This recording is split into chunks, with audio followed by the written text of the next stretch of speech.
We're at one of the elite tests for the Magic Academy, and to get a high score, candidates must acquire a gem that is inside these gigantic stone boulders. The bald instructor is fuming because the redhead girl is late, and even worse, she's with him. Setsuna, the trash who shouldn't even dream of trying it. The boy tells the professor that he believes there are new possibilities for close combat mages, but Baldy gets angrier, shouting for him to have more respect for his elders, and then walks away, scoffing at him more. Then they walk towards the test area and see that no one's making much progress. No matter how hard they try, those gigantic boulders are too hard. Their enhanced magic attacks are just ricocheting off like nothing. Even most of those who enhance their whole body with magic fail, leaving behind nothing but small cracks after all their mana is gone. And then Baldy shouts that this test determines your rank in this class, explains about the crystal, and says that if the boy isn't fast enough, he'll be punished for the disrespect. The other students kept trying, but with zero success, everyone just wanted to give up, saying the teacher made an impossible test to fuck them over. Then Baldy says that they have an empty rock and he's going to give 10 minutes for the boy to get the gem, but Redhead instantly recognizes it as a big black rock. Pause.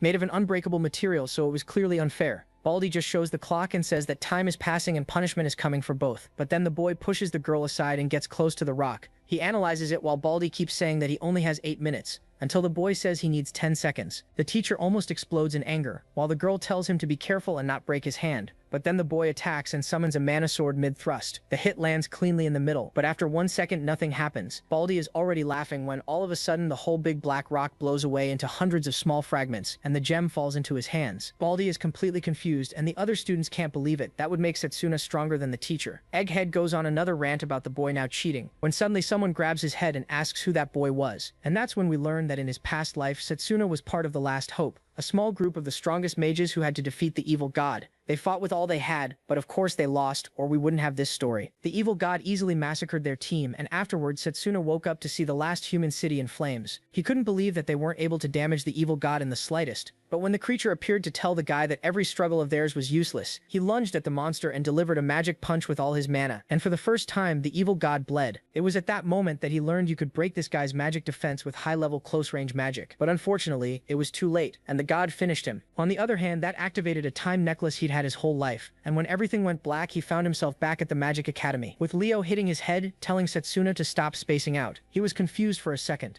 Leo should be dead, but like a good protagonist, bro easily came back to his senses. He's now in the Magic Academy he went to when he was much younger, and he knows exactly what he needs to train to defeat the evil god. And even more important, today was the day to choose his path. As the teacher calls him, all the students comment that Setsuna is the genius boy, the only one who has an affinity for all magic paths. Unfortunately, you can only master one, so the teacher tells him to choose, sure that the genius magician will follow the long-range magic of the gods. But then he turns around and chooses a completely different one, the close combat magic. No one can believe it. That was a waste of talent. The teacher shouted, Setsuna, this path is only for body enhancement and close attacks. It's an abandoned magic path. Are you going to throw away your future? But he was the only one who knew that this is the only path to kill the evil god, so to the shock of the whole class, he chooses it. What followed, he didn't expect. He went from the Academy's promise to the Academy's underdog. The teacher began shouting at him for being an egotistical brat. Everyone in the Academy who used to talk to him is now completely ignoring him. Dude is avoided like the plague, and they're all saying that it's over for him. When he walks outside, he sees a bunch of randoms bullying this redhead.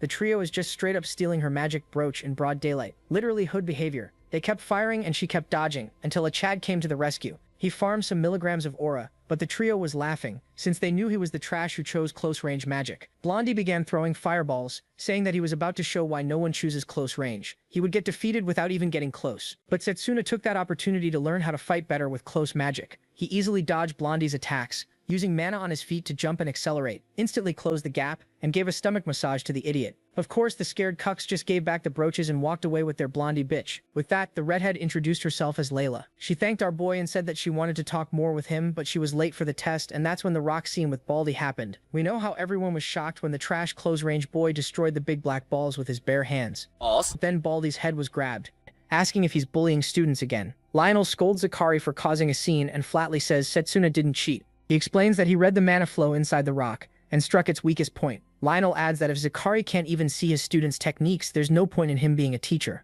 Then Lionel decides to teach Zakari a lesson by announcing to everyone that Zakari is about to demonstrate Mana Guard, which leaves Zakari horrified. Before he can argue, Lionel takes his stance and says that if Zakari's really been training, blocking this should be easy. Zakari starts begging and promises he won't do it again. But Lionel shows no mercy and throws the punch. Zakari tries to guard, yet the force still launches him straight into a wall. Setsuna is impressed by Lionel's power and realizes he's no ordinary man. Once he's done with Zakari, Lionel walks over to the protagonist laughing like none of that was a big deal. With a cigar in his mouth, Lionel tells MC to do his best in the department. Setsuna takes that as him downplaying what the department can achieve, so he says he plans to become the best there and even beat students from the other departments. Lionel likes that spirit and tells him he'll gladly teach him magic anytime. Then he steps forward to address the students and introduces himself as the head professor of the close combat department. Next, he tells them they're about to choose a representative for the exchange match. It's a major academy event where all 8 magic departments compete to see which one is best. Each department sends one representative into a tournament. In his past life, Setsuna won it for the long-range combat department, and that victory earned him the headmaster's attention. So he quickly realizes he can't miss this chance. Then he notices pieces of the black rock on the ground. That's when Lionel reveals the protagonist wasn't the only one to pass the test. Someone else arrived earlier and already took out the crystal. What makes it crazier is that he did it with his bare fists. Setsuna turns to his left and realizes those fragments flew from incredibly far away. When he gets a better look at the monstrous student who did it, he recognizes Drago Oakred. Lionel calls Drago forward, and the giant walks over to MC. He asks him why he picked this department when he was clearly better suited for other kinds of magic. Setsuna says he has things he can only do with close combat magic. Drago cuts him off, saying, "A body that weak can't do anything." He flares his aura and brags that his family has ruled the close combat department for generations. To meet those expectations, he's trained his body for years. Drago releases more of his aura, and the pressure shakes the other students. Setsuna doesn't budge. Drago throws a punch and tells him to fight. He refuses to let someone weak become the department's representative. The protagonist recalls that in his past life, Drago was the one standout student in this department. Still, he just smiles and accepts the challenge. Lionel is pleased they settled it and announces their match will be 1 week from now. As Drago leaves, he warns MC not to run before then. He even says their fight should be to the death if MC really calls himself a close combat mage. The students already picture the result, and none of them think Setsuna can beat Drago. Layla smiles and asks him if he can win. That smile vanishes when he says no. The protagonist knows that right now he's no match for Drago, but he already has a hidden plan. He heads off and Layla runs after him, asking where he's going. Soon they reach a huge tree. Setsuna reveals it's a secret training place only he knows. The moment he touches it, green aura pours from his body. Grinning, he tells Layla this place will help him become 3 times stronger. Layla is stunned by the tree's size and realizes it's a sacred tree over 1,000 years old. MC is glad it still resonates with him, just like in his past life. When Layla asks about the green aura, he says it's the sacred tree's blessing. He explains that only people the tree accepts can receive that blessing, and his holy mana lets him restore his mana here. He first found this tree in his past life, so as long as he stays near it, he can keep training without running out of mana. That means he can push himself as hard as he wants without hitting his limit. Layla is happy to hear that. Since Asuna helped her get her brooch back, she decides it's her turn to help him. She pumps her fist in the air while he just stares, confused by what she's doing. Back in the close combat training room, Drago shows off terrifying strength by lifting weights that shouldn't even be possible. Before long, he gets bored of that. He asks Lionel if there are more black rocks in the yard. Lionel worries Drago plans to destroy all of them, but Drago walks off saying he won't break them. He has another idea, and it's insane. He starts doing push-ups with one of the rocks on his back. Layla watches him train and feels pure fear. One punch from Drago like this and she thinks anyone would die. Panicked, she rushes to find Setsuna. Meanwhile, the protagonist sits by the tree calmly reading a textbook on martial arts. Layla reaches him and is shocked to find him totally relaxed, like nothing is wrong. She scolds him, saying Drago was doing push-ups with 5 black steel rocks on his back. But Setsuna isn't surprised. He already knows how far Drago goes to train. He tells Layla not to worry, because this is part of his plan too. A blue aura glows in his eyes as he studies the book. Layla asks what he means, and MC explains that a physical boost is really reinforcement using mana to control the nervous system. So if he wants to boost his legs, he focuses mana there. The same goes for his hands. By that logic, to improve his memory, all he has to do is focus on his head. While Layla was gone, Setsuna had already gone through a pile of books. He finally gets up, saying the techniques are in his head now, so it's time to practice. Stepping into the open, he throws a clean, balanced kick and then brings out his mana sword. He swings smoothly, then keeps going without pause, leaving Layla amazed. She admits his method is incredible, and unlike anything she's heard of. But Setsuna isn't satisfied. He knows he's still far from ready. Soon the strain of forcing so many techniques into his body at once becomes too much, and he collapses. Layla rushes over in worry, but he tells her it's fine. He's just pushing his body to the limit with physical boost. That's why he's also focusing on boosting his healing. The sacred tree's blessing activates, and his worn, damaged hands quickly return to normal. Layla begs him to find a safer way to train instead of driving himself this hard. But Setsuna says he has to go further. He can't face Drago with weak methods, especially when Drago has spent years training in close combat magic. He tells Layla he'll repeat this painful process over 1,000 times before the week ends. She's stunned, since even one cycle already hurts enough. The protagonist just smiles. He says it still isn't painful enough. He remembers his childhood at the orphanage. Back then, he couldn't use magic, yet he practiced every single day. No matter how many times he failed, he never gave up. He just kept training, and little by little he improved. So he tells Layla not to worry. If pain makes him stronger, he'll take it. Then Setsuna starts training again, and Layla joins him. Together they swing, push their bodies to the edge, recover, and do it all again. Before long, MC is doing push-ups with rocks on his back too. Watching him, Layla realizes he works harder than anyone, no matter what people say about talent carrying him. At last, the big day arrives, and Setsuna and Drago step into the ring. Drago looks disgusted just seeing him, surprised he didn't run away. He only smiles and says he never planned to run. He's the close combat department's representative. Lionel takes his place beside the ring to oversee the match, and once both are set, he begins it. Setsuna moves first, rushing in to seize the advantage. He throws a punch, but Drago blocks it. A kick follows, and Drago guards that too. Even so, the impact shoves Drago backward. The protagonist is shocked none of his attacks got through. Drago used Mana Guard to absorb them all. Now Drago's expression turns fierce, and the second he glares, Setsuna feels his killing intent. Before he can react, Drago is already in front of him, driving a punch straight into MC's body with a huge burst of aura that blasts through everyone lined up behind the attack. Layla panics. Sure, Setsuna is dead, but when the smoke clears, he is still there, crouched low and blocking the blow. The students can't believe two newly promoted students are fighting at this level. The protagonist knows one thing for sure. If that hit had landed cleanly, he'd be done. Drago fires another punch, but Setsuna slips around it. It doesn't help much because Drago follows with a right straight at his head. MC blocks again, and Drago gets angrier that all he's done so far is defend. He mocks him for being weak and says this is clearly his limit. From the stands, Layla starts fearing that even after all that brutal training, Setsuna still can't match Drago. But Lionel, with his experience, sees something different. He knows everyone thinks the protagonist is getting pushed around, yet they're missing the truth. MC is perfectly blocking Drago's attacks through precise mana control. Drago keeps pressing forward, all while accusing Setsuna of being one of the elites who look down on close combat magic. He says his family has suffered endless shame just for being born as close combat mages, but he's determined to change that through his own strength. Then Drago gets serious and forms a mana sword. He answers immediately with one of his own. The battle shifts from fists to blades. They trade powerful swings, each strike meant to take the other's head. Setsuna mixes speed into every move and dodges all of Drago's attacks. He flips up into the air, which only makes Drago even madder, and he chases after him. Drago tracks him all the way back to the ground and slams down, trying to crush him, but Setsuna slips away in time. Drago's blow smashes the floor instead. Still, he doesn't let up. The protagonist gets driven back, and Drago keeps the pressure on with another strike. At last, Drago pins him down, and in that moment, MC remembers all the harsh things the other students said when they learned he chose close combat magic. Thinking back on that, Setsuna tells Drago he gets why he's so angry. Still, he reminds him that both of them are chasing something bigger. Then he strikes. He drives Drago back and shatters his mana sword with a single swing. Drago is stunned by how much Setsuna's movements have changed. The protagonist nearly splits him in two, but Drago barely slips away. Those words about aiming higher clearly reach Drago, and he stops holding back. Drago suddenly throws a heavy left, trying to catch him off guard, but MC reads it and dodges with ease. Setsuna slips past him and quickly gets into Drago's blind spot. Before he can land the blow, Drago turns and raises his arms to block. Even so, the impact clearly wears him down. Lionel notices that the protagonist is forcing Drago to burn through both offense and defense with superior mana control, but he still can't call a winner yet. As the match goes on, Setsuna realizes he'll need a real opening to break Drago's solid defense.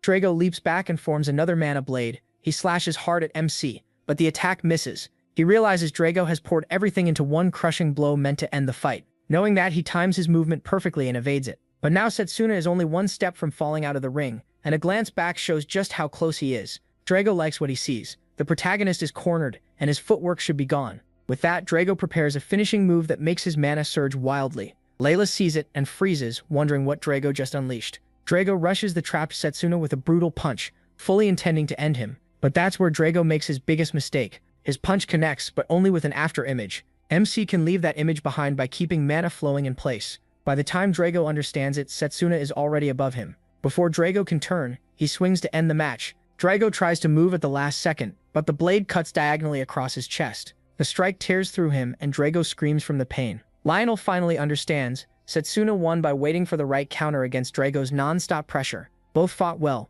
but the match is over. He lifts his hand and announces the protagonist as the winner. There is no doubt now, Drago is down and writhing in pain. Layla jumps up in excitement, while the rest of the students stare in shock. Even in that condition, Drago still tries to stand. Seeing that, the students can only admit how tough he is. Clutching his chest, Drago realizes Setsuna adjusted the last strike so it wouldn't kill him. MC reaches out a hand to help him up, but Drago stops to ask one thing. What is he fighting for? The protagonist answers that he fights so he won't lose to anyone. He also fights to make sure nothing is taken from him, and that means becoming stronger than everyone else. That answer catches Drago's attention, and he finally admits Setsuna is the real deal. Drago painfully gets to his feet, accepts defeat, and hears MC praise him for living up to his name. He even thinks Drago could become a key ally against the evil dude. Lionel walks over and raises the protagonist's hand, then announces to everyone that Setsuna will represent the close combat department. A few days later, Lionel tells the chosen students it's time to meet for the exchange match preparations. He warns MC to stay out of trouble. MC agrees and pushes the door open. He enters and every eye turns his way. The moment they realize he's the close combat representative, the mood around him changes. One representative openly mocks him, saying he's just going to add more shame to his department. Setsuna notices the crest on the guy's hand and realizes he's from the enchantment magic department.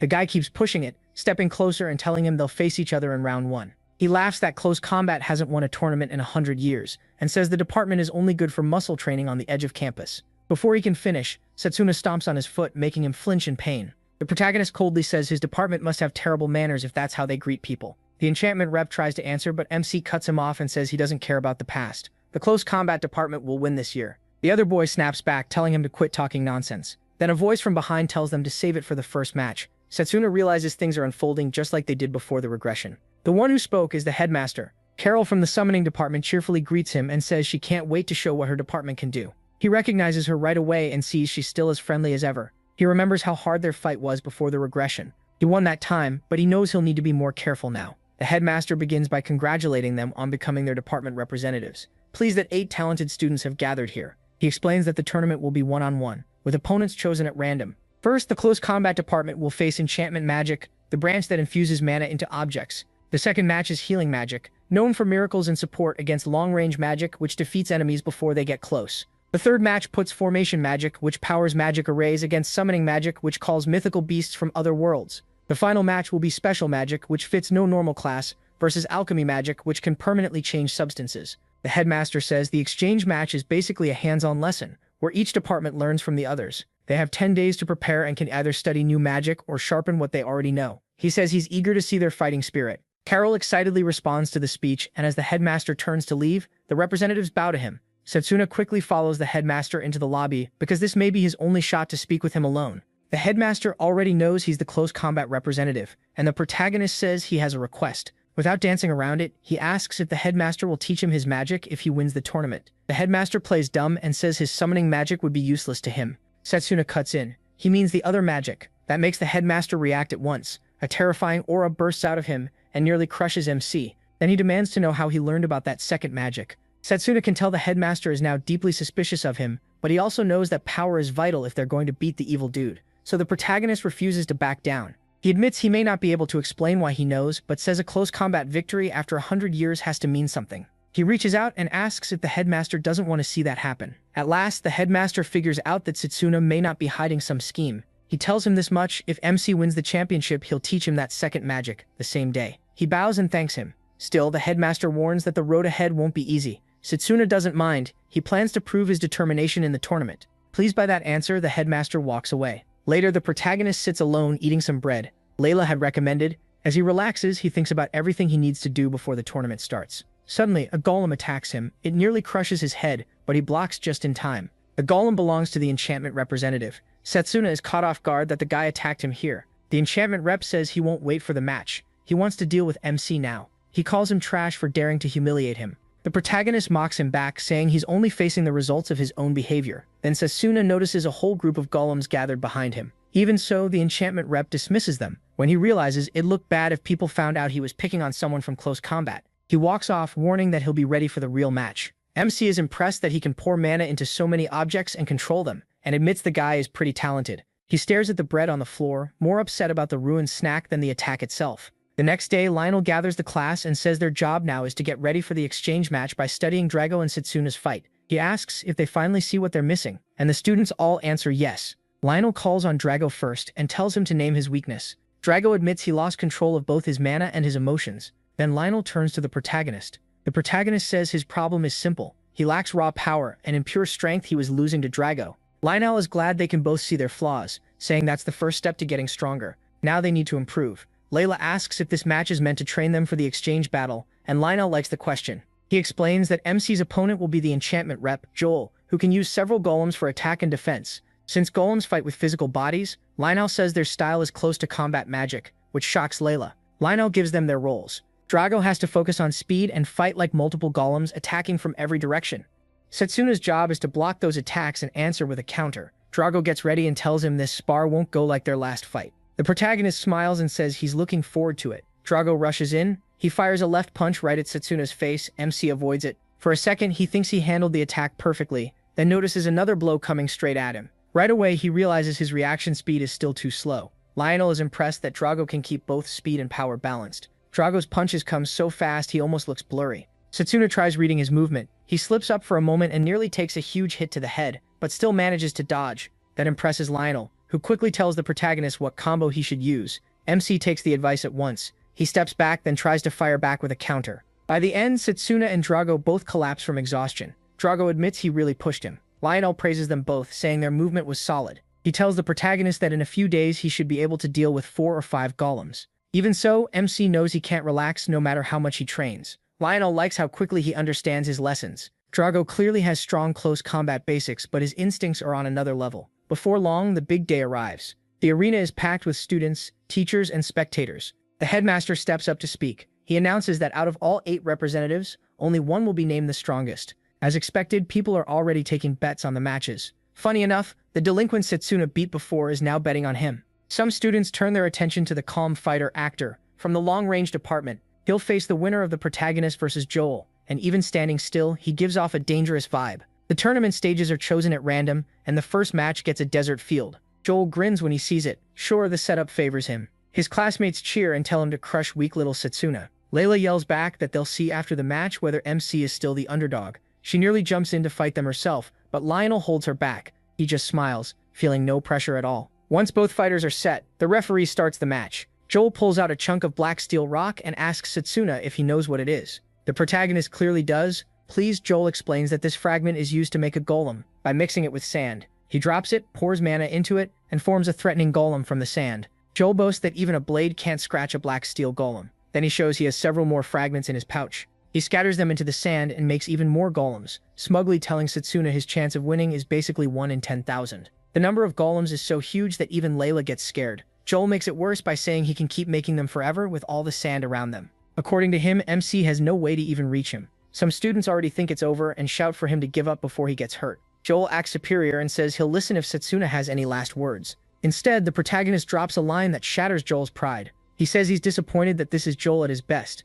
Joel snaps the moment he hears that. He orders every golem to attack MC. They charge in and leap at him all at once, kicking up a thick cloud of dust. Joel laughs, saying Setsuna is finally paying for messing with him. From the stands, nobody can see through the dust. What they don't know is that he is slicing through the golems with ease, barely even moving from his spot. When Joel finally gets a look, the golems are nothing but broken pieces, and the protagonist says he's already mastered black steel rock. Joel is stunned because those golems were supposed to be incredibly tough. He quickly starts remaking them, reminding Setsuna he can do this endlessly. MC answers that in close combat, nothing beats close-range magic. No matter how many golems Joel makes, they only know simple moves, and that won't be enough. He jumps at the new golems and cuts them apart in an instant. His sword tears through them like butter. Joel still refuses to quit and reaches for more fragments, but Setsuna closes the distance before he can even blink. The protagonist tells him this was never a fair matchup. Joel can't move before a punch slams into his face. His glasses fly off, and he coughs up blood as he's blasted across the arena. The crowd still has no idea what's happening inside the dust. As it starts to clear, they notice only one student left standing. Before they can tell who it is, the referee declares Setsuna the winner of the first match. Joel is down on the ground. MC smiles, happy to take the first win. Layla lights up the second. She realizes he won. His haters are stunned. The protagonist winning a match is something they haven't seen in years, and most of them can't even figure out how he beat Joel. Some guess Joel lost control of his mana and destroyed himself. So they decide Setsuna just got lucky and never should have beaten Joel. But Cyrus knows the truth. Joel didn't self-destruct. MC beat him fair and square. Now that he won, Actor finally starts taking him seriously. He decides he'll need a proper plan for him. With that, the tournament moves on, and the second match begins. Back in the stands, Layla excitedly greets Setsuna and asks if he's going to watch the next fight. He says yes. He wants to see if he can learn anything from it. This match is summon against formation. Right from the start, Carol from summoning takes control. She's riding a fierce wolf that fires ice attacks at the formation rep. Still, the formation fighter keeps pushing forward, cutting through the attacks to get close to Carol. Setsuna is impressed by his movement and wonders if he could move that well in close combat too. Layla admits the other departments look cool, but she only wants to get stronger in close combat magic. That makes the protagonist ask why she chose close combat when she had other paths. Layla explains that long ago, a close combat mage saved her. She and her little brother were playing in the forest when a grizzly bear attacked. Layla thought they were finished until a close combat mage rushed in. That mage beat the bear to death with his fists. Since then, Layla decided she wanted to become a close combat mage too, so she could protect people around her. She gives a nervous laugh and says maybe her reason sounds childish, but Setsuna quickly tells her it doesn't. He says that as long as she has a goal in her heart, she'll keep getting stronger. Layla beams at that. They're having a nice moment when Leo suddenly walks over. It turns out Leo is the second strongest student in the long-range department after Setsuna. He pats MC on the shoulder, says his first match was impressive, then instantly assumes Layla is MC's girlfriend. Layla turns bright red and hurriedly says he's wrong. Soon round 2 begins, and the first fight is long range versus close combat. The chosen stage is Scorching Hell, where one bad fall means the end. Seeing the lava-filled field, Drago realizes getting close to his opponent will be tough. Layla agrees the stage is rough for him, but perfect for the other side. Cyrus was the one who picked this stage, doing everything he could to give his department the win. He wants to make Setsuna pay for choosing close combat. Later, Layla comes to see him while he studies. He quickly warns her not to touch the vase on the table. It activates on contact. Once triggered, it drains all her mana. Layla is stunned and asks why something that dangerous is sitting there. The protagonist explains it was meant for him, and he already figured out the trap. Hearing that, Layla asks if he's really okay with traps being set around him. Setsuna says he's been avoiding them so far, so he should be fine. He's sure Akhtar is behind it, and the guy was careful enough to leave no proof. Right then, they hear children at the door. When they step out, the kids are holding flowers for them. The children happily say someone across the hall asked them to deliver the bouquet. But when they turn to point him out, no one is there. Layla wonders why he didn't bring them himself, and the kids say he claimed he was shy. A flower suddenly slips from the girl's hand. She says she feels dizzy. A dark aura starts to spread. Setsuna instantly kicks the flowers away. He recognizes the sign from his past life. Layla asks what's wrong, and he tells her the flowers contain a poisonous grass called venomum. The kids begin coughing, they start to stumble, so MC and Layla rush to help. But Setsuna is furious that whoever did this used children in the plan. He tells Layla they need treatment fast, or the damage could become permanent. The problem is finding a healer in time. They lay the kids down, and Layla asks if it's that urgent. He says yes. Still, he tells her not to get too close. There's a chance the poison spreads nearby. Layla tells him not to worry. She can handle it. She pulls out the brooch her mother gave her. The moment Setsuna sees it, he recognizes it. Layla explains that her mother placed healing magic inside the brooch. Then she kneels over the kids and activates it. The spell works, and the dark marks on their bodies begin to fade. Layla says her mother gave it to her for emergencies, and this clearly counts. Setsuna smiles and thanks her. Then he coats himself in aura and picks up the poisonous grass. He rushes away from the kids to get rid of it before it spreads further. Venom is the deadliest poisonous flower there is. Because of that, he can't destroy it anywhere crowded or the toxins might spread. As he runs with it, he can already feel the poison creeping through his body. Setsuna heads for the sacred tree, the best place to handle it. When he gets there, he tosses the flower into the air, draws his mana blade and cuts it apart, destroying it.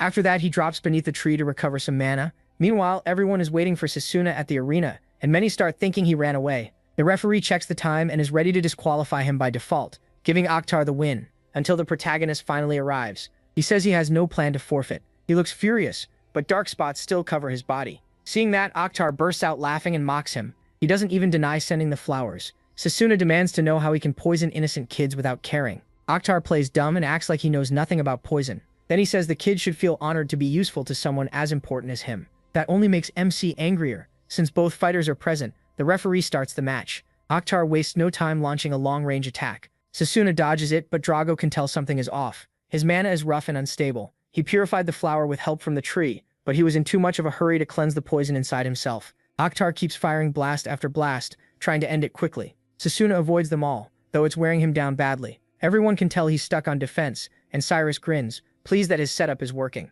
He's waiting by the arena entrance to watch the protagonist get humiliated. MC glances at the stands and sees Layla still hasn't returned. He worries about the kids and hopes they're okay. Akhtar notices the distraction and sends even deadlier attacks at him. Setsuna's haters immediately start talking trash, saying he can't beat a long-range mage because all he does is run. Akhtar keeps up the barrage and tells him to give up. He tries to defend with Mana Guard, but then a much larger attack comes at him, and Mana Guard can't hold it back. The hit lands hard, slicing him up. Akhtar laughs, saying Setsuna is already falling apart. The protagonist then asks why Akhtar still hasn't moved in to finish him. The smart move would be to stop any chance of close combat. So MC figures Akhtar is hiding something. He's been provoking him on purpose. Akhtar is surprised he caught on, but admits it was a sharp read. He says he really can't be taken lightly. Then he tells him to look around. Akhtar has turned the area between them into a huge lava pit, leaving the protagonist stranded on a tiny rock pillar. The delinquent who bet on MC nearly chokes when he sees it. Akhtar proudly says he doesn't gamble with risk. This setup was his goal from the very start. Then he fires a storm cannon.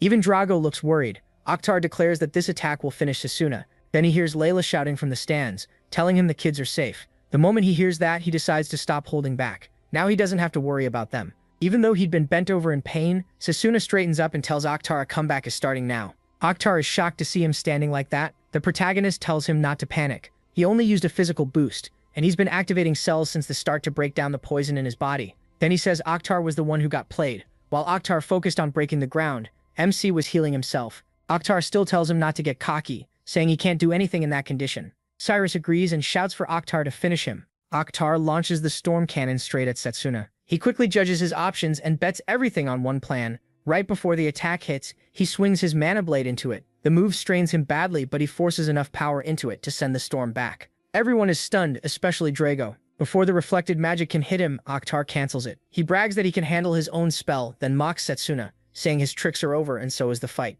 But when the smoke clears, he sees the protagonist rushing him with mana blade in hand. MC stares him down and asks if he really thought that distance could keep him away. With no time to defend, Akhtar gets slashed across the chest and goes down. He tells him to ask the kids for forgiveness, not him. Akhtar collapses, and the referee names him the winner. Drago smiles at the result, but suddenly the ground beneath them breaks apart, and both of them start falling toward the lava. The protagonist realizes Akhtar is unconscious and can't save himself, so he decides to save him, boosting his legs to move faster. He grabs Akhtar, and just before they drop into the lava, Carol sends in her summoned beast Fenrir to rescue them. Setsuna is stunned when the huge beast appears. The crowd goes wild after what they just saw. Fenrir carries them to safety. Carol pats it, while medics take Akhtar away and begin treating MC. Carol smiles and says he probably would have been okay even without her. Setsuna disagrees and tells her she really did save his life. He sees Carol as someone with both real talent and style. That makes him realize he'll need top-level prep before facing her. Now even his haters are starting to admit his win over Joel may not have been luck,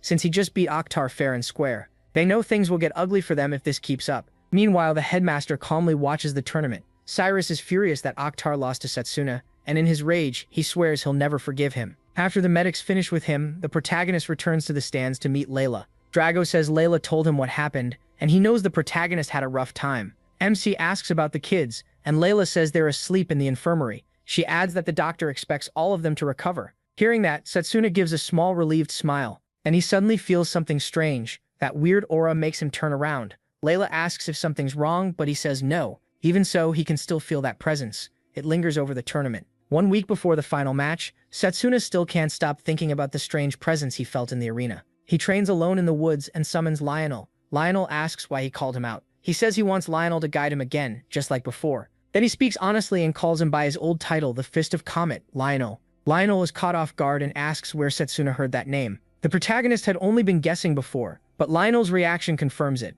This really is the man known as the Fist of Comet. He remembers hearing that name back in the Magic Corps in his past life. The Fist of Comet was known as a mighty mage who could bring down dragons with one punch. Lionel had already left the army before MC joined, so they never fought together. He has thought hard about this, and without any pride, he bows and begs Lionel to teach him that magic. Lionel scratches his head and says it's been a long time since anyone called him that. Setsuna tells him not to worry about it and says Lionel is the strongest close-range fighter he's ever seen. Lionel asks why he wants more power when he's already strong. The protagonist admits his strength still isn't enough. He doesn't want to lose to anyone, not even if his enemy is a god. That makes Lionel laugh, calling Setsuna a really interesting kid. Lionel agrees to teach him, though he says he normally wouldn't pass this magic to someone whose body is still growing. Then Lionel clenches his fist and MC is stunned by the huge amount of mana gathering there. Just charging mana into his fist pulls in rubble like a tornado. Lionel explains this magic is why he was called the Fist of Comet, though it burns too much mana to use often. Still, one hit is usually all he needs.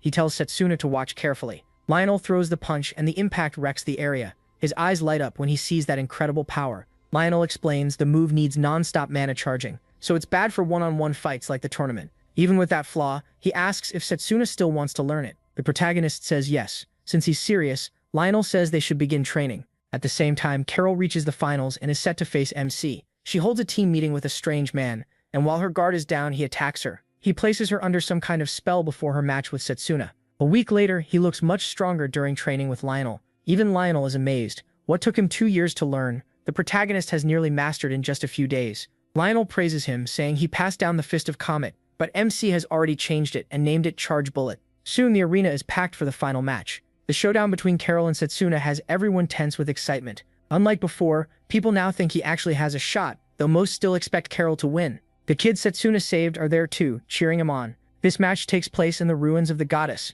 To keep the crowd safe from the battle ahead, the mages set up a barrier around the stage. Layla is happy because this arena won't hold the protagonist back, but Lionel still looks uneasy. MC thinks about the promise Lionel made to teach him his magic if he won the tournament. Carol smiles and says Setsuna seems brighter than before. She tells him to give her his very best. They take their places, and once both are ready, the referee starts the match. Carol instantly summons Fenrir. The beast fires a huge blast of ice, and Setsuna barely dodges it. Right away, he realizes Fenrir's attacks freeze whatever they hit. Carol gets excited seeing him avoid it. That kind of movement only proves how skilled he is. But she warns him she won't give him room to breathe, and orders Fenrir to attack again. This time, he boosts his body tenfold to dodge. Moving at incredible speed, he slips past every strike aimed at him and cuts Fenrir across the head. Lionel thinks Setsuna finally did it, but Lionel says it's not over. Summoned beasts are made of condensed mana. He explains that kind of wound means almost nothing to Fenrir, and just as he says that, the cut starts healing.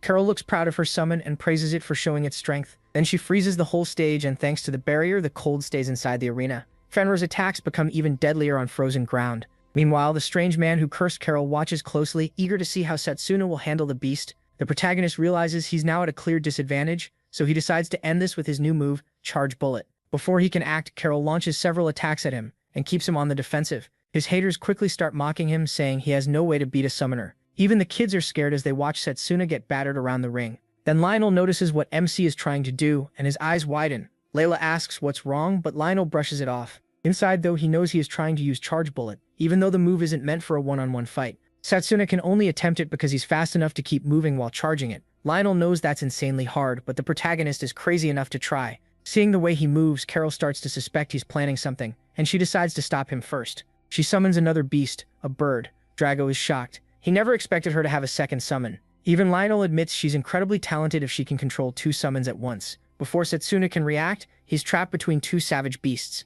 They rush him together, kicking up a cloud of smoke. Layla thinks MC is finished, but when the smoke clears, he's still standing there, blocking both beasts with mana guard. Setsuna admits Carol is an amazing mage, so he had already guessed she might have a hidden trump card. Carol can't believe he blocked that attack, and while she's still stunned, he activates Charge Bullet to finish the match. At that same moment, the man hiding behind the scenes snaps his fingers, and the spell on Carol finally takes effect. Carol cries out as the magic takes over her body. Setsuna shouts and leaps toward her to help, but then he senses the kind of magic affecting Carol and realizes to his shock that it's the evil god's power. The protagonist is thrown off by this, and starts wondering what exactly is happening to Carol. Carol lifts her hand and summons a huge number of evil beasts. The crowd still doesn't realize Carol isn't the one controlling them. Lionel, however, quickly understands that the strange mana isn't coming from Carol. He yells for the referee to stop the match and bring down the barrier, while demanding to know where the formation mage is. They don't know he's already been knocked out by the strange man. Worse, only the mage who made the barrier can remove it. Now Setsuna has a swarm of beasts to deal with. As he dodges them, he realizes the source of that mana must be nearby, so he decides to track it.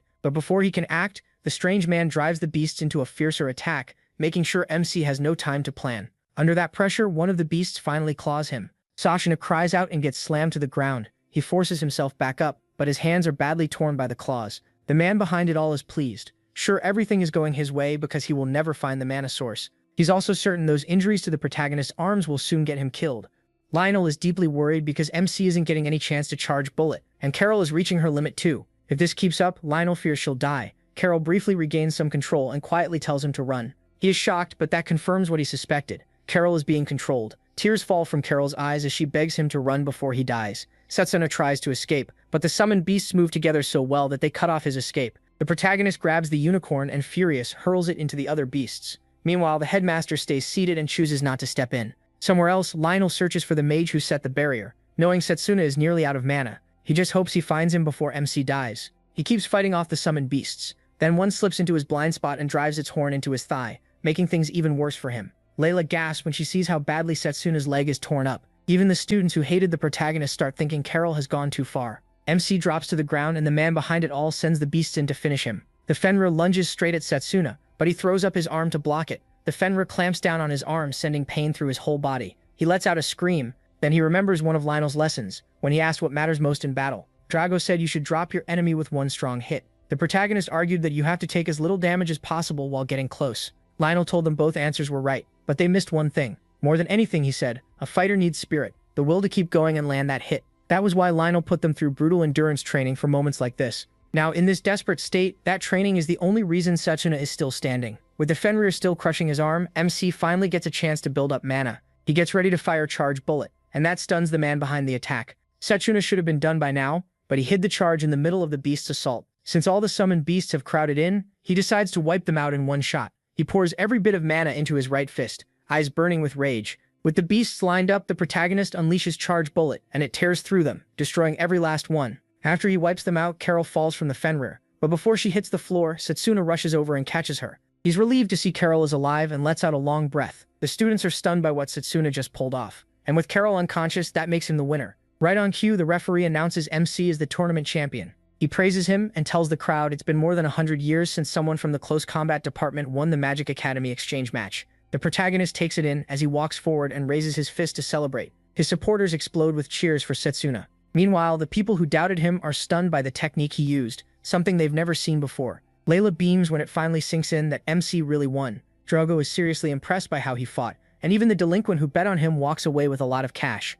Meanwhile, the man working in the shadows is furious that even after all that, he still couldn't kill Setsuna. Mad over the failure, he decides to cut off the formation mage now that he's no longer useful. As he moves to erase his tracks, he senses that they've already found the formation mage. Just as he thought, Lionel locates the formation mage, but the real culprit is already gone. Lionel rushes to the formation mage, who's completely knocked out. Then the barrier finally breaks. The headmaster enters the arena to speak with Setsuna. He brings up Carol, and the protagonist says she was probably under someone's control. The headmaster already knows and tells him to leave the rest to the academy. He's impressed by what MC showed in the tournament, so he promises to keep his word. Setsuna is glad to hear that, and thanks him. As the headmaster leaves, he tells him to come to his chambers the next day. Soon after, the protagonist goes to the medical room where a healer treats him. After a while, she says his outside wounds are healed, but the damage inside will take longer, so he needs to rest. MC nods and thanks her. A knock suddenly comes from the door. It opens, and Lionel, Drago, Layla, and the kids step in to check on him. They ask if he's okay, and he says he is. Layla's happy to see him doing well, and she thanks him for the win. Drago says the same and tells Setsuna he's the pride of their department. The kids crowd around him, talking about how amazing he was in the fight. After celebrating with him, everyone leaves except Lionel. Lionel tells Setsuna someone attacked the formation mage, but he'll live. He adds that Carol is badly shaken and needs rest, though she'll probably be questioned when she wakes up. Lionel believes he was the real target and asks if he knows anything, but the protagonist stays silent. Later, the strange man goes to Carol's room. There's barrier magic on the door, but he breaks through it with ease. He plans to kill Carol, then go after Setsuna next. By killing her, he can erase his last link to Carol, right before he can finish her. MC rushes in. He had already guessed the man would try to silence Carol, and stops him just in time. But then Setsuna gets the shock of his life when he sees the face under the hood.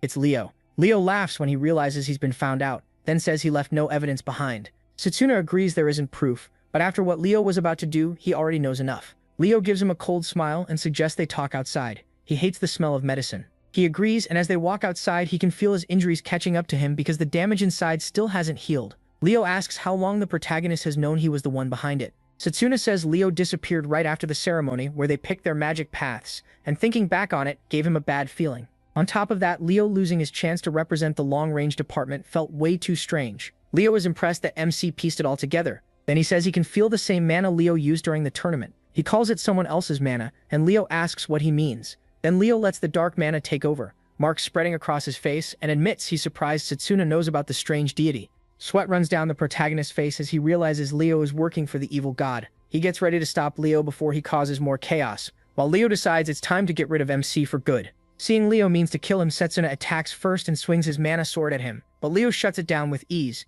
He is stunned, and realizes he's back in the same kind of situation as when he faced the evil god. Leo explains that the evil god gave him power over mana nullification, so no magic Setsuna uses will ever reach him. The protagonist refuses to accept that and attacks again, but nothing changes. Since the nullification only works when his attack reaches Leo, MC wonders if a blind spot attack could work. He circles behind Leo and rushes in with everything he has, but his sword shatters again before it lands. Leo turns to him and says it's pointless. His mana detection is faster than Setsuna's moves. Before he can react, Leo blasts him with fire and sends him flying back in pain. Leo says he wanted to fight the protagonist after he had fully healed, but this will do. He admits Setsuna has done well, especially for a close combat mage. Still, Leo thinks he would have been better off choosing long-range magic. Even so, Leo tells him this is the end. He's going to die here. Then he fires lightning into MC's thigh, hitting him with brutal pain. He screams as blood pours from the wound. Realizing Leo is targeting the same leg injured in the finals, Still writhing in pain, Setsuna forces himself to ask Leo why he's doing this.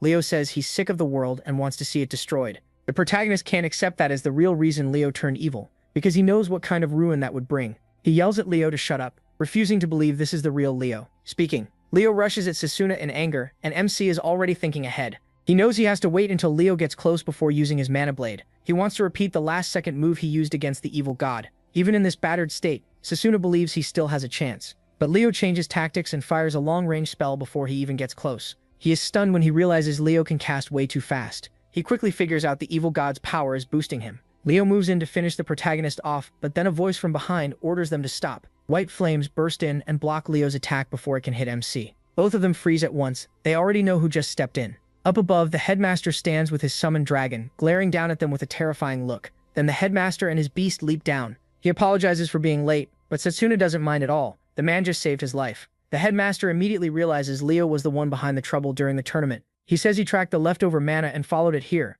Leo is impressed he figured that out, especially since he didn't expect it from him. A huge aura suddenly pours out of the headmaster's body, so intense it nearly blinds Setsuna. He tells Leo he has no choice now. He'll have to take him in, even if he hates doubting his own student. At once, the dragon fires a massive blast from its mouth that swallows the whole spot where Leo stands. Sona is amazed by how much power the dragon has, but even after taking that blazing attack, Leo is still on his feet. He blocked it with barrier magic. Leo admits that blast should have killed him, and only the evil god's authority saved him. The headmaster is shocked to see magic nullification in person for the first time. He asks if he knows that magic. The headmaster says it was written in his family's records, the House of Silver Book. Those records say that when dark powers awaken, disaster will cover the world, and magic nullification is one of those powers. Leo confidently tells the headmaster his magic won't work on him, then starts building a powerful spell that Sona recognizes as 3-element compound magic. The headmaster shuts his eyes, and when they open again, they're glowing gold. In a sharp voice, he tells the protagonist to step 2 paces right, and the protagonist notices those changed eyes. MC does exactly as he's told and barely avoids Leo's long-range strikes. The headmaster, meanwhile, slips past every attack with ease. Leo is stunned. His spell was supposed to be impossible to miss. Sensing that shock, the headmaster asks why he's surprised, and reminds him he's not the only one with special power. Leo admits the headmaster is strong, but says he still won't dodge the next one.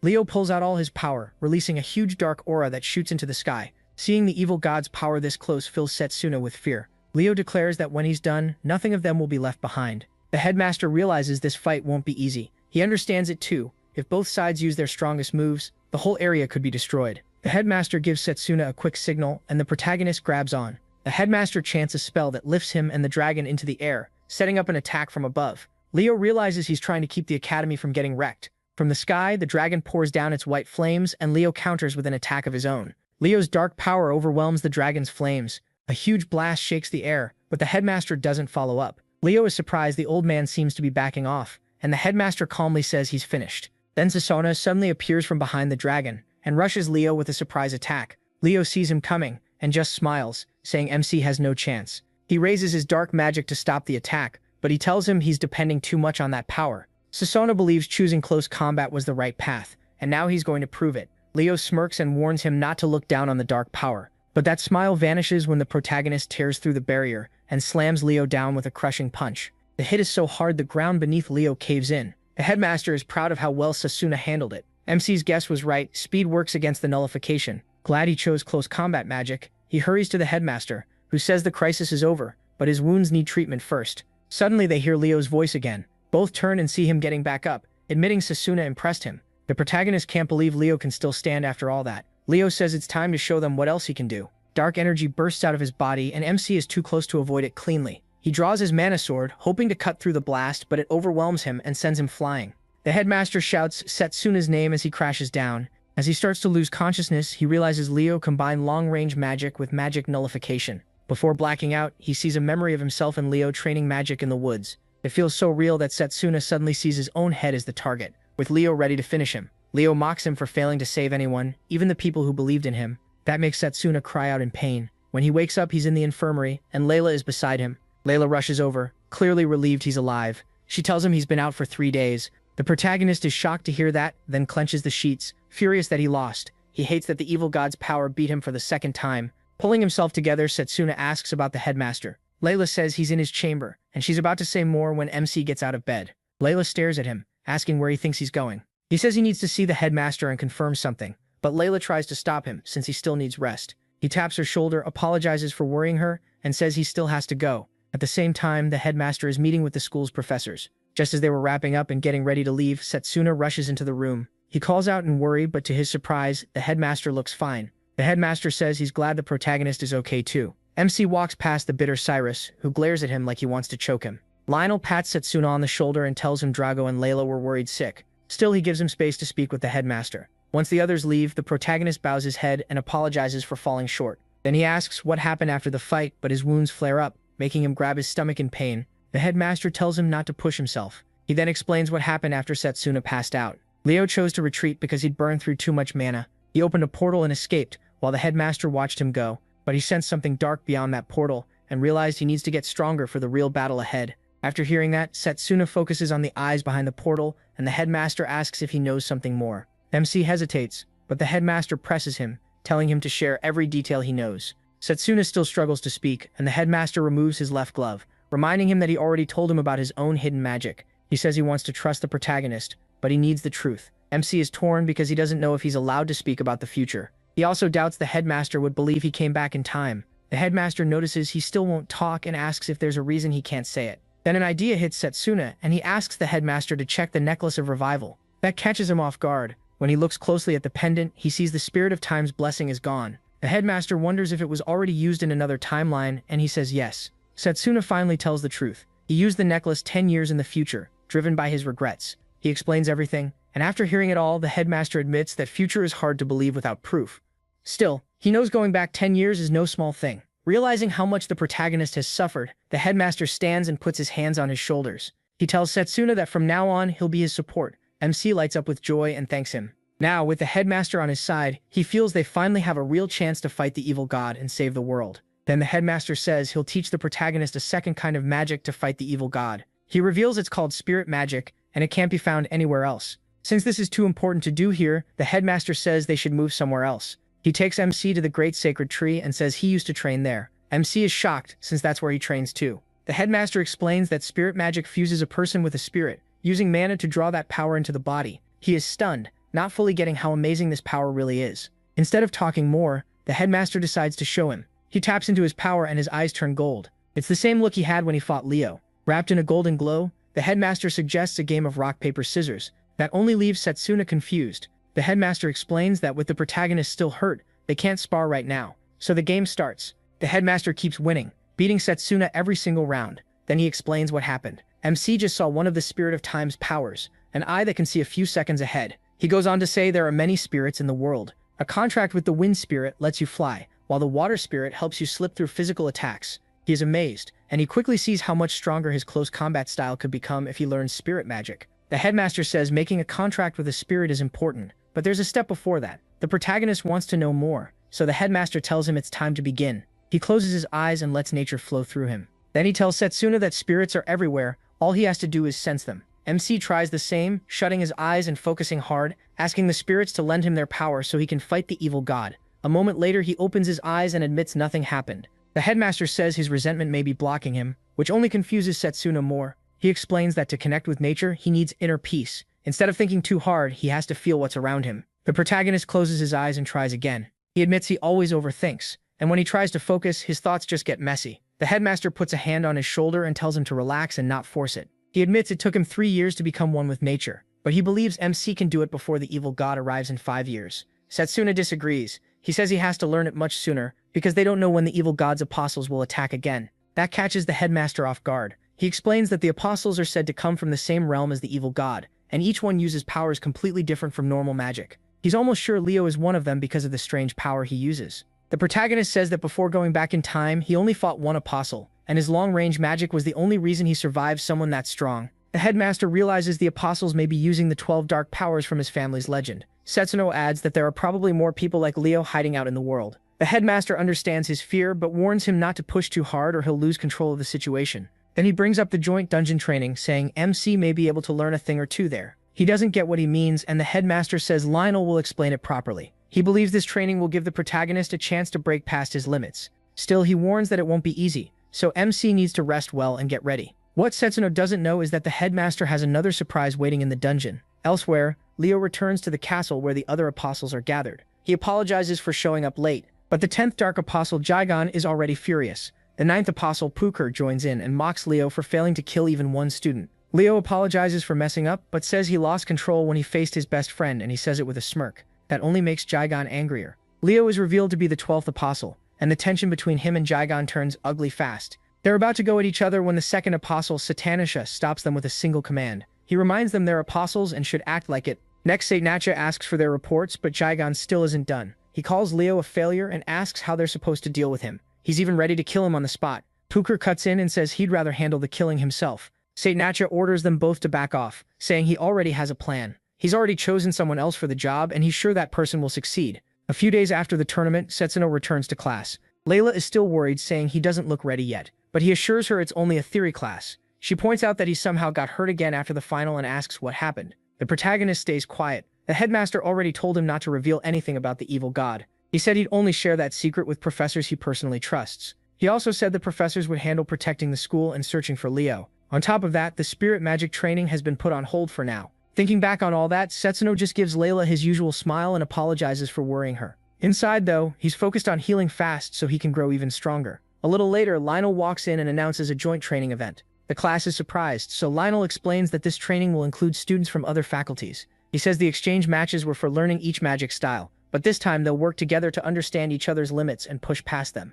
Setsuno quickly realizes this was the headmaster's idea to improve teamwork among mages. Lionel adds that the training will take place in the one-star underground dungeon, and because it's dangerous, only selected students can join. He tells everyone to get ready, since it starts in 2 weeks. MC gets fired up right away and knows the first step is recovering in time. After class, Layla asks Setsuno to have dinner with her. She convinces him by saying they should eat plenty before training begins. As they walk through the school, students can't stop talking about him and how great he was in the tournament.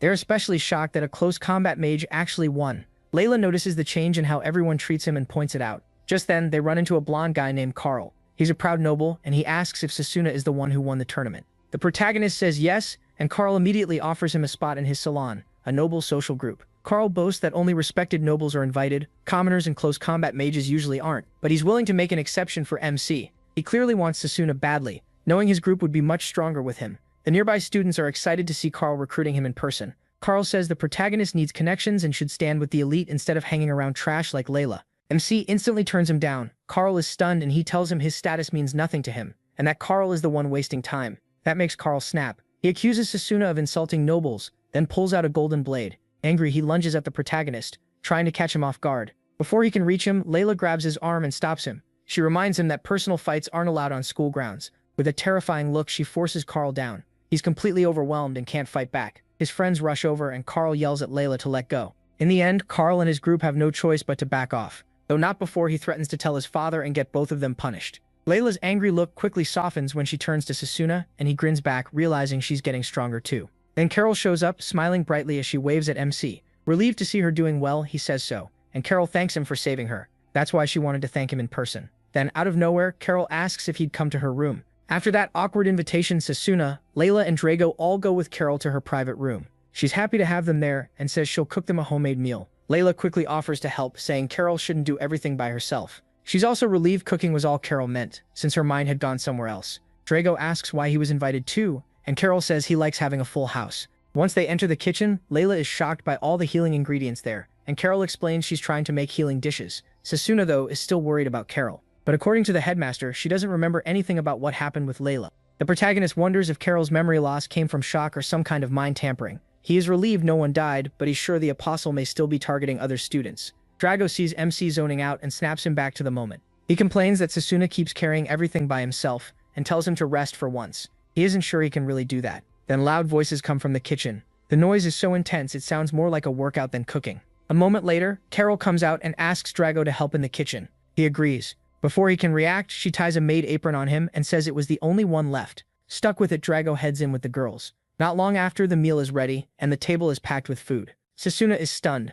Carol worries she made too much, but the protagonist tells her it's fine. He plans to finish it since everyone worked hard to make it. Then he grabs a spoon and boosts his stomach with magic to help him digest faster. Setsuna digs in and starts tearing through the food in front of him. Layla asks if he's okay, and he says he is. His eyes stay fixed on the egg soup. Drago notices and says there's more, proudly adding that he made the soup himself. MC quickly asks for another serving. That leaves Carol a little shaken. She just lost a cooking battle to a guy. Setsuna enjoys the warm, fun mood, but it reminds him of his past life. Back then, the evil god destroyed moments like this. This time, he swears he won't let that happen again. 2 weeks pass, and the day of the joint training arrives. The students gather at the dungeon entrance. Drago asks Setsuna if he's fully recovered. The protagonist says he's back to normal, thanks to the healing meals from Drago and the girls, and he thanks them with a smile. Drago says he was glad to help, and adds that the food only worked because MC kept eating it. Since he is on Drago's team, Drago feels they have nothing to fear. Soon the upperclassmen arrive. One of them comes over and introduces himself as Mifune, a third year from the formation department.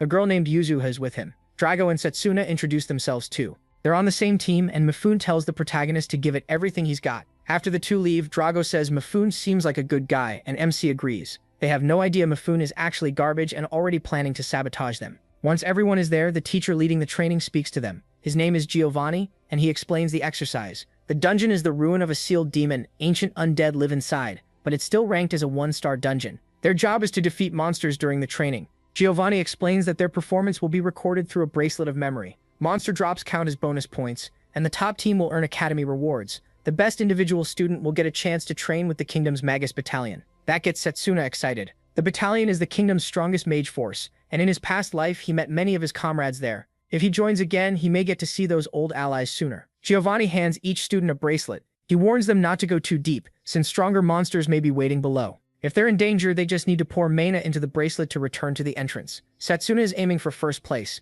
but he knows Drago wants to compete with him too. That makes the rivalry even stronger. The two trade looks, both eager to see who will do better. When the teacher gives the signal, they're the first to release a huge aura and charge into the dungeon. From what Setsuna knows, the ruins were built by an ancient civilization, and much of them still hasn't been explored. Just as expected, the monsters attack any intruder. He also knows the teleport bracelet doesn't remove all danger. He and Drago take the lead until they reach a wide chamber filled with old plant life. That makes Setsuna wonder if people really once lived here. He recalls the principal saying, this training would matter for future missions. The protagonist wants to master spirit magic and finish as the top student here. Soon the others catch up, and Mifune comments on how fast they were. He's completely worn out. Before long, they reach the point where the paths split. After a short talk, Mifune points out the route he thinks they should take. He says going deeper is the best move, and since this is a point contest, Setsuna thinks that choice makes sense. Still, he notices the wall ahead is fake, because the plants covering it look wrong. Mifune says there may be another room behind it. Mifune brushes that off as coincidence. Drago backs Setsuna up, saying he can hear wind from the other side. With one punch, he smashes the wall and reveals a hidden room. He grins at Mifune and says this means they're probably on the right path. Mifune has to admit he was right, and they rush down the new route. Mifune is sure they'll rack up plenty of points. As usual, Drago and Setsuna move first, but suddenly a boulder drops toward them. Drago reacts at once, and slices the boulder apart with his mana sword. The protagonist can tell Drago is fired up, and Drago says he wants everyone to see how amazing close combat magic can be. More than that, he's determined not to lose to Setsuna. Then MC senses a projectile flying at him. He dodges just in time, and it slams into the wall instead. Drago notes how much their reflexes and awareness have improved. He suggests they clear the traps first so Mifune and Yuzuha can move safely. A little later, they enter a room with a chest. While Drago and Setsuna are still checking it out, Mifune rushes in and claims the chest for himself, stealing the credit. He puts on an innocent smile, thanks Drago, and gets 15 points. Drago is stunned by that and realizes this is really a race for rewards. He vows not to lose the next one. Still, he and Setsuna let it go for now and keep moving deeper. Drago soon finds another chest, and just as he's about to take it, Mifune uses a long-range formation spell to snatch it again. That puts him at 30 points, and he still acts innocent. Even though Drago keeps finding the chests, he's still at 0. He ignores the warning signs and keeps exploring. Soon he finds an enemy knight, weakens it, and moves in for the final blow. But as usual, Mifune jumps in and cuts off the knight's head, stealing the credit again. Mifune reaches 40 points, while Drago stays at 0. Then they hit a group of monsters that needs teamwork. Mifune can't take everything this time, so Drago earns 10 points, while Yuzuha reaches 30. Not long after, Drago finds another chest, and Mifune steals that one too, bringing himself to 55 points. By now, Drago is exhausted from doing all the work with no reward. Mifune admits he's strong, but says he lacks vision and won't get far. Stuck at 10 points, Drago is getting seriously angry. Then Setsuna, sitting at 25 points, steps in. He says how they split the dungeon rewards matters a lot. Mifune has been taking Drago's points for himself, and he asks if that's really how he works. Mifune just mocks Drago, saying he uses his brain while Drago only has muscle. Then he claims people use each other to reach their goals, and tells them to do the same if they don't like it. Setsuna finally sees that Mifune is a sly cheat who can teleport easily by using 2 different formation circles. Still, the protagonist has already spotted the weakness in that trick. He also notices Yuzuha doesn't seem to care much about points, which makes him think she may have another motive. The group keeps moving, and Mifune smugly says they'll clear the dungeon soon. He's now at 80 points, while Yuzuha has 50. Meanwhile, Setsuna is stuck at 35, and Drogo is still struggling with 10. Soon they enter a room that feels very different. Mifune spots a chest ahead and instantly activates his teleportation circle to grab it. But this chest is different. The moment Mifune touches it, dark fire blasts him. A crushing aura pours out of the chest, and when it opens, a terrifying monster appears. Something way too strong for a one-star dungeon. This creature is called the King of Death, and its dark flames can drag people into nightmares. Then the team is stunned when the King of Death actually talks, warning that they'll pay for waking him up. Setsuna instantly knows this thing is deadly, so he tells Drago to carry the injured Mifune out while he holds it off. But Drago refuses to retreat. He sees a pile of points, not a threat. The monster fires another blast at the wounded Mifune, but MC cuts through the flames. Drago rushes the monster, only to run into a magic circle. With nowhere to dodge, he takes the hit. Luckily, he gets his mana guard up just in time and survives. The King of Death then spawns several magic circles at once. That tells Setsuna all he needs to know. This is at least a 4-star monster. Dark fire closes in on him from every side. At the same time, Mifune is being targeted too. The protagonist has to yell at him to snap out of it. Then Drago jumps in and cuts down the dark flames. Mifune wakes up just in time to see Drago saving him. Drago reaches out and tells him to help. Mifune takes his hand and gets back up. Yuzuha is targeted next by the magic circles, and she freezes in fear, forcing Setsuna to rush over and save her. He asks if she's okay, and she smiles, says she is, and thanks him for saving her. Drago keeps the monster busy until Setsuna joins him again, telling him it's time to get serious. Instead of backing them up, Mifune is already thinking about how to steal the points and run. Drago can tell something's wrong and asks if he's plotting again, but Mifune insists he has no bad intentions toward the people who saved him. Still, deep down, he's already waiting for a chance to betray them. Drago makes it clear Mifune isn't getting the points this time. Setsuna gets ready to face the monster and realizes he failed to finish Leo last time because he didn't have enough time to use Charge Bullet properly. In a flashback, MC and Drago train with Lionel, who brings out bracelets filled with weight magic. He says wearing them will make them stronger over time, but he didn't want Setsuna using one yet because he was still healing. Lionel warns that it's an old-school method and has to be used with care. Instead of backing off, he gets excited to try it. Back in the dungeon, the protagonist removes the weight bracelets from his arms and legs. He's used to them now, and the second they come off, his body feels light. Drago does the same. Even the impact when they hit the floor shows how heavy they are. Mifune is stunned and starts wondering what kind of crazy gear they've been wearing. With the restraints gone, Setsuna and Drago burst toward the monster at top speed, boosting their bodies to move even faster. Drago targets the magic circles and smashes them apart with his fists. He quickly reaches the King of Death and swings for its head, but the monster catches him by the leg. That still doesn't save the monster, because Setsuna comes in from the side and kicks it. The two land a perfect combo attack together and a huge blast follows. Mifune can only stare as purple smoke fills the whole area. Setsuna and Drago's teamwork ends with the monster losing its head from that joint kick. When MC checks his points, they jump to 50, and Drago gets the same. Since they beat the monster together, the points were split between them. Mifune is left in shock. He and Drago hadn't even been using their full strength before. After that, the protagonist turns to ask Yuzuha if she's hurt, but to everyone's surprise, she's gone. While they're trying to figure out where she went, the ground starts shaking hard. Then the floor collapses beneath them, and Mifune nearly drops in, but Setsuna grabs him and pulls him back. When they look down, they see a swarm of undead climbing up from below. Knowing they may not be able to handle that many at once, the group is forced to pull back. Setsuna can't help wondering why this dungeon is acting so strangely. Before they can fully retreat, the monsters swarm them. MC shouts for everyone to aim for the heads if they want the undead to stay down. Mifune has no choice but to fight, but he soon notices they aren't getting any points. He quickly figures out why, and it's because the undead are being revived by dark magic. Drago complains about the endless numbers, while Mifune admits this dungeon is abnormal. The monsters here are far beyond 1-star level. Then Setsuna senses where the magic is coming from, the lower floors. He asks if the others can feel that same power from below, but Mifune can't sense anything and thinks he's wrong. The protagonist says he's sure of it, even if he doesn't know whose magic it is. Since they still aren't certain, Drago says they should check and jumps down first. Mifune hesitates to follow. MC tells him he has no choice. Staying up here will just get him killed. Angry, Mifune asks if MC is looking down on him, but he says he's only stating the truth. He reminds Mifune that his only move so far has been stealing points from Drago. With that, the protagonist jumps down too. Mifune decides both the team and the dungeon are a complete mess, but he still has to follow. As they fight on, Mifune asks if the two trained together before,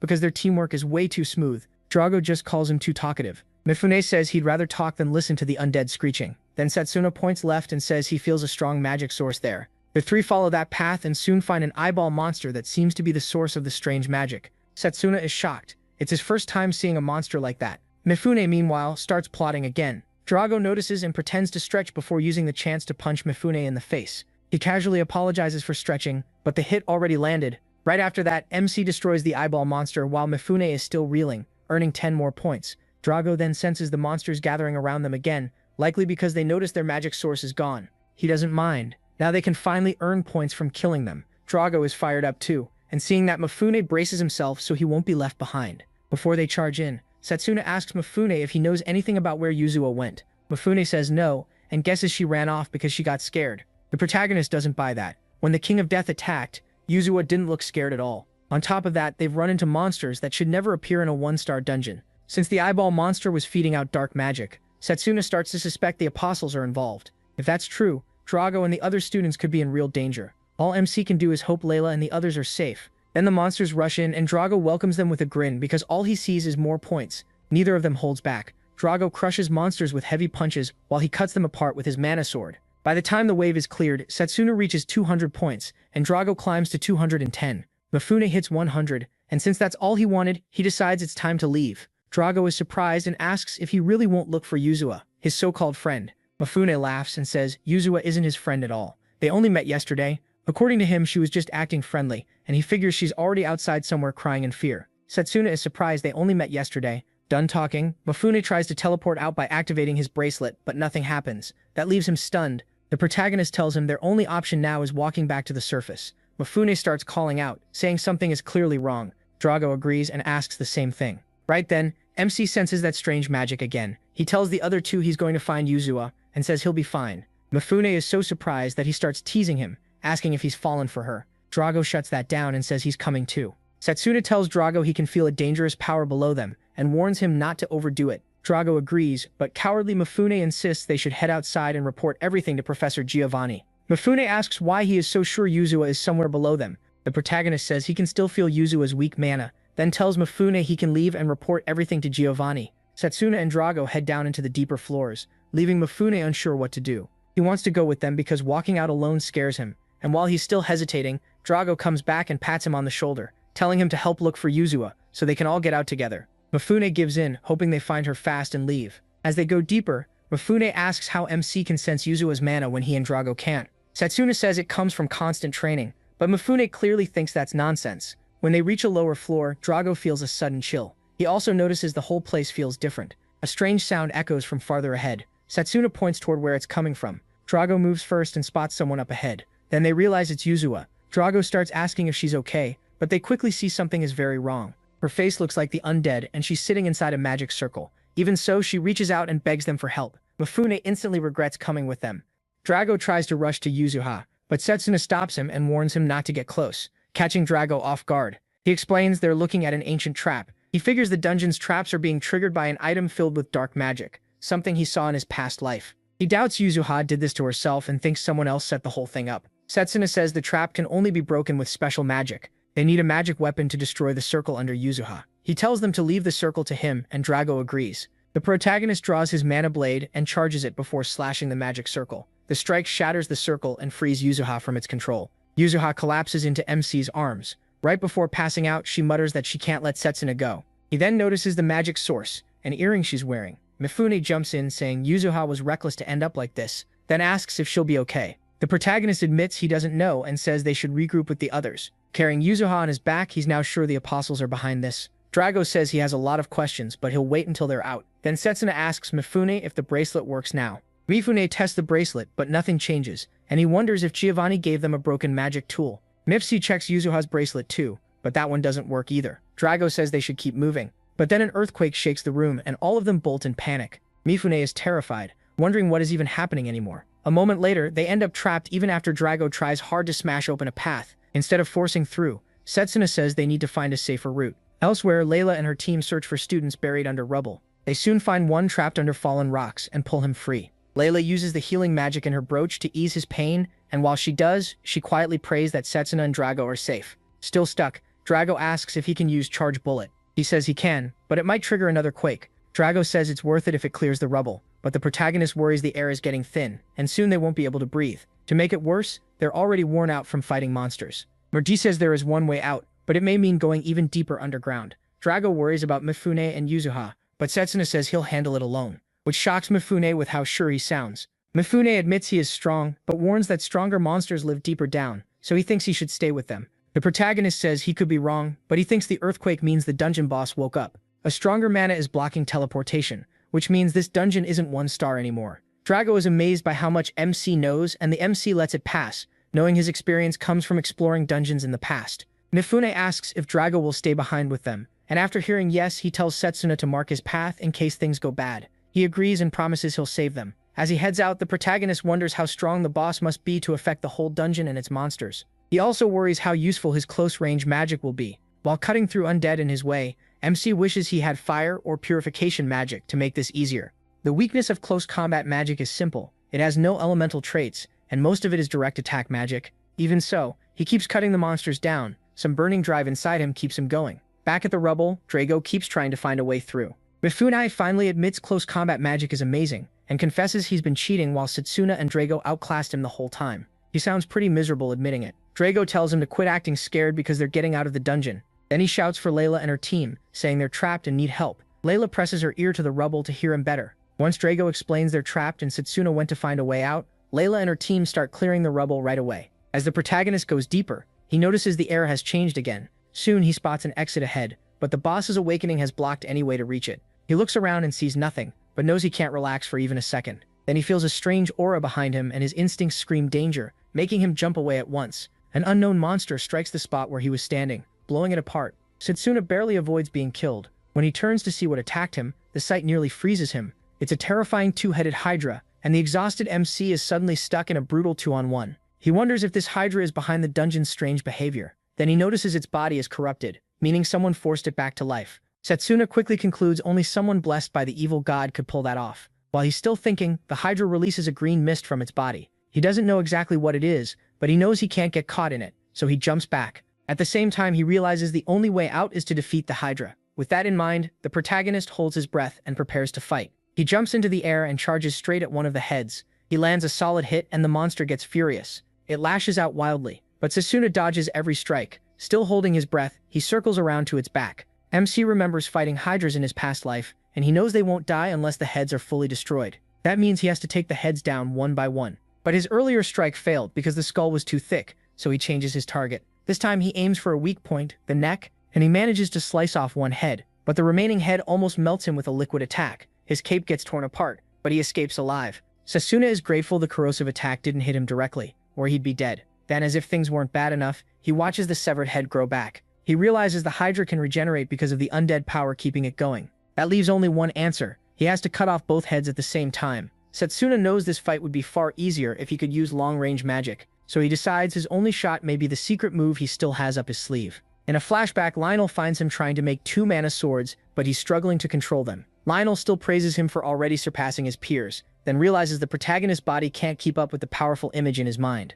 Lionel tells him this kind of skill normally takes a close combat mage around 20 years to learn. Right now, Setsuna's student body isn't ready for it, and his mana flow is still blocked. So before anything else, he has to learn to control mana inside his body. Hearing that, MC finally understands that close combat mages handle mana very differently from long-range mages, so he sits down and starts training that control. Back in the fight with the Hydra, he realizes this untested technique is his only shot. He decides the safest path is to make the first mana sword work properly. If he can pull off the first strike cleanly, then he can follow with the second. Setsuna leaps at the Hydra and lands a blow with the mana sword, but it still isn't enough. He realizes the attack needs more power. He tries to steady his landing, but the Hydra catches him off guard with a tail strike. Even so, Setsuna manages to land on his feet. Then he goes for one more attempt. While he's still putting the attack together, the Hydra fires corrosive liquid at him. The protagonist barely avoids it with a burst of speed, burning through even more mana. Soon he feels something weighing on his body and assumes the poison is affecting him. That makes it clear he has to end this fast. He charges the Hydra knowing he only has one chance. Holding his breath, he stays focused and draws the monster along.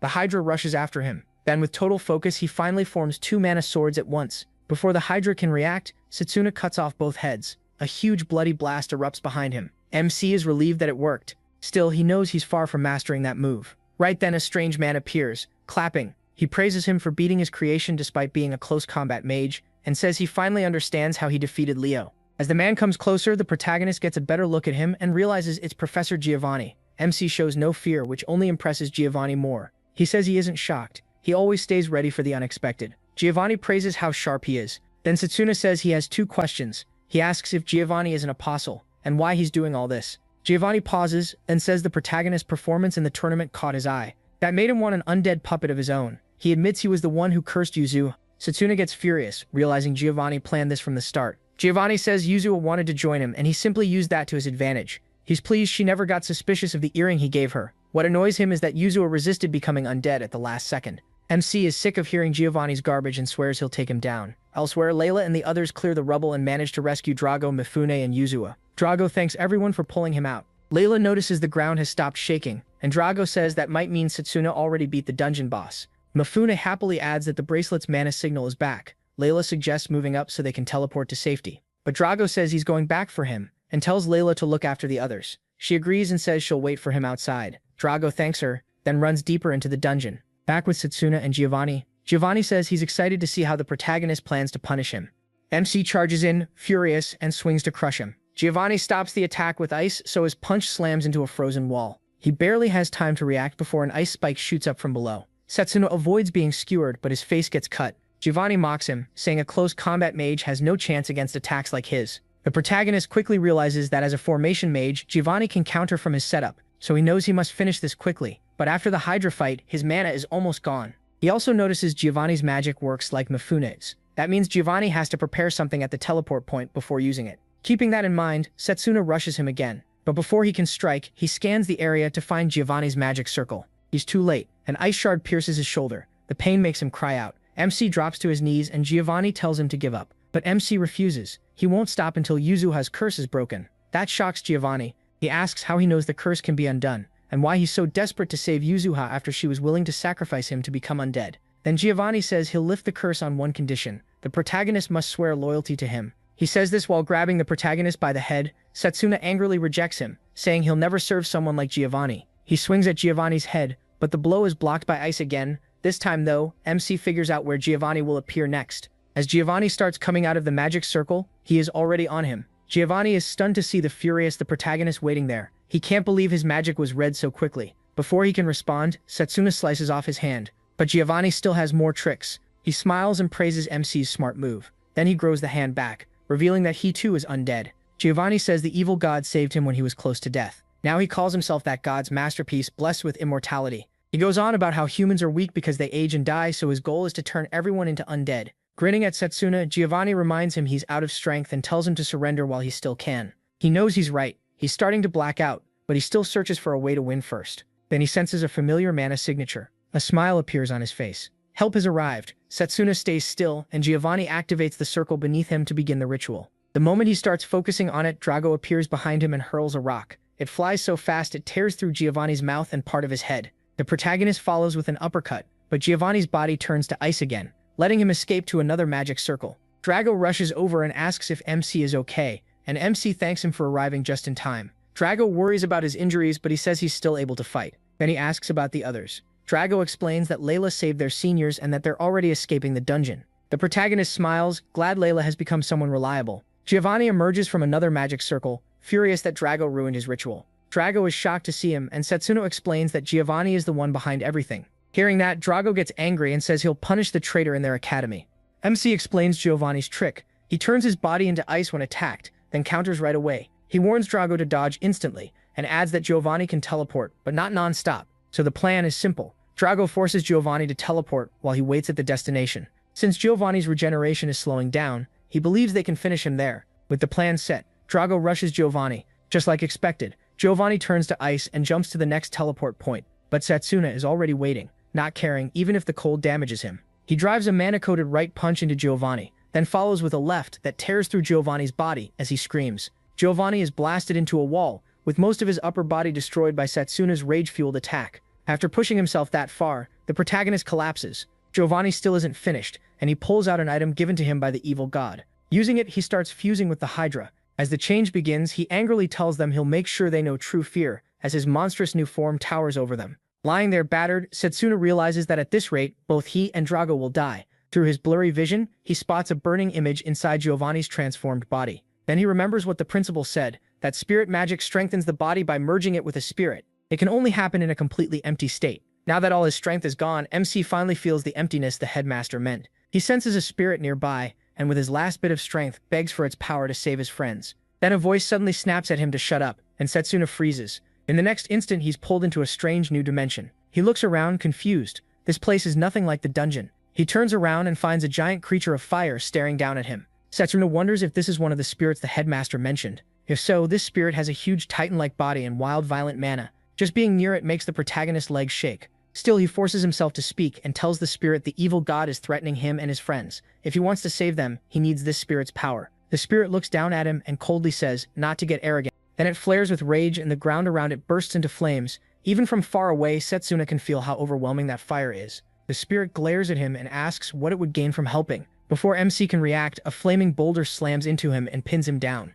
Stunned, he asks why the spirit is acting like this. The answer is simple. The spirit says it has no reason to grant his wish. To prove it means business, it presses the boulder down harder on Setsuna's throat, while raising the heat even more. Soon he is swallowed by flames. The spirit says it will turn this place into hell for him. The fire tears through the protagonist, and the pain is so bad he screams. Even so, he knows if he can't convince this spirit, both he and his friends are finished. The spirit is surprised to see Setsuna still awake after turning the flames up further. A normal human should have blacked out by now. Then the fiery spirit senses the spirit of time inside MC and wonders why it's there. But he still refuses to give up, even while burning alive. He yells for the spirit to hear him out. That stubborn resistance catches the spirit off guard, and it also senses the evil god and the apostles tied to him. Hearing that, Setsuna quickly says he wants the power to defeat them. The fiery spirit still won't bend. It tells him it'll burn him to ash instead. The protagonist fires back that he doesn't care. He's not backing down. That answer finally reaches the spirit. At last, it tells Setsuna to prove his worth. A huge blast of fire breath pours over him and swallows his whole body,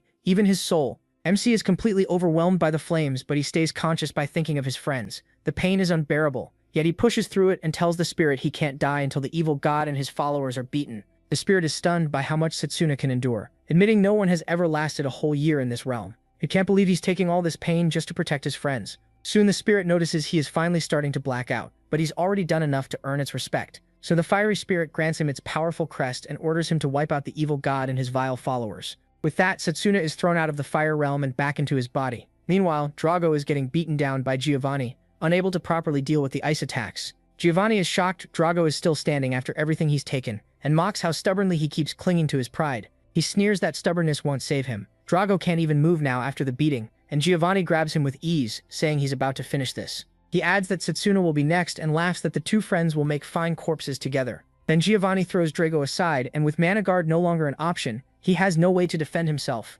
Drago lies there helpless, watching Giovanni get ready to kill him, and finally accepts he may die. He remembers his father telling him to protect his friends with close combat magic, and hates that he might fail that wish. Giovanni unleashes a corrosive attack at him, kicking up a cloud of dust. When it clears, he expects to see Drago torn apart, but instead there's no body at all, only the ruined ground. Giovanni starts wondering where Drago went, when he suddenly feels a warm presence nearby. He turns and sees Setsuna in a blazing new form, holding Drago after saving him at the last second. The protagonist even has red hair now, a sign of his awakening. Giovanni is left stunned, unable to understand what kind of form MC just unlocked. He barely has time to think about it before Setsuna vanishes from sight. A moment later, he's already in front of Giovanni. He throws a crushing punch that blasts Giovanni into the wall. As Giovanni slams into it, he can't understand how a close combat mage is using elemental power. Then he notices something worse. Setsuna's attack didn't just hurt him, it also slowed his regeneration. That makes it clear this flame is no ordinary fire. Then Giovanni spots another crest on the protagonist's hand. He can't accept that MC now carries two magic paths in one body. For the first time, Giovanni starts trembling before his firepower. He doesn't want to admit he's actually afraid, so he reminds himself he's undead and beyond fear of death, then spits out a poison mist, bragging that no living thing can survive it. Setsuna proves him wrong with one flaming punch. That single blow cuts straight through the poison wave. He knocks it aside with ease, leaving Giovanni shaken and wondering where this power came from. Before he can think longer, Setsuna rushes in and lands another flame-covered punch. The hit makes Giovanni curse out loud. He's sent flying again, but amazingly, the protagonist still isn't done. Then the power suddenly misfires and MC passes out. Giovanni quickly realizes he still doesn't know how to control this power and mocks him for blacking out in the middle of a fight. He moves in at once, trying to take advantage with a punch, but Setsuna dodges it anyway, shocking him. Giovanni can't understand how, then figures out the protagonist is moving on instinct, and decides to lock him down. He unleashes his ice magic, and this time it lands. Ice shards pierce MC and pin him in place. Giovanni praises his power for a second, then says he's still just a child compared to real fighters. He charges in to cut off Setsuna's head and prove the undead are superior. But just before he reaches him, Giovanni suddenly sees his own arm fly away. He looks down and finds Layla standing in front of him, mana sword in hand, Layla apologizes for being late and promises nothing will happen to him again. Giovanni curses himself for focusing only on the protagonist and missing Layla's arrival, but he still thinks he can kill her fast. Layla glances back at Setsuna, confused by the changes in him, but she decides to protect him for as long as she can. At the same time, MC finds himself back in the fire dimension. The fire spirit mocks him for passing out from such weak flames, and he asks what went wrong, since he thought they had already become one. Then he notices Layla has joined the fight, and she's in danger. Desperate, Setsuna begs the spirit to teach him how to use this power so he can get back, but the spirit says he'll have to figure that out himself. It explains this is the first time it has ever given its power to a human, leaving the protagonist stunned. At the same time, he sees Layla struggling against Giovanni. She does everything she can to hold him off, but Giovanni is far too strong for her. He keeps striking her, then smashes her into Setsuna's frozen body. Layla coughs up blood, but she still refuses to quit. She remembers Memsi telling her that strong resolve can make her stronger. That resolve flares up now as she fights to protect her friend. But even then, she's still no match for Giovanni and gets beaten down again. Seeing that ignites something fierce inside Setsuna. The fire spirit pushes him further, teasing him about standing beside his future girlfriend. When he still gives no answer, the spirit decides to finish him itself. It unleashes an enormous wave of fire that completely engulfs him. Back in the real fight, Giovanni is still toying with Layla when he suddenly senses something change. Setsuna rises, flames wrapping around his body. He lunges at Giovanni and grabs him by the head, then unleashes the flame spirit's magic, Inferno Blaze. Fire erupts from the protagonist and floods the whole area. Setsuna pins Giovanni down with one hand as flames pour off his body. He tells him immortality sounds nice, but humans fight so hard because they know their time is limited. He says he truly understood flame magic right when death was closing in. Giovanni calls this impossible, but MC only makes the fire burn hotter. The flames slam into Giovanni once more. Then he hears Layla call out. She asks if he's really the same protagonist. He tells her he hasn't changed and gives her a big smile, promising everything will be okay. Moving over to Layla, Setsuna thanks her for protecting him while he was unconscious. He asks about her injuries, and she says she's fine, just happy he and Drago made it through. From across the room, Drago admits he never thought Layla would show up. Layla explains that their seniors already escaped with teleportation magic, but she had a bad feeling and came back to check on them. She adds that she sent the other students to report everything to the professors, so help should be on the way. MC is just about to praise her when all the power he used catches up to him and his body stops moving. He drops to the floor and his red hair fades back to its normal color. Luckily, help arrives right then. A rescue team rushes in after hearing what happened. One of them moves to support Setsuna, but he tells them to treat his friends first. He looks over and sees the others already being helped. He smiles, realizing things worked out in the end. Then he finally blacks out, and when he wakes up again, he finds himself in the infirmary. As his mind clears, Setsuna jokes to himself that he's becoming a regular in the infirmary.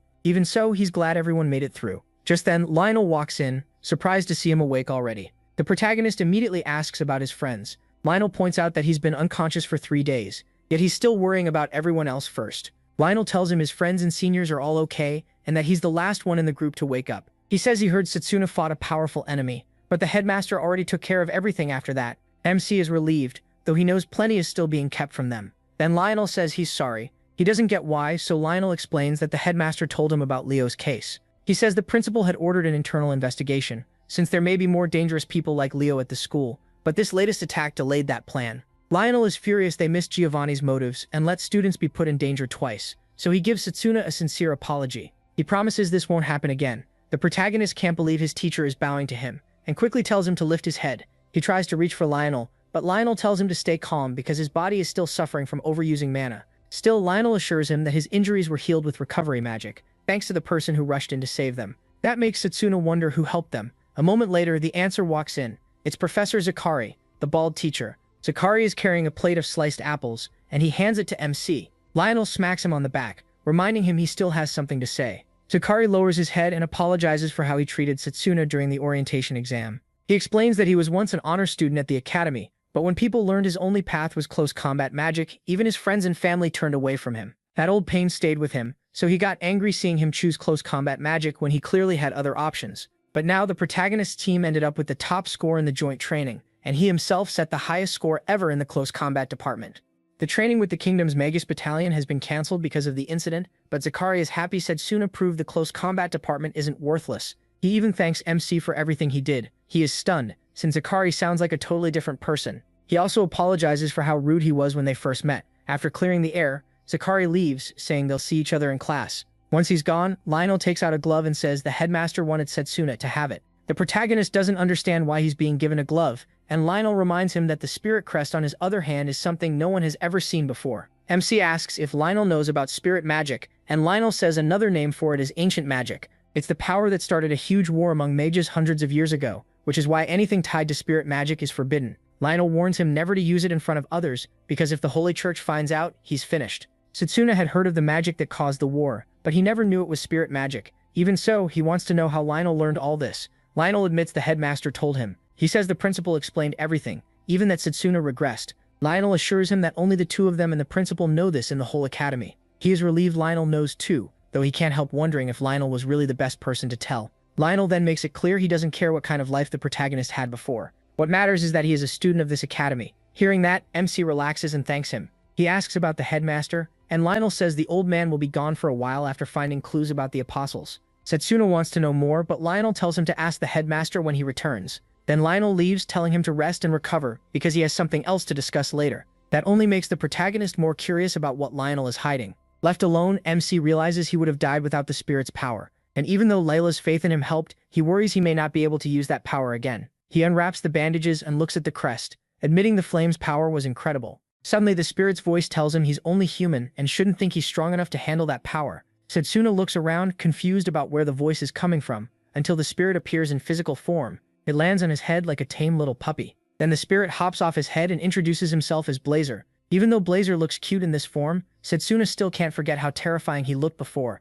Blazer rushes to the window to see how much the world has changed, and he's amazed. He blurts out that everything is huge, but the protagonist figures it only feels that way because Blazer is tiny. When Setsuna asks if he's really that impressed, Blazer admits human society isn't that special, but seeing it for the first time in this form still amazes him. Since that's the case, MC asks why he picked this body. Blazer acts too proud to answer, then decides to make an exception. He reminds him that they're linked through the crest, and to appear physically he needs mana. His true form would drain the protagonist almost instantly. That's why he chose this shape, and now MC finally gets it.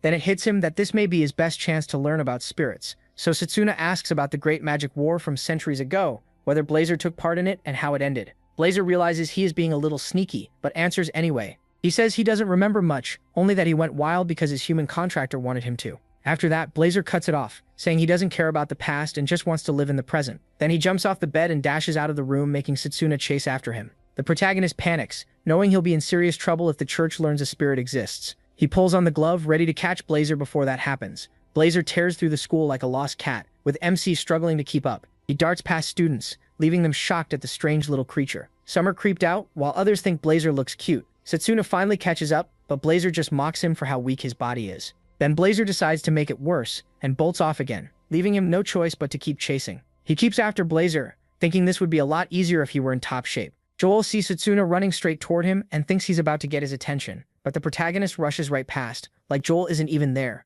Joel can't believe he just got ignored by MC, and Carl gets the exact same treatment. At the same time, Cyrus watches from behind a pillar as he chases his runaway pet. A moment later, Setsuna ends up in a classroom, but Blazer is nowhere to be found. Then he realizes it is Mifune's class, which catches him off guard. Some girls start making fun of the protagonist, but Mifune hears them right away. He cuts them off and firmly tells them not to mock his friend. The girls are stunned that Mifune is defending Setsuna, and even calling him a friend. Mifune explains that the school started treating MC differently after he got the top score in the joint training exercise, mostly because the other students do not know what really happened. He smiles and admits he never thought Mifune would call him a friend. Mifune says anyone useful is worth being his friend, and the protagonist can only laugh at how strange he is. Then Mifune gives him an update on Yuzuha, saying she is out of danger now. Still, she has not fully recovered and is being questioned by the professors. Hearing that, Setsuna figures Giovanni probably left nothing behind, knowing how careful he is. Mifune then asks if Mifune has seen a red animal, and Mifune tells him to check the courtyard. Looking out, he spots Blazer in the courtyard just where Mifune said. He quickly thanks Mifune and runs after him again. By then, a crowd has already formed around Blazer. Some think he is a magical beast, while others guess he is just a pet. Blazer does not care at all, and keeps happily playing with the flowers. From the corridor, Setsuna calls out Blazer's name. That shout catches Akhtar's attention. From the way the protagonist calls to him, Akhtar quickly realizes the creature belongs to the protagonist. Wanting to punish MC, he decides to go after the pet instead. Pretending he is protecting the students from a magical beast, Akhtar attacks Blazer with ice magic. Blazer watches the ice shards rush at him. Then he spits a small burst of fire and wipes them out completely. Akhtar is left frozen in shock. Then Blazer gives him a creepy smile and asks if he really just attacked him, which nearly scares Akhtar to death. Blazer decides to teach Akhtar a lesson and breathes fire at him, burning him a little. Akhtar cries out and runs off before he gets hurt. Even worse, Setsuna sees it all from above and is just glad Blazer is safe. Then another thought hits him. If Blazer can still use his powers in this form, the other students could be in real danger. The students who saw what happened grow even more curious about Blazer. But the moment Blazer seems ready to lump them in with Actar, they quickly back away. Setsuna is still up on the balcony when Layla arrives. He worries she might be in danger and tries to run to her, but the pain in his legs stops him. Now Layla stands right in front of Blazer while Blazer stays alert after being attacked by Actar. Then Layla senses something familiar from him. She steps closer and asks if he was the one who helped Setsuna in the dungeon. Kind as ever, Layla goes down on her knees and bows, thanking Blazer for saving her friend. Blazer is clearly pleased by her attitude and praises her for it. Setsuna is shocked to see Blazer calm down so fast and stop acting hostile. Layla then takes one of the fruits from her basket, the one she meant to give the protagonist, and offers it to Blazer. He gladly takes it. The second he bites into it, his eyes light up from how good it tastes. MC cannot believe Blazer was won over that easily. Later, Blazer joins him and his friends in the dining hall, sitting on Layla's lap while eating everything in front of him. Drago is amazed by his appetite and asks him what kind of animal he is. Setsuna nervously calls him a magical beast. He keeps Blazer's true nature secret since that could put him in danger if the church ever finds out. At least Blazer is no longer acting aggressive toward the other students. The protagonist thanks Layla for helping, and she says she only did what she could since Blazer had been surrounded by so many people. Blazer also notices the students staring and gossiping, but since that is all they are doing, he lets it slide. Setsuna is relieved that everyone just thinks Blazer is some rare animal. Blazer tells Layla that if she keeps bringing him gifts, he might let her become his subordinate. Luckily, MC is the only one who can hear Blazer speak. After that, he thanks Layla and Drago for saving him in the dungeon. Layla says that is what friends do, and Drago agrees. Then Drago pulls a letter from his pocket, sent by his parents. They heard his team came in first in the joint training exercise, and they are really proud of him. Setsuna is happy to hear that. Then Layla says she is still worried about who Giovanni really is. The protagonist agrees. He does not know everything yet, but he thinks they may get a clue after Yuzo's questioning is over. At first, MC thought Giovanni was an apostle, but the only real power he showed was merging with the Hydra, which feels too weak for someone like that. Then Drago asks what power Setsuna used in the dungeon, since it clearly was not close combat magic. Layla answers first and says the power came from Blazer. Blazer is impressed that Layla noticed that much. While she pets him and he rolls around on her lap, he realizes she has completely tamed him. The group is enjoying themselves when Cyrus suddenly appears and calls for the protagonist. The other students immediately wonder why Cyrus came. Seeing their faces, Cyrus can tell no one wants him there. Still shameless as ever, he asks Setsuna where Blazer came from. Cyrus says he has never seen a magical beast like this before, and even suggests it might be a forbidden one. MC already knows this will go badly if Cyrus keeps pushing those accusations. Cyrus steps right up to him and reminds him that pets are supposed to be registered with the academy. The second Blazer hears himself called a pet, he gets furious. Cyrus warns that if Setsuna cannot explain Blazer's origin, he will have to get rid of him. Just as Blazer is about to snap, Sakari walks into the dining hall. He steps in and says he was the one who got Blazer's registration form, but he misplaced it. Sakari bows to Cyrus and apologizes for the mistake, leaving the protagonist shocked that he is helping. Cyrus takes the chance to insult him, saying a former top student has turned into trash. Sakari does not react and keeps playing the fool, if it means getting Cyrus off Setsuna's back. Then Drago rises from his seat, and Cyrus thinks he is about to do something reckless. Instead, Drago runs over to thank Sakari. He says Sakari is the reason their team won the joint training exercise. Setsuna and Layla join in, thanking Sakari too. Their kindness moves Sakari to tears, but Cyrus cuts back in, claiming they are all putting on an act. Even so, the rest of the students in the hall start speaking up, saying the close combat department now ranks above the long-range magic department. They mock Cyrus for acting superior when his department is no longer number one. Forced to back down, Cyrus leaves the hall but tells Sakari to turn in the registration form first thing tomorrow. Setsuna is relieved it ended there, because one more minute and Blazer would have exploded. He thanks Sakari for stepping in, even without knowing the full story. Sakari tells him there is no need. He trusts MC had a reason to bring the magical beast into the school. Layla and Drago smile and call him the kind of professor others should learn from. Blazer, though, is not impressed in the slightest. Later that day, Setsuna is in the schoolyard, when a phantom beast delivers a letter to him. It is from the headmaster, congratulating him for gaining spirit magic. The headmaster says he is worried the protagonist may not be able to control that power. He wants to guide him himself, but he will be away for a while, so he arranged for someone else to teach him instead, which surprises MC since he did not know that was even possible. The letter adds that Lionel will introduce him to this person. As soon as Setsuna finishes reading, the letter destroys itself. Elsewhere, the old woman the headmaster chose to train him is furious that he exposed her identity. Angry, she says she will personally crush Setsuna if he turns out to be some useless kid.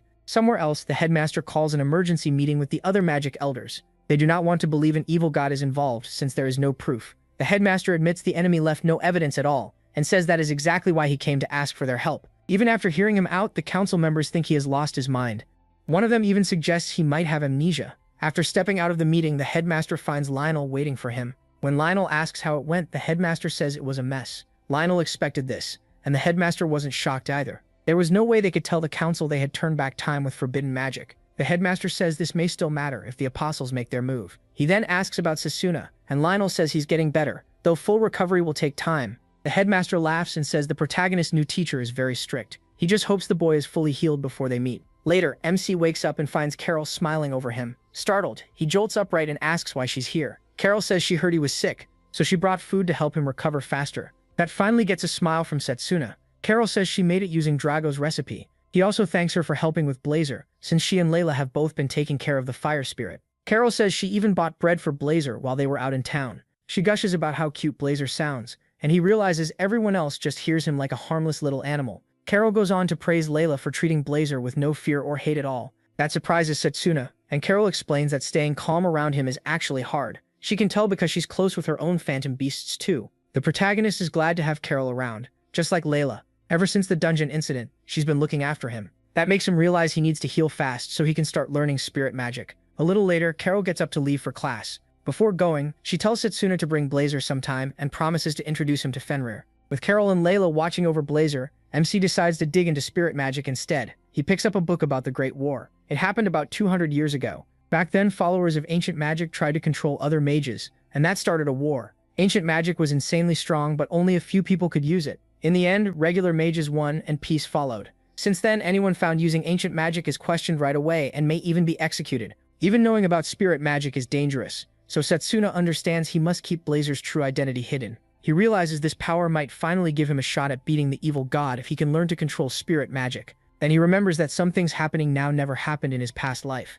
and he starts wondering if he's making the right choices. A few days later, Setsuna has recovered enough, and he and Lionel pack to leave. Carol worries he's heading out already right after getting better, and asks if he'll be okay. The protagonist says he will. The training will happen during the school break. Drago isn't surprised at all. He says he'll be training too, so MC won't come back stronger than him. Layla has gotten really attached to Blazer, so she's sad he'll be gone. Blazer acts like a spoiled noble, and tells her to have lots of fruit ready when he returns. With everything set, Sasuna thanks his friends for all their help and says goodbye. As they head off, Lionel pats his shoulder and says he's got great friends. He agrees. Still, he's worried about Blazer. He doesn't know if he can handle caring for him alone, but he also can't keep leaving him with Layla. Since they're traveling a long way, Lionel says they'll use lizard carriages. He admits they're hard to ride, but for long trips, it's their only real option. Basically, Sasuna just has to hold on tight. The stable owner warns him the lizards are very fast and the ride could get rough. He also makes it clear he won't be responsible for any injuries. The protagonist tells him that's fine. To him, it all depends on how well he connects with the lizard. He walks up to one, pets its head, and jumps on. The owner is surprised it doesn't throw a fit and decides the trip should be fine. He apologizes for judging MC by his age, saying most kids struggle at first. What he doesn't know is that MC already has plenty of experience from his second life. Once they get the lizards moving, Lionel and he set off to meet the new teacher. Blazer enjoys the trip and says the ride feels refreshing. Lionel, though, is having a hard time with the speed. Before long, they come across several women blocking a lonely road, so they have to stop. From their clothes, Lionel guesses who they are, and the women confirm they serve Morgana the witch. Sasuna remembers that Morgana was the name in the headmaster's letter. Lionel climbs down and says they're on their way to see her. Then he asks if they've come to welcome them. One woman coldly replies that she has no interest in meeting a close combat mage. Her voice sounds strange and her aura feels off too. She's also holding a scythe. Lionel asks if she's Morgana. That's when he and Sasuna realize these women are probably dolls made through alchemy. Morgana is speaking through them, and she's clearly unhappy that a magic spirit chose the protagonist. She says that if he's really chosen, he can prove it by beating the girls. Without any warning, the dolls fire a huge blast of power from their weapons, forcing Sasuna to draw his mana blade and cut through part of the attack. Lionel sends the lizards away so they won't get caught in the fight. He blocks some of the blasts too, and MC realizes Morgana must be incredibly strong if even her dolls carry this much magic. Morgana quickly sounds disappointed by Sasuna's performance, and repeats that she doesn't want a close combat mage. Hearing that, Lionel decides to get serious. He forms a huge mana blade, ready to show Morgana why she shouldn't look down on close combat fighters. He steals himself too. He's determined to prove he's not worthless. The dolls keep firing magic shots at them, but Lionel tells Sasuna not to retreat. He says he'll handle the incoming blast. With a single swing, Lionel cuts the energy ball apart. The protagonist is stunned by how much power Lionel can pour into one mana blade. Now the path to the three dolls is open. Both sides rush in, and Sasuna notices the lead doll is using a lightning-charged scythe. He barely avoids getting his head taken off and jumps back. The other dolls follow up with ranged attacks, pushing both of them even farther back. Lionel warns Sasuna to be careful. Even a small touch from that lightning will shock him. They barely keep up as the lead doll drives her weapon into the ground, releasing a heavy burst of energy that forces them on defense. Through the doll, Morgana mocks them, saying elemental attacks are too much for them because that branch of magic is rare. Setsuna knows she's right about one thing. Elemental magic is a nightmare for close combat mages because touching it hurts them directly. Other mage types would have an easier time since their mana works at a distance. Morgana then sends golems at them too, still mocking them for struggling against mere dolls, and MC decides to prove close combat magic hasn't shown its true peak yet. He bursts toward one doll at blinding speed, and before she can react, he lands a hit. Lionel goes after another doll and drops her with a crushing punch. Soon Setsuna is facing the scythe doll again, and he quickly thinks of the best weapon for this fight. He forms a hook-shaped mana sword and leaps at her. Using it, he catches onto a tree and swings clear, making her attack miss. Once she's open, Setsuna kicks her in the head. The doll pulls back at once, realizing he's started using the terrain to his advantage. While Lionel is pounding one of the dolls, he warns him that the scythe user is charging straight at him. She slips into Lionel's blind spot and thrusts from behind. It looks like a sure hit, but Lionel avoids it at the last second, leaving only dust behind. Then the three dolls join together, holding hands so Setsuna and Lionel can't find an opening. They unleash a strong water spell and taunt the two, asking how they plan to break it. The protagonist isn't sure what to do. If it were just close range, Charge Bullet would have worked. Right then, Blazer walks up to him and says his power can smash the spell, though if they're not careful, it could burn down the whole forest. He activates it right away. The crest on Setsuna's hand lights up, and fire wraps around his body. Blazer is impressed that MC stays conscious. Then he says he'll raise the flames even more, and burn the dolls along with their stupid magic. And he does exactly that. But the flames are too much for his body. He cries out in pain and tells Blazer to ease off. Blazer is shocked that Setsuna is pulling back and asks if he even wants to beat the dolls. The protagonist says he does, but reminds him this is a test. Morgana is clearly trying to measure his true strength. Hearing that, Blazer backs off. To their surprise, Morgana orders the dolls to stop fighting and takes Setsuna and Lionel to her house. Both of them are confused by the sudden change. The dolls even apologize for attacking them. Soon they arrive at Morgana's small hut deep in the forest. Her first question is why MC didn't use spirit magic when he was cornered. She points out that fire would have broken the water barrier much better than close combat magic. His choice to hold back makes Morgana very curious. Setsuna explains that he kept the fire magic hidden because he still doesn't know who his enemies are. On top of that, it could have set the whole forest ablaze, and he doesn't want to destroy nature. Morgana calls him too soft, but she also praises him for not forcing out power he still can't control. Because of that, she says she'll teach him how to control his fire spirit magic. Setsuna bows and thanks the old woman for helping him. Blazer, though, nearly laughs himself sick. He thinks someone as weak as the protagonist could never control him. Morgana hears that and says she doesn't see a mighty spirit at all, just a cute little animal. That instantly sets Blazer off, and he decides to reveal his true form. In anger, he takes over MC's mana and burns through it, causing intense pain as he tries to prove Morgana shouldn't look down on him. Setsuna panics, knowing he can't stop the power if it goes wild. Morgana makes it clear she has no plan to let the fire spirit burn everything down. She quickly uses her own spirit magic, which seems tied to water, and tells Blazer she'll show him how a spirit is really handled. Blazer fires a strong flame bullet at Morgana, but her body turns to water and absorbs it without a scratch. After that, Morgana decides she's done playing with Blazer. With a snap of her fingers, she pulls water from the nearby lake and sends it rushing at him. A moment later, Blazer is trapped inside water bubbles, and Morgana leaves him there. Then she tells Setsuna the spirit still hasn't truly bonded with him, which is why his power is lacking. To her, Blazer is just a wild beast, but she promises him that once they form a real bond, he'll be able to control him and draw out his full power. The protagonist can only stare in amazement at how completely she commands nature. After teaching Blazer a lesson, Morgana frees him and explains that spirit magic has 3 stages. The first is becoming one with nature. The second is entering the spirit world by your own will and facing the spirit to earn its true recognition. From what she heard, Setsuna forced a contract with the fire spirit before even finishing stage 1. That's why his spirit magic is incomplete. She's even annoyed that Headmaster Danon never taught him properly,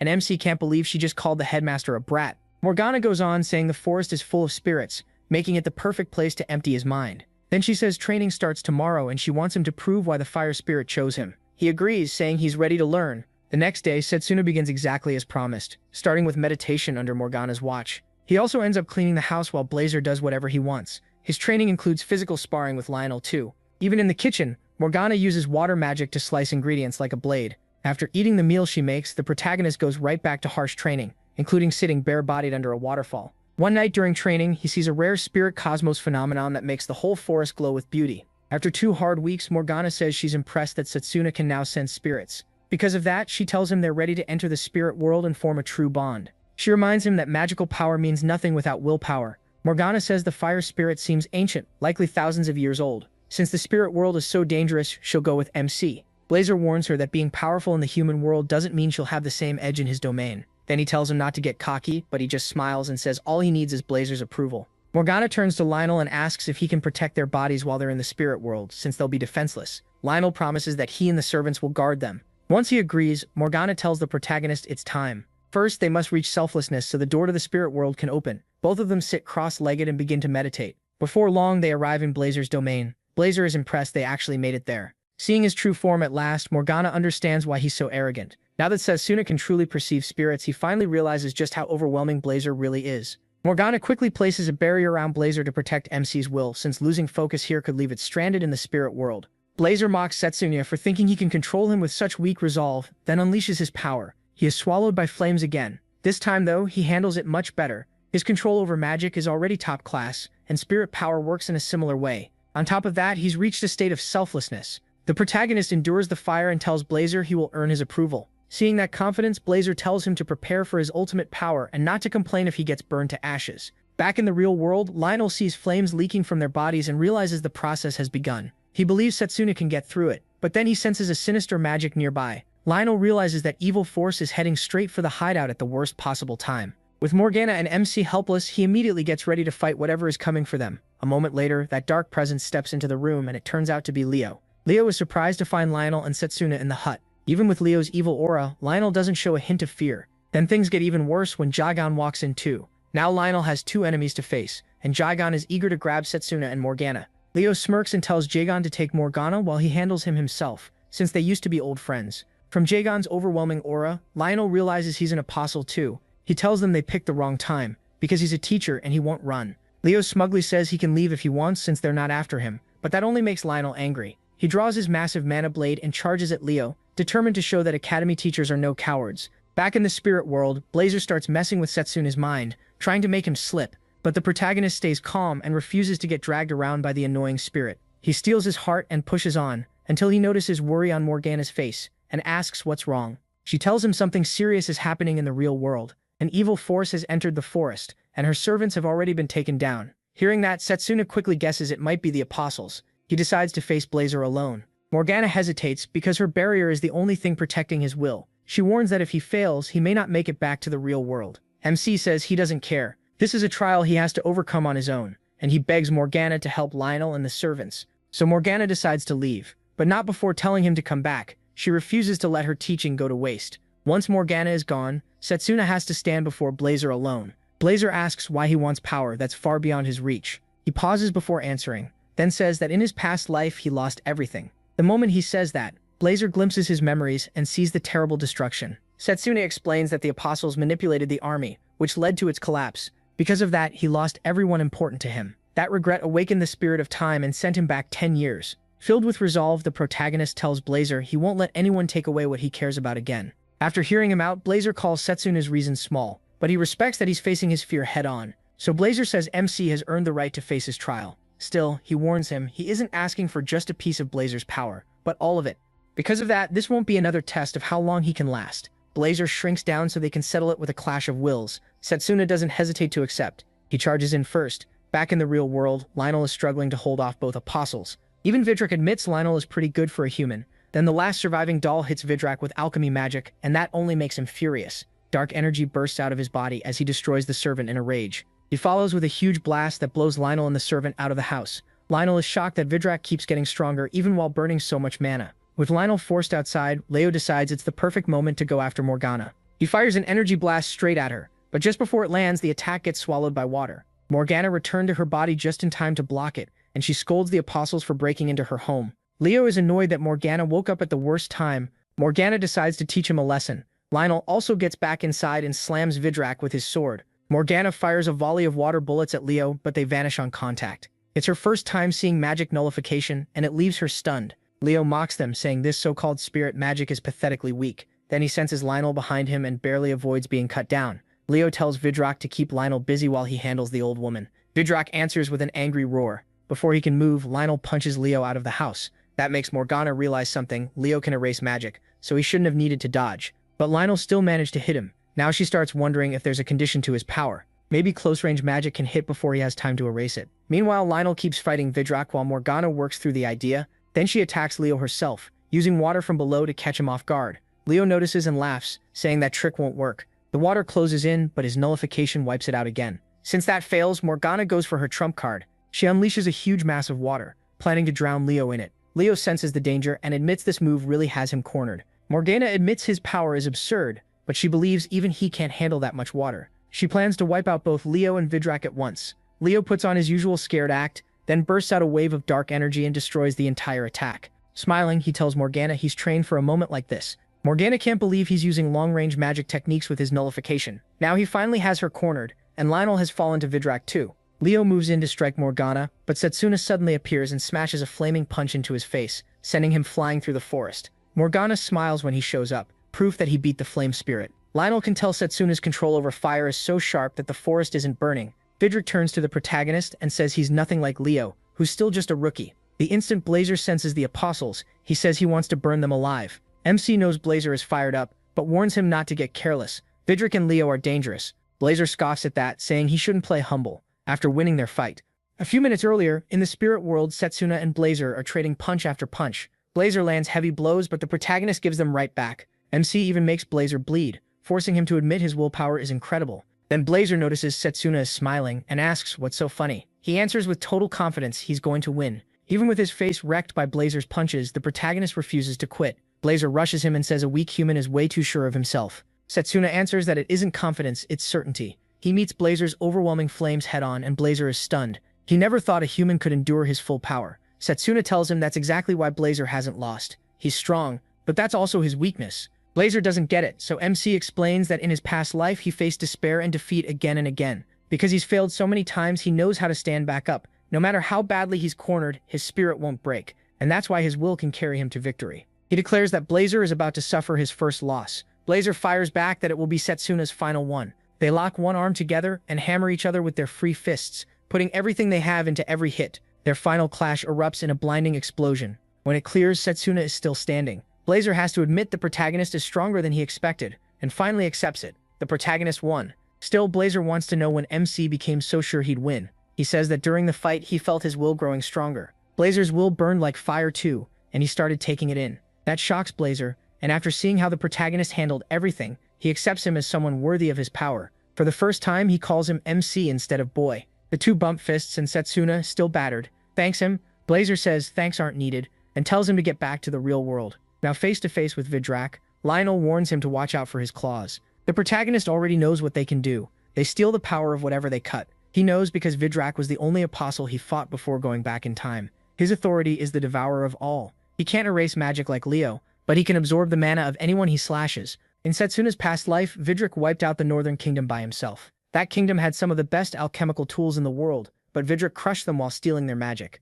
Vidrak is surprised MC knows that much, but he's still sure the MC can't beat him. Elsewhere in the forest, Leo gets back to his feet and realizes he is much faster and stronger than before. The protagonist is also surprised Leo can still stand after that punch, which tells him Leo has grown stronger too. Excited, Vidrak claims MC for himself and tells Leo to stay back. Leo doesn't argue and lets him have it. Setsuna remembers that in his past life, he beat Vidrak with long-range magic. This time, he doesn't have that option. He knows one slash from Vidrak could put him in serious trouble. Even so, he doesn't back down. He's stronger now too. Vidrak rushes in, but he blasts him back with a fiery punch. The protagonist gives him no time to recover and charges in with more flame-covered blows. As Setsuna batters him, Vidrak can't believe he's actually slower.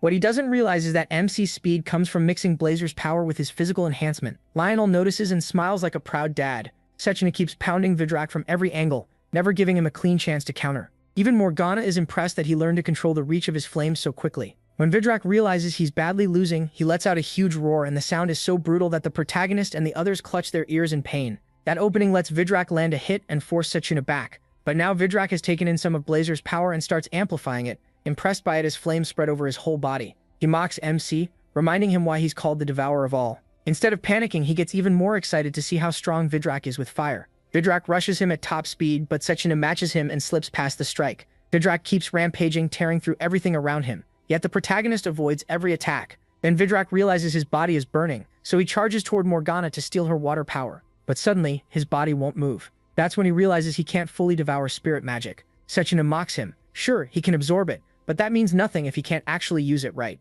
The spirit fire doesn't obey Jagan, it's eating him alive. MC tells him he was never strong enough to truly handle spirit magic, Writhing in pain, Jagan asks if MC let him get hit on purpose. Panicked, Jagan turns to Leo and begs him to erase the flames burning through his body. Leo can't believe it. A moment ago, Jagan told him to stay out of it, and now he wants help. Jagan just yells at him to do it. To shut him up, Leo finally agrees. Leo fires a long-range spell at Jagan, but instead of nullifying the flames, he uses destructive magic. Jagan is stunned. The attack tears through Jagan's body and keeps going straight into Morgana. Caught off guard, she loses half her body the instant it hits. Seeing his mentor nearly burned away, Sechina screams in horror. Jagan accuses Leo of betraying them, but Leo coldly says he only put the mission first. Jagan's nose had helped them find Morgana, and now Leo figures his job is finished. Refusing to die alone, Jagan decides to take everyone nearby with him. Right before he can blow himself up, Sechina rushes in and forms a sword from spirit flames. One slash is enough to cut Jagan down. All that remains is a black gemstone. Once Jagan is dealt with, he turns and sees that Leo has escaped again.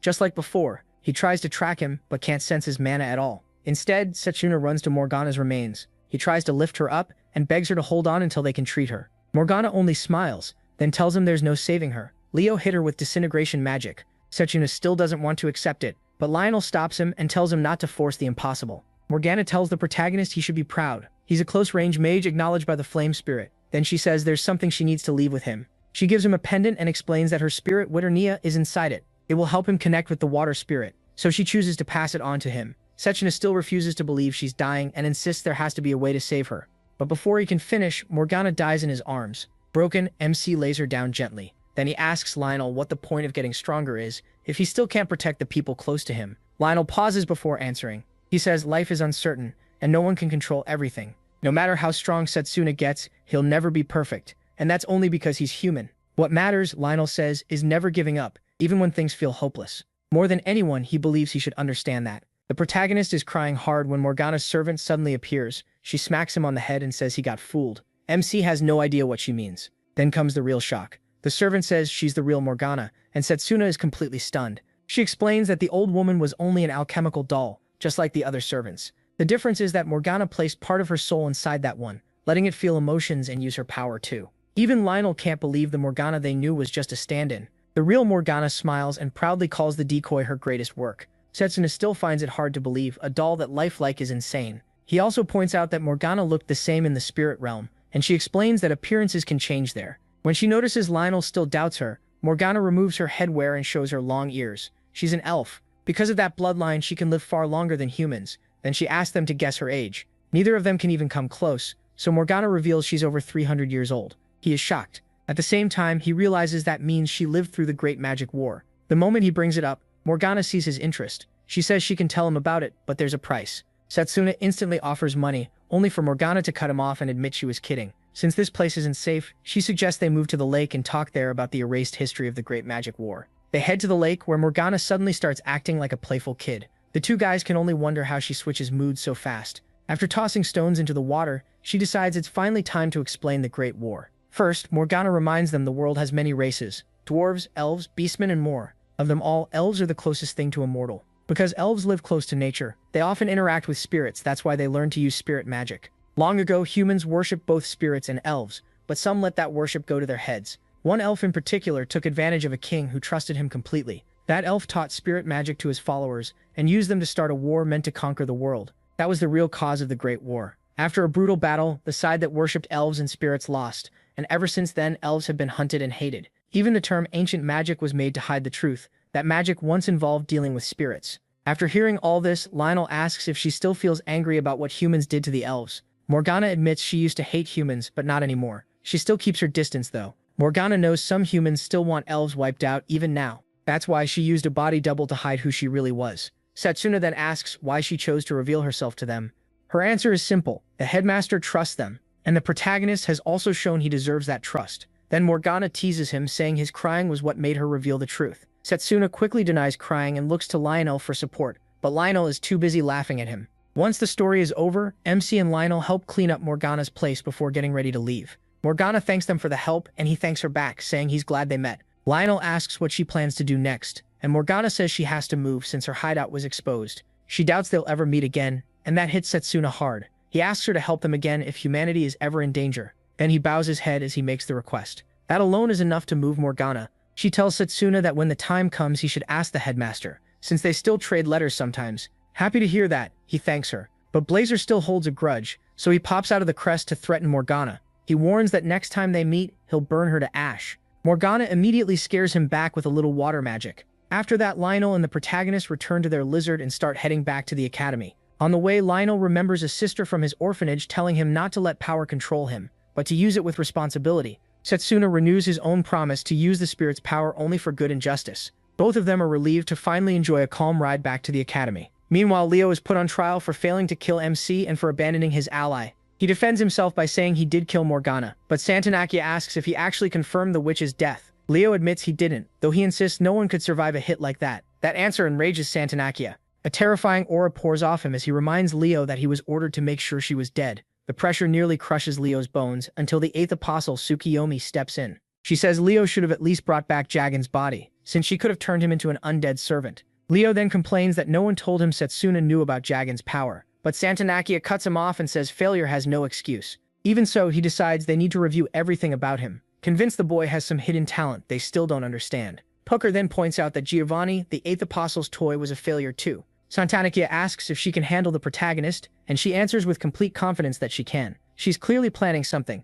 especially with her power to revive the dead. Elsewhere, Setsuna and Lionel continue their peaceful trip back to the academy. MC starts wondering how everyone is doing without him. Lionel guesses Drago is probably training like crazy, and he agrees. Looking up, he starts wondering when he began caring so much about the people around him. Lionel asks if he was different before, and Setsuna says yes. Back then, all he cared about was training. He used to dream only of reaching the top of long-range magic, and he was on his way there because he kept winning with it. He never needed help from anyone, and he barely had any friends. But in this life, everything has changed for him. Now he has people he can lean on, and he's learned those other magic paths were never useless. He's also grateful for the control he trained in his past life, since it helped him get strong in close combat too. Lionel points out that kind of control came from hard work, not natural talent. He adds that Setsuna's skill isn't something anyone builds in just a few years. Lionel knows the protagonist must have trained like crazy to become the strongest in the world. Not long after, Lionel suggests they stop and rest. MC sits down and takes out the magic item Morgana gave him. He checks the note attached to it and realizes it's a huge item, something that could save him later.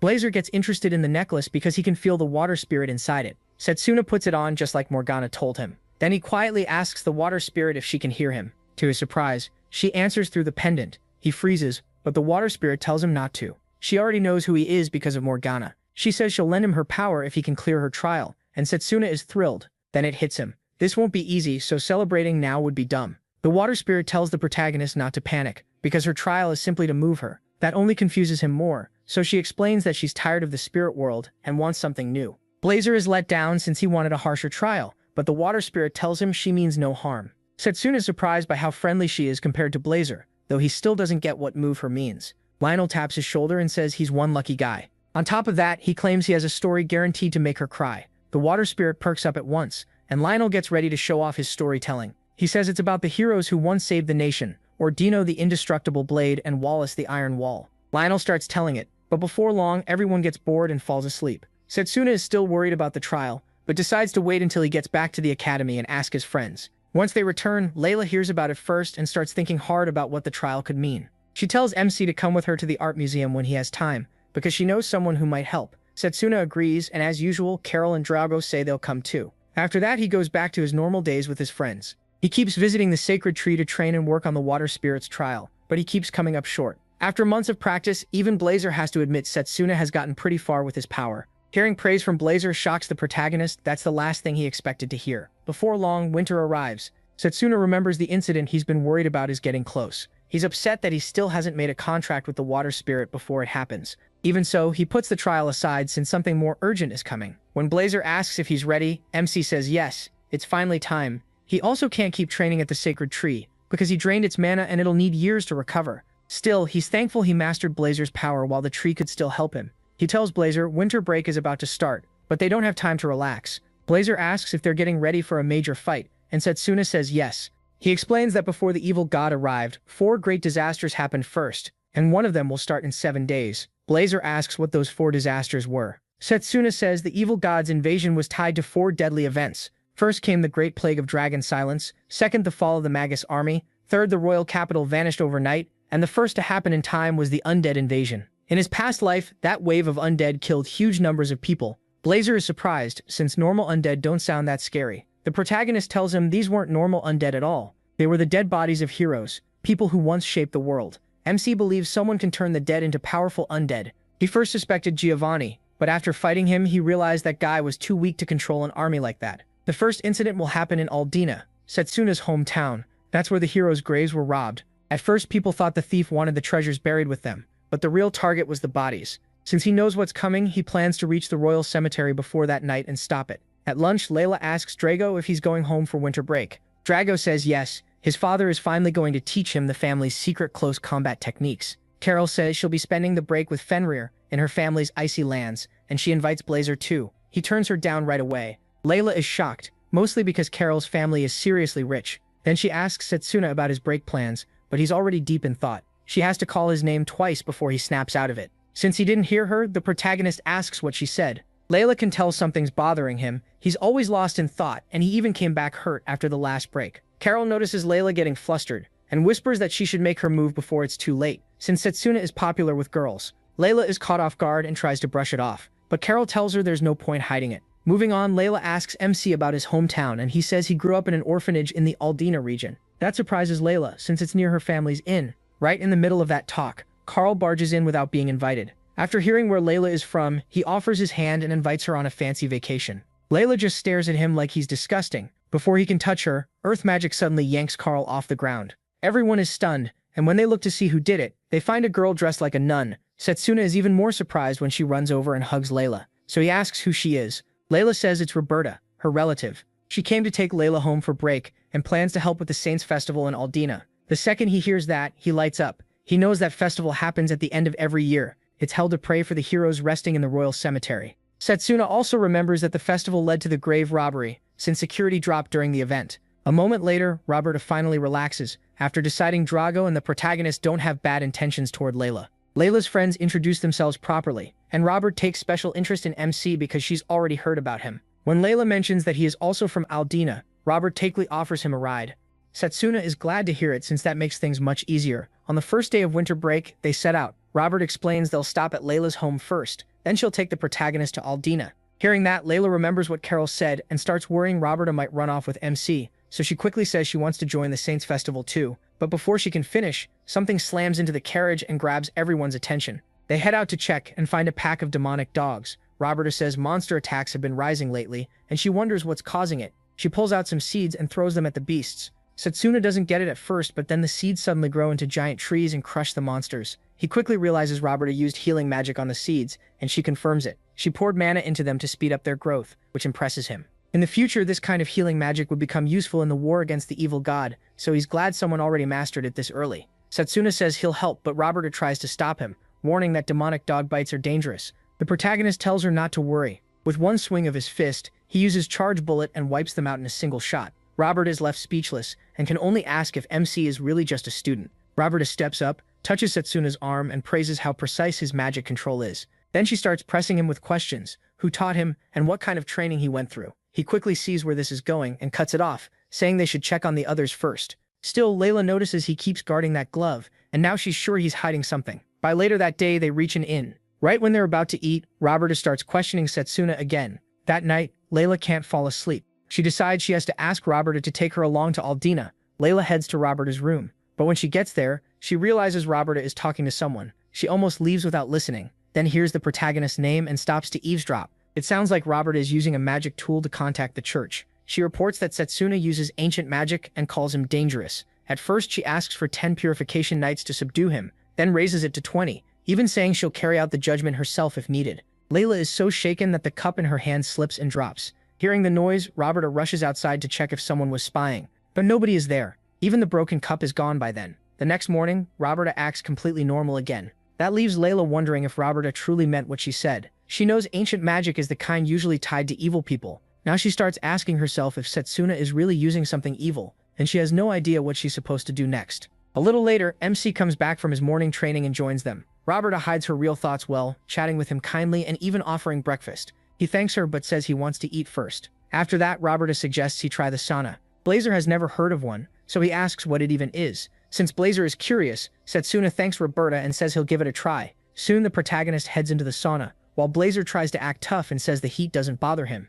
but MC can tell that even the King of Flames still feels it. Then Robert walks into the sauna too, wearing only a towel. Setsuna is caught off guard and asks what she's doing there. She sits down near him and calmly explains that the sauna is shared by both men and women. Then Roberta notices he still hasn't taken off his glove, confirming her suspicion that he's hiding something. She decides to uncover his secret here no matter what it takes. Robert asks if the glove isn't too uncomfortable in all this heat and offers to help him remove it. He refuses right away, saying the glove is important to him. Trying not to push too hard, Roberta guesses it might be a gift from someone special. Setsuna gives her nothing. So Robert asks if he's hiding something and moves in closer. She reaches for the glove, but Layla suddenly bursts in and tells her to stop. Both of them are shocked to see her there. Before they can react, Layla drags Roberta out and claims she can't use the sauna while it's being cleaned. There's even a cleaning sign outside, and she tells the protagonist to get out too. Layla is relieved she kept watching over him, because she's convinced Setsuna isn't a bad person even if he does have secrets. If it comes to it, she's ready to keep him from being executed. Once they leave the inn, they get ready to continue,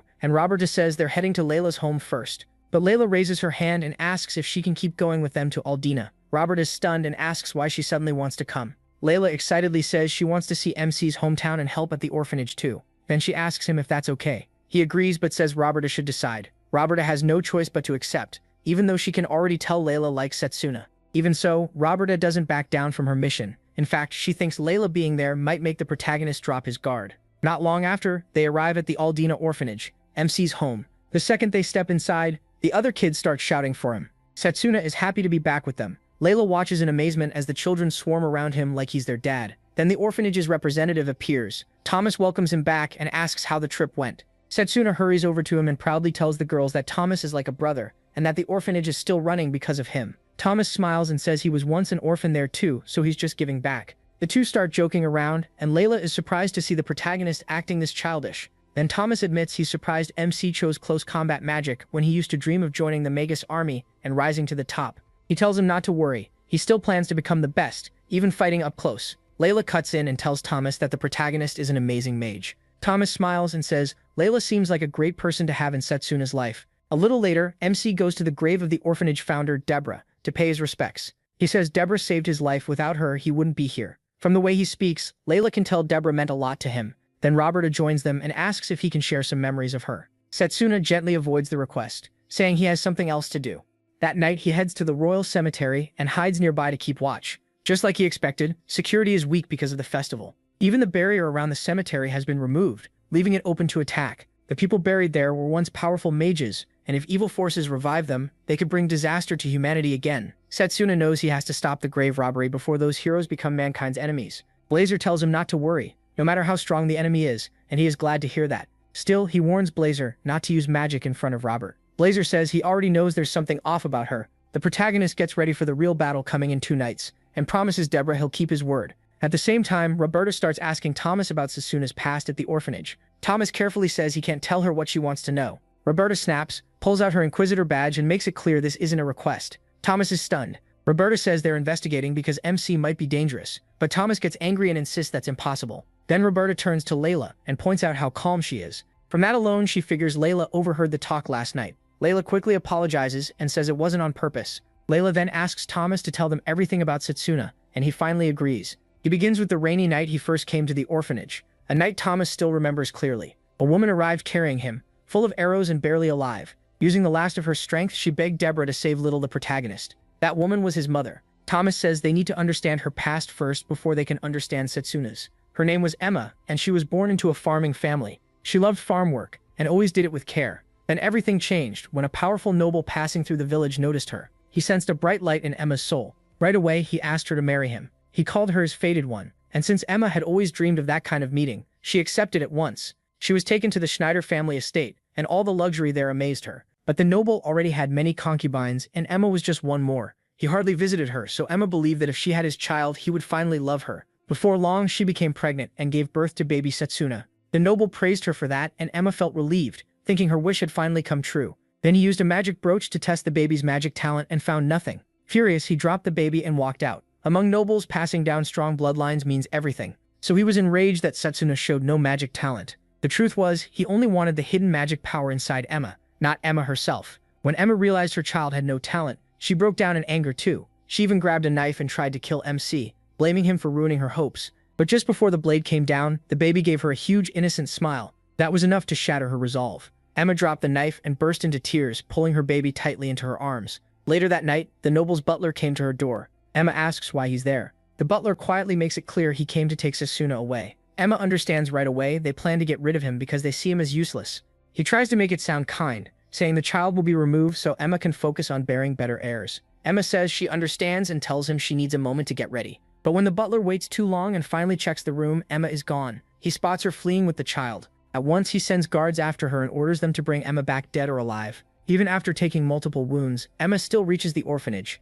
Deborah lets her in and treats her injuries, but Emma knows she likely won't survive. She regrets giving Setsuna to a family that never wanted him. If he'd been born somewhere else, his life might have been better. Through tears, Emma admits she was fooled by the noble, and now she's dying before she can raise her son. So with her last strength, she begs Deborah to save him. Seeing her pain, Deborah takes Emma's hand and promises she'll protect Setsuna and never give him up to anyone. Then Deborah tells her that the way the protagonist was born won't decide his future. He'll find his own happiness. After hearing that, Emma finally passes away. 7 years pass. By then, Setsuna has grown into a tough boy who always tries to help. One day, he comes back hurt, and when Deborah asks why, he says he tried to stop a noble boy from picking on his friend. Instead, he got shoved around and the noble kid crushed him with magic. The boy also mocked commoners as worthless next to nobles. Crying, MC asks Deborah if that's really true. If wanting to help means nothing when you're weak. He even asks if prayer does anything. Deborah only smiles and tells him they should pray. Setsuna snaps, asking if prayer will really save him, and she laughs, saying he'll have to find out. Then she tells him to pray to God and vow to prove those nobles wrong.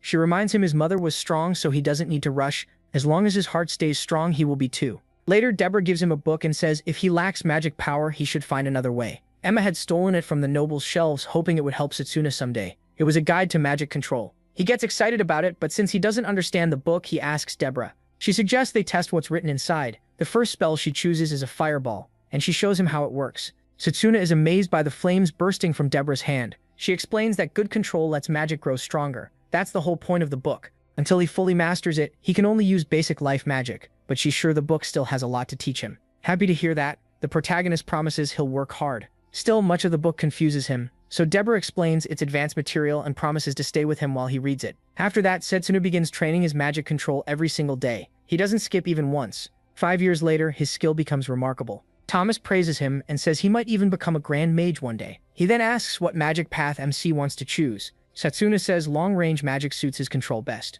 Still, he wants to test other paths too. The problem is that once someone chooses one, their core is locked in. So for now, he plans to practice magic close to each path and see what fits him best. While they talk, Thomas receives news that their friend Roka has been taken by the noble bully Slain. Slain dragged her into the woods after she rejected him. The moment Setsuna hears that, he sprints into the forest. There, Roka is cornered while Slain gets ready to force himself on her. He tells her to stop resisting because she's only a commoner, and should feel honored that a noble wants her. Just as he reaches for her, a sound comes from behind him. Slain turns around, ready to yell at his lackeys, only to find them being attacked by a swarm of goblins. He's stunned, since goblins were never reported in this forest before. One charges at him, and Slain blasts it with weak magic, but that alone knocks it back. Feeling bold, he decides goblins are no big deal. He brags to Roka and his followers about noble magic. His underlings hype him up, saying he's guaranteed a future in the Magus army. Then the goblin he struck gets back up, leaving Slain shaken. Still, after boasting so much, he attacks again. This time he pours in more power, sure it'll finish them.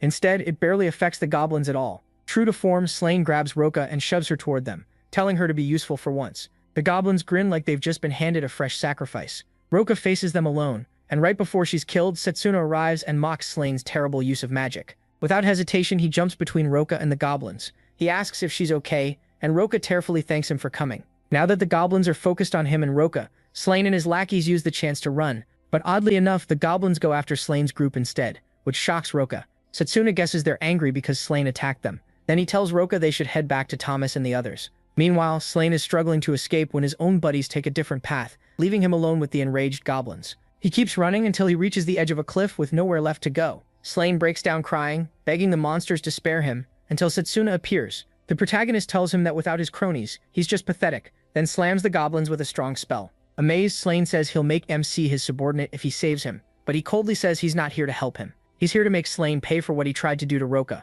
After laying into him, Setsuna keeps blasting the goblins with heavy attacks. Then Slain decides to be awful again and says he's figured out the protagonist's trick. According to him, it's just magic control, nothing but a cheap fake. He boasts that control alone is useless, because raw magic power beats everything. Setsuna admits his magic reserves are low, so beating all the goblins alone would be hard. But he spent 5 straight years sharpening his control, and now he wants to show Slane that built-up skill can matter more than talent. MC pulls out a sheet and slowly lights it with magic. Slane is stunned and assumes it's bestowal magic, even though Setsuna never went through the right to choose a magic path. He smiles and says it's not bestowal at all. He's shaping his monocore with magic control to imitate spellcasting. The monocore is basically the part inside a person that stores magic. You're born with its shape, but the rite of mastery locks it in for good. That's what creates a proper magic circuit and allows normal system magic. But Setsuna can alter the shape of his monocore through sheer control. He throws the burning sheet at the goblins and ignites it fully before it reaches them. It turns into a small fireball and forms a barrier between them and the goblins. The protagonist says it may not drive them off for good, but it will keep them back. Slane is stunned. He couldn't handle the goblins at all, yet Setsuna stopped them with ease. Then MC casts light protection on both of them, saying it should soften the impact when they land. Slane mistakes it for healing magic, and he says it's not refined enough for that yet. Slane can barely believe the protagonist can imitate so many kinds of magic. Then MC suddenly grabs his hand. Panicking, Slane asks what he's doing, and Setsuna says they're jumping off the cliff, adding that a noble son shouldn't be this scared. With no better option, they leap. They crash into the water below, and Slane passes out from the jump alone. When he wakes up, he's in a cave with him watching over him. Setsuna teases him for fainting from just one jump. Then Slane notices some kind of monster-blocking magic set at the cave entrance and is terrified. He can't believe the protagonist can even use formation magic. Angry and bitter, Slane blurts out that a worthless commoner like him can't possibly be a genius mage. MC denies it, saying all he did was keep working at it every day. Setsuna tells Slane they should head back now that he can move again. Still, he makes one thing clear. Slane will pay for what he did to Raka. When they get back to the village, Thomas is waiting. He scolds him for being so reckless, and he apologizes. Then the protagonist shoves Slane toward Raka, so he can make things right. He tells Raka she can do whatever she wants with Slane, since his family's search party still isn't nearby. MC even warns Slane that if Raka wants, they can drag him right back to goblin territory. Terrified, Slane starts apologizing for everything he did. Before he can finish, Raka kicks him right between the legs. The hit lands hard, and the pain is brutal. Slane collapses, and Raka warns him to never come near them again. Thomas and Setsuna are satisfied with how she handled him. After that, things stay peaceful at the orphanage until Deborah falls sick, when he is 15. As she lies dying, Thomas tells Deborah he plans to become a priest so he can truly protect the children. Deborah thanks him for that devotion and says she knows he can do it. Setsuna also tells her he has decided to enter the Magic Academy. He says that dream only became possible because of the training she gave him. Hearing that, Deborah cries with joy, realizing she helped raise them into such fine people. But with death near, Deborah says the children need to hear about her sins. She reveals that they became orphans because of her. The kids are stunned and ask what she means. Deborah explains that she once served in the Magus battalion. She fought to bring peace to the world, but one night monsters attacked, and she failed to protect the village. Setsuna tries to tell her it wasn't her fault, but Deborah insists that many of the dead were their parents. She was also cursed by the monsters, her body ruined from the inside and unable to have children. After leaving the Magus battalion, she came to the village looking for hope, though deep down she wanted forgiveness. Raising the children became her way of making up for those sins. She always taught them to have a strong heart, yet says she was the truly pitiful one. Then Deborah thanks the children for everything. She says the core of her heart was their smiles. Setsuna answers that she was the one who gave them those smiles back, and that they only came this far because of her. Through tears, he thanks Deborah and calls her the light that brightened his life. He tells her he wants to protect the next generation just like she did. The protagonist vows to become the top long-range magic student, join the Magus battalion, and later support the orphanage so he can be worthy of her name. Deborah is happy to hear that and gently pats Setsuna's cheeks, thanking him for growing strong. After that, she passes away, and the children break down in grief. MC calls her by title at first, but in the end, he calls her mom. Not long after burying Deborah, he entered the Magic Academy. Hearing Thomas tell this story brings Layla to tears, since she never knew how much he'd suffered. Roberta, meanwhile, finally understands how the protagonist built such amazing magic control and strength. Even so, she still can't figure out why he chose close-range magic, when long-range magic offers a much better future. She believes he must have had a reason to risk that future, but she still wants proof for herself. That night, Robert hides and waits for Setsuna to pass so she can stop him and check whether he has another crest. MC is just walking along when Robert suddenly attacks. Her spell targets his left hand, the one hidden by the glove, so she can test her suspicion. The attack rips the glove off, and instead of a crest, she finds a burn scar. That completely catches her off guard. Setsuna tells her to come out, saying he already knows her magic. With no way to hide, Robert steps forward, and he asks why she attacked him. She shows her badge and reveals she's an inquisitor from the church. Then she tells him he's suspected of using ancient magic. Robert demands to see the back of his hand, and the protagonist calmly agrees. He shows her the scar and says he got burned during the Academy's joint training, then hid it because he didn't want others to see it. Robert examines it closely and finds no sign it was faked. With that, she has no choice but to apologize. Bowing her head, Robert asks Setsuna to forgive her. and she quickly tells her to lift her head, saying it's fine now that the misunderstanding is cleared up. Robert asks why he's out here, and he says he's patrolling the royal cemetery, since strange things often happen there during the Saints' festival. She accepts that answer and leaves, fully convinced he's hiding nothing. But the moment she goes, the small blue orb Morgana gave him drops from the back of his hand, revealing his crest at last. Blazer is relieved it's finally over, since he was getting annoyed. He asks Setsuna why he didn't dodge when he easily could have. The protagonist says he took the hit on purpose, so Robert wouldn't keep attacking until she saw his hand. He was ready for it, and her timing worked perfectly. The blue orb turns out to be a magic tool made with alchemy and a water spirit's power. It blends into the skin and temporarily hides the crest's glow. That was all in Morgana's note, where she proudly said it was her own technique and not something people would notice easily. Setsuna is grateful. Morgana saved him again. He plans to reveal his crest someday, but for now he's glad Robert's doubts are gone. With Robert no longer in his way, MC can focus on the cemetery robbery. At last, the day of the festival arrives. Layla is in her room when Robert comes to see her. Layla nearly faints from excitement when she hears he is no longer under suspicion. Robert also apologizes for all the trouble her doubts caused. Layla tells her there's nothing to apologize for because she always believed the protagonist was a good person. Robert admits she's relieved too, since she no longer has to suspect Layla's friend. Then Robert asks if Layla plans to invite Setsuna to the Saints' festival. Layla answers awkwardly, which makes Robert ask why she's acting so strange. Layla admits she thinks MC is aiming for something far beyond this, and Robert understands her worry. So Robert decides they need to show him what he's missing. Meanwhile, Setsuna decides not to bring the water spirit pendant on patrol. He's afraid it could get damaged or stolen by the apostles. He doesn't want Morgana or the water spirit put at risk, so he leaves the pendant at home. Once it's put away, he tells Blazer it's time to go. Just before leaving, he runs into Thomas. Thomas asks if he's heading to the festival, but the protagonist says no, he's going on patrol. MC steps closer and tells Thomas to keep the kids inside the house because something bad might happen. He remembers that in his past life, the orphanage children vanished on festival day, which likely means they were caught in the incident. Thomas promises not to take his eyes off them, and Setsuna thanks his big brother for being dependable. This time, he plans to stop the disaster that took the people he loved. He's about to leave when Layla runs up behind him. He turns and sees her dressed beautifully, and for a moment he's too stunned to react. Then Layla asks if he'd like to go to the Saints' festival with her, but Setsuna answers right away. He says he can't because he has patrol duty at the royal cemetery. The reply hits Layla hard. It also makes Robert furious. She yells at the protagonist, asking if he really can't make time, but before she can go further, Layla quickly steps in and accepts his choice. MC leaves, and Layla wishes him luck on patrol. At the cemetery, the two guards on duty complain that they'd rather be at the festival. They keep doing their rounds when the ground suddenly starts shaking. Then the undead begin crawling out of their graves. The guards are about to be overwhelmed when Setsuna appears and punches the nearest undead's head clean off. He tells the guards to evacuate because it's too dangerous.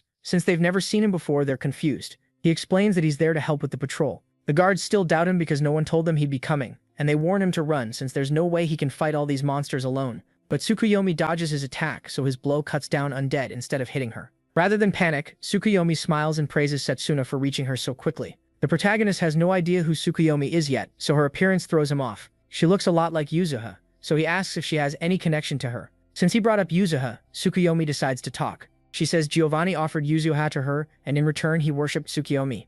Tsukuyomi thinks Giovanni chose Yuzuha because she resembled someone important to him, but she was let down by Yuzuha in the end. After that, she says it's his turn, and asks how he tracked her down. Setsuna says he boosted his hearing and followed the undead outbreak back to its source. He also noticed the magic in Yuzuha's earring was completely different from Giovanni's. That dark aura was easy to trace. Hearing that, Tsukuyomi praises his instincts and strength. Now she gets why Giovanni wanted MC so badly. Still, she points out that none of that explains how he knew the exact day and time of her plan. Glancing around, Setsuna notices more undead gathering and realizes that's why she's been stalling. Done playing along, he attacks again. He fires an energy punch at Tsukuyomi, tearing through everything in its way until it reaches her and stops. A shield appears in front of Tsukuyomi and blocks it completely. She mocks him, saying she came to the cemetery with a backup plan. Setsuna is stunned because that magic belongs to a powerful summoning mage called the Iron Wall of Wallace. The shield only lasts for a set time, but while it's active, nothing can get through. After blocking an attack, it can also fire back with a vacuum slash from a magic sword.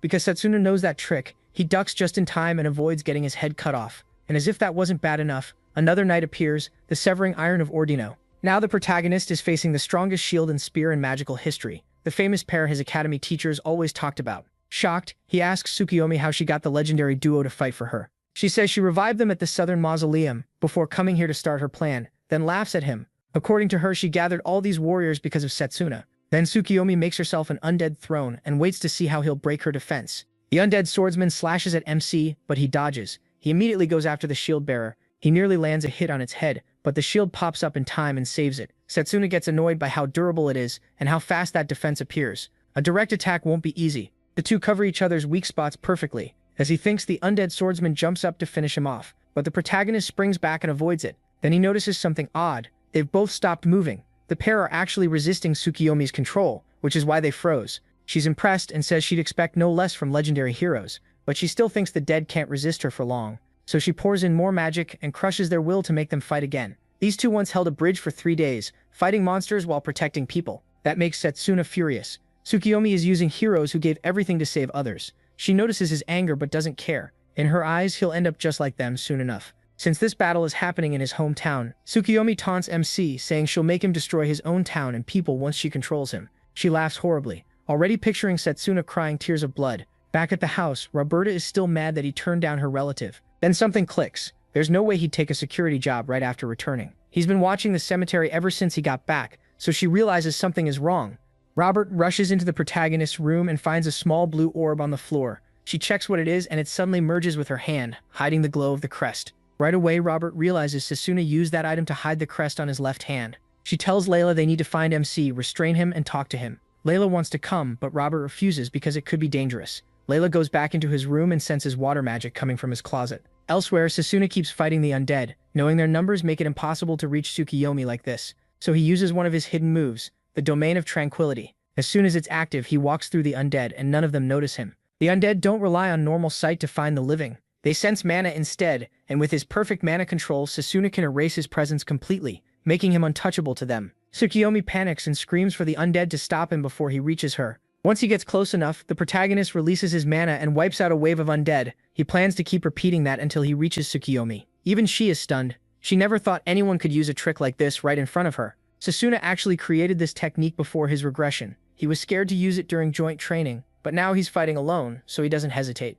It came from many experiments mages did to fight the armies of the underworld. At last, MC reaches the legendary duo, but he can tell each one is strong enough to rival the Hydra. He asks Blazer how long he can hold out against them if he uses full power with spirit magic. Blazer excitedly says he can last 3 times longer than before. The problem is, that still means only 3 minutes. Even so, Setsuna decides he'll beat the duo within that time. Meanwhile, Robert arrives at the graveyard and is shocked to see undead everywhere. She also spots Tsukiyomi in the distance, which leaves her confused. She already knew he used ancient magic, but this situation is even worse than she expected. The 2 cemetery guards run up to her, and when she asks what happened, they admit they don't know. What they do know is that Setsuna saved them. They tell Roberta to run while she still can, and she's stunned that he's fighting alone so the guards could escape. It makes her wonder if he's really trying to do the right thing. Since childhood, Robert was taught that ancient magic is forbidden and beyond human understanding. She was always told to protect people from anyone who uses it. Remembering that, Robert decides the protagonist is still dangerous because his power could destroy everything nearby. Then she thinks of Layla and feels an even stronger need to get rid of MC to protect her. A moment later, Setsuna reaches Tsukiyomi's final line of defense. He knows they'll be harder to pass, but he believes the Domain of Tranquility can still work on them. He also uses a double fake, creating a mana clone. With that move, he cuts through the undead and almost reaches Tsukiyomi. But once again, the legendary duo saves her. Setsuna realizes they sensed the change in his mana right before he attacked, which is why they stopped him. Before he can react, Tsukiyomi's defenses close back in and trap him again. He decides the only way through now is brute force with spirit magic. But he loses focus, and just as he's about to lose his head, something yanks him away. A plant wraps around him like a hand. Setsuna is shocked, then even more shocked when he sees Roberta saved him. He thanks her, but Robert makes it clear he's not in the clear yet. She says Layla would be crushed if he died fighting the undead, so she has to protect him. The protagonist is grateful, but this also makes things harder since he can't reveal spirit magic in front of her. On top of that, Mana Guard won't do much against the legendary duo. He quickly realizes he's cornered and starts wondering how to break through. Tsukiyomi is surprised Roberta stepped in, and she mocks her for showing up just to die. Roberta fires back that she couldn't stay hidden with Tsukiyomi's foul stench around. Setsuna charges the undead again while Roberta supports him from behind. She binds the undead swordsman with magic to give MC an opening, but it breaks free with ease. That makes Roberta realize just how strong Tsukiyomi is and that Setsuna has been fighting her alone. He also knows things aren't going well, and Blazer pushes him to use his real power. He's itching to burn everything down. The protagonist refuses for now because Roberta is watching too closely, so he looks for another way. Right then, Layla shows up and strikes Tsukiyomi from behind, but the undead's shield blocks it. She quickly runs over to MC and Roberta. Setsuna asks why she came. Layla says the water spirit warned her that he was in danger. That stuns him. It also makes him think his guess was right. Layla may really have a bond with water spirits, though he wonders if something is off with this one too. Then the water spirit speaks to the protagonist, saying she'd hate for him to die before he managed to impress her. With Layla already there, Setsuna asks if she can help them out. She agrees right away. The three move in on the undead together. MC is surprised by how fearless Layla looks. From the back, Roberta supports them with magic, but the undead swordsman slices through her vines with ease. Watching them stall, Tsukiyomi boosts the legendary duo's power. She wants the trio wiped out fast. The power-up works, and the duo becomes even more dangerous. Layla jumps back to avoid them, but she doesn't get far. A sword is suddenly at her neck. She knows she can't dodge and thinks it's over. Then Roberta throws herself in the way. The blow hits Roberta in the chest and sends her flying. She crashes to the ground and Layla screams her name. Layla rushes to her side. Tsukiyomi mocks them for being soft. She tells Layla she'll turn both her and Roberta into undead and use them against Setsuna. While Layla checks on Roberta, the undead swordsman attacks again. Just before the hit lands, he bursts in to save them. The fire trailing behind him alone burns the undead away. Seeing that, Roberta finally knows for sure. Setsuna uses ancient magic. Blazer gets fired up and asks how the protagonist plans to beat the legendary duo. MC tells him not to worry. He's figured out their weakness. He charges straight at them. Then he starts throwing punches while weaving around their attacks. Tsukiyomi finally sees spirit magic for herself. Now she understands why Jagan never stood a chance. Still, she's calm because the undead never tire. She realizes Setsuna will run out of mana before he ever reaches her. Blazer gets mad and tells him to break through the shield. He refuses, knowing that much power would drain too much mana. He says there's another way to deal with them. Setsuna recalls a story Lionel told him about the legendary duo. They've fought him this whole time, but they haven't shown the teamwork true heroes should have. Using that, the protagonist handles them with ease and slips between the two. That forces the swordsman to swing at him, but MC ducks under it. The sword misses him and strikes the shield instead, leaving a dent. The girls are stunned by the move, but Setsuna isn't finished. He pulls out his flaming blade. One solid strike is enough to smash the shield. Now the undead defender has nothing left to hide behind. He cuts it cleanly in two. Furious, the swordsman rushes him next. The fight turns into a full sword clash and Setsuna comes at him hard. He moves around the undead with ease until he finds an opening. Then his fiery blade cuts the swordsman in half. After that, the protagonist quietly says he's sorry he couldn't save him. Tsukiyomi is furious that her so-called heroes lost a 2-on-1 fight. Setsuna tells her to shut up. Her nights are finished. She still isn't worried, because his skill only has 30 seconds left. So Tsukiyomi sends out more undead to burn through MC's time. Then the legendary swordsman suddenly turns on her side and unleashes a huge slash through the horde. Tsukiyomi can't believe the undead swordsman can still move. Setsuna smiles and thanks him for lending his strength. He tells Tsukiyomi she's about to pay for looking down on heroes, then closes the gap so fast she can't react. He swings at her and she tries to hold him back, but the flaming sword cuts straight through her. He burns her body away just as he reaches his limit. Blazer praises both Setsuna and the fallen heroes. The protagonist agrees bringing back the dead is easy, but controlling them is the hard part. Then he turns to Roberta, who's slowly fading. She asks if the power he used was ancient magic. Since he can't hide it anymore, MC admits it. Layla quickly cuts in, insisting that Setsuna isn't a bad person. Roberta says she knows he only used that power to save her and Layla. Still, she doesn't know what to do because if she turns him over to the church, he'll be executed. Suddenly, all three are bound by vines that should be Roberta's magic, and he is caught off guard. Then, to their shock, Tsukiyomi is still alive. She reveals that the dead aren't the only things she can control. Tsukiyomi comes out of a cocoon, and her new form is monstrous. Setsuna is shaken when he realizes she'd been hiding her real power the whole time. Worse, she has him completely pinned, and is about to take his head. He tries to break free, but the vines interfere with his mana blade. At the last second, Layla tears free, and rushes at Tsukiyomi to protect him. Seeing the danger, Setsuna yells for her to stop. But Layla keeps going. Fear doesn't matter if it means helping the protagonist. Before she can do anything, Tsukiyomi drives her giant claws through Layla. Then she throws Layla aside, leaving a huge hole in her chest. MC is horrified and can't accept what he just saw as memories of their time together flash through his mind. That shock makes Setsuna give himself over to Blazer's power. He erupts with massive firepower and burns away the vines restraining him.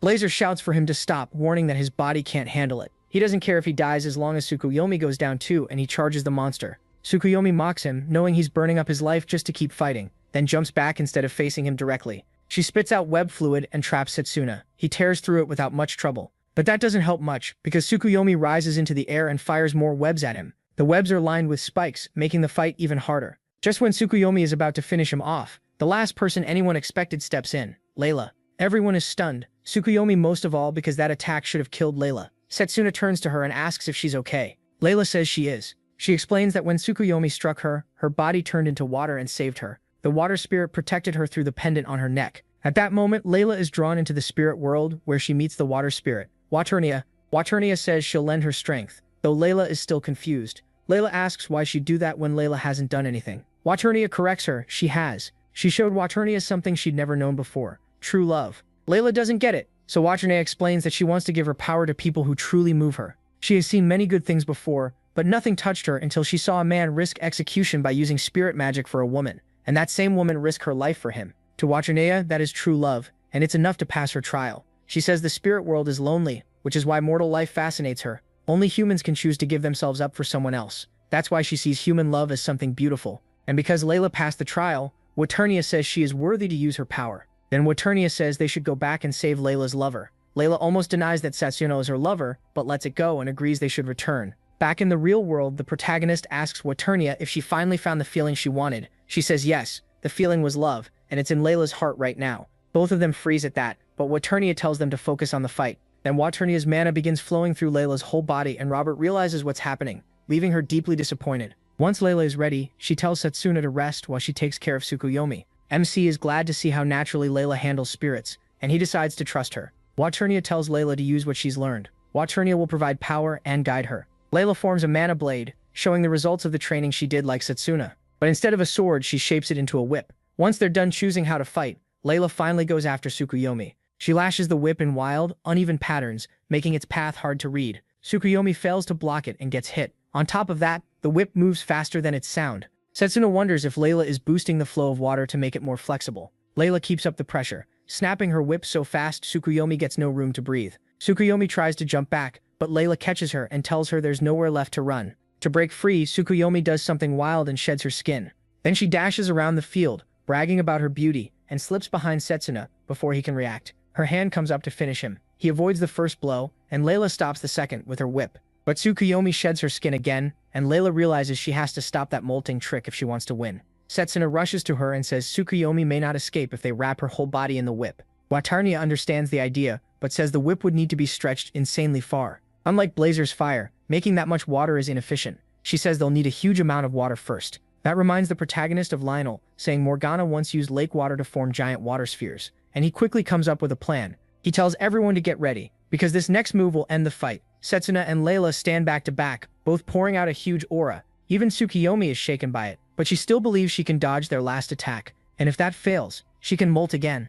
As long as her core stays safe, she thinks she can keep coming back. Sure of herself, she mocks them and says they should give up, because they'd make great undead soldiers. That's when Layla uses the blue whip technique. Tsukuyomi barely cares, since it hasn't worked on her so far. She fires her spikes back at Layla, but Layla slips past them easily and unleashes the extended blue whip. It coils all the way around Tsukuyomi. Only then does Tsukuyomi realize the trap. Her whole body is bound, so she can't escape by molting. Now she's left wondering where Layla got enough water for a whip that big, when there's no lake or pond nearby. Waternia mocks her and says there was water around all along. Tsukuyomi turns and sees Setsuna still pouring out heat from his body, and she finally understands. MC had been warming the whole area to melt the snow, and that melted snow gave them the water they needed. Tsukuyomi is stunned that Setsuna planned that far ahead at the very end. Once she realizes she can't move, and he is charging straight at her with killing intent, she hurriedly offers a deal. She says she can make him eternal by turning him into undead. Then she sweetens it, claiming she can even make the protagonist an apostle. MC doesn't care. The moment he gets close enough, he ignites the flames around his body. His punch shoots towards Tsukuyomi like a bullet, and he drives it into her with everything he has.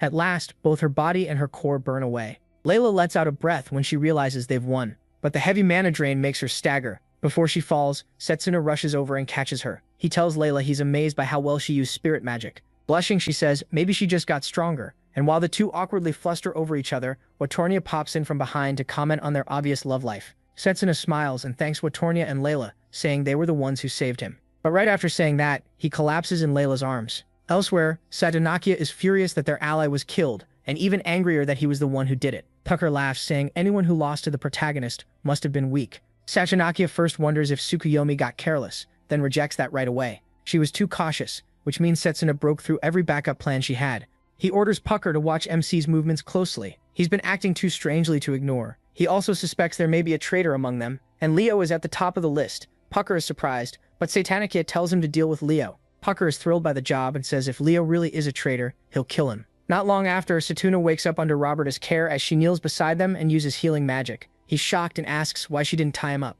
After all, he thinks she should be turning him over to the church. Roberta says she still has doubts, so she isn't acting yet. Then she quietly asks Satuna who he really is. Before he can answer, Layla wakes up too. She's surprised to find Roberta letting them use her lap as a pillow. Once they recover, the protagonist tells them to come with him. A little later, He leads them to a hillside overlooking the town. As they take it in, Setsuna suddenly reveals that he came from a future where everything was already destroyed. Layla and Roberta think he's talking nonsense, but he insists he's serious. He tells them the castle in front of them will burn in 6 years, the town will be crushed by giants in 8, and the academy will fall to monsters in just 5. Roberta still thinks he has to be joking, but Satanica firmly says he isn't. Then he explains everything, including why he chose close-range combat magic. After hearing it all, Robert admits the story is hard to believe, but his warning about the graveyard and his abnormal strength for his age make it harder to dismiss. Layla immediately says she believes him, because ever since they met, disaster kept coming, and he never once gave up. Now she understands. He was carrying the burden of everything he already knew, and that's why he kept pushing forward.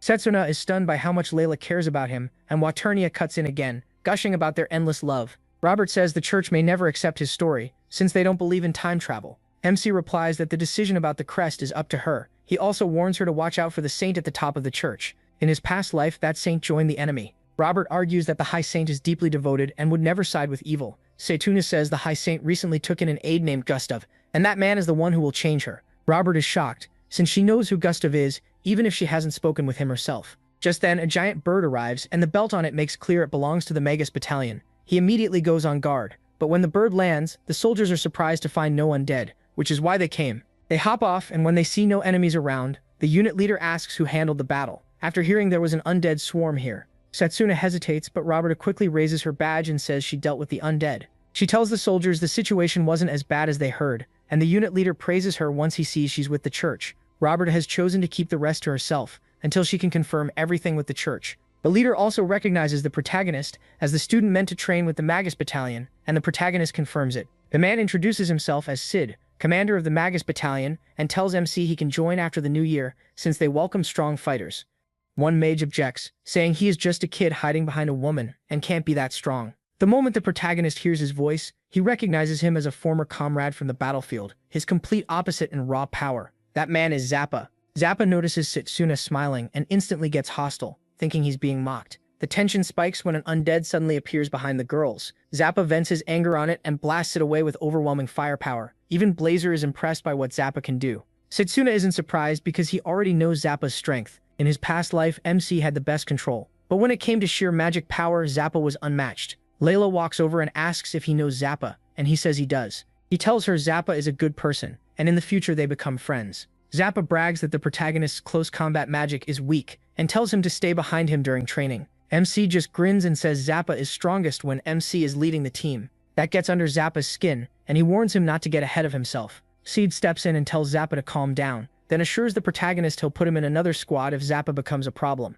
MC smiles and says there's no need. He wants to be on the same squad as Zappa. Zappa is stunned to hear that. He grabs Setsuna and asks if he's trying to pick a fight and get himself killed. He says he should stay at school and keep studying. Sid pulls Zappa's hand off him and tells him to prove his strength in training instead of talking so much. Still annoyed, Zappa storms off. Layla worries because training with Zappa won't be easy. Setsuna doesn't mind, he only cares about gaining Zappa's strength. Since dawn has already come, the protagonist suggests going back to the orphanage. Once they get back, Roberta quickly heads back to the church, leaving the other two in the village. Soon after, Layla leaves too. That leaves Setsuna helping the villagers. A few days later, MC says goodbye to the orphanage and goes back to the academy to keep studying. Back at school, he and Layla tell Carol and Drago what happened, and both are stunned. Drago says he learned a new skill during the break and plans to show it off in training. The training camp will last 3 weeks. Layla plans to make the most of it too, and in a few days she wants to return better connected with Wufustash, so she can train her spirit magic right. Carol gets jealous that Layla had such a great break, and Layla tries to play it down, but Carol tells her not to shrink it. While the girls chat, Setsuna keeps thinking about the incident that's sure to happen during training. To stop it, he needs Zappa on his side. Later, the protagonist goes shopping for training supplies. As he walks out, someone attacks from behind. Setsuna dodges it with ease. The attacker is Akhtar. Disappointed, MC asks why he's being so dumb. Akhtar, furious, says he wants revenge because he ruined his shot at getting everything he wanted. At first, Akhtar was just a nobody. But once people found out he had talent for long-range magic, they started treating him better. He liked that attention and worked hard to keep it. Then Setsuna came along and wrecked it. Akhtar fires a strong wind blast at him. The protagonist simply chops through it with his bare hand. Akhtar is stunned by how easily his attack gets stopped. With a grin, Setsuna even tells him the trick and how to control it. That only makes Akhtar madder, and he calls MC a worthless close combat mage. Still refusing to quit, Akhtar attacks again, hoping to hurt him and take his place in training camp. He's desperate to win everyone's attention, even Carol's. That confuses the protagonist, and Akhtar blurts out that Carol is perfect, pretty, smart, and a top student. He wants her beside him.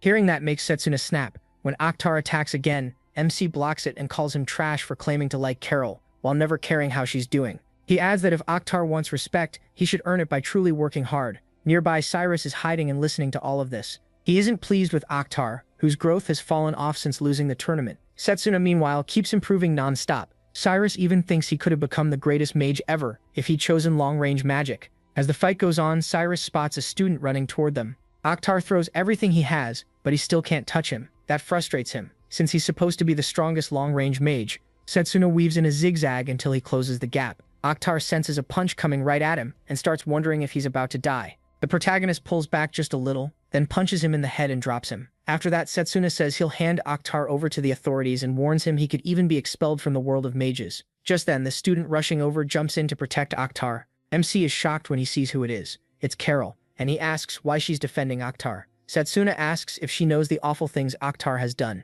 She says yes, but she has her reasons. Back in their first year, Akhtar was a completely different person. Carol explains that he was a commoner like her and often got treated badly by other students. Even so, he stayed kind and shared his healing potions even when he needed them himself. Setsuna is shocked to hear Akhtar used to be like that. Carol says he lost himself after gaining overwhelming power in the long-range magic department. Even so, she still believes in him. No matter who calls her foolish, Carol wants Akhtar to get one chance to make up for what he's done. Then Akhtar stands up and tells her to stop. With his face messed up, he says he'll turn in his withdrawal form tomorrow. He bows to him and says he doesn't expect forgiveness, and he can report him if he wants. Then Akhtar finally says what he's wanted to tell Carol all along. He likes her. Carol thanks him, saying that confession makes her feel like the old Akhtar is back, but she admits there's someone else she likes. Akhtar accepts it well and says he has no regrets now. Then he tells Setsuna to give everything he has in Mega's training, since that dream used to be his. The protagonist smiles and promises to carry Akhtar's hopes with him. In the end, things settle down peacefully. Cyrus leaves with a smile.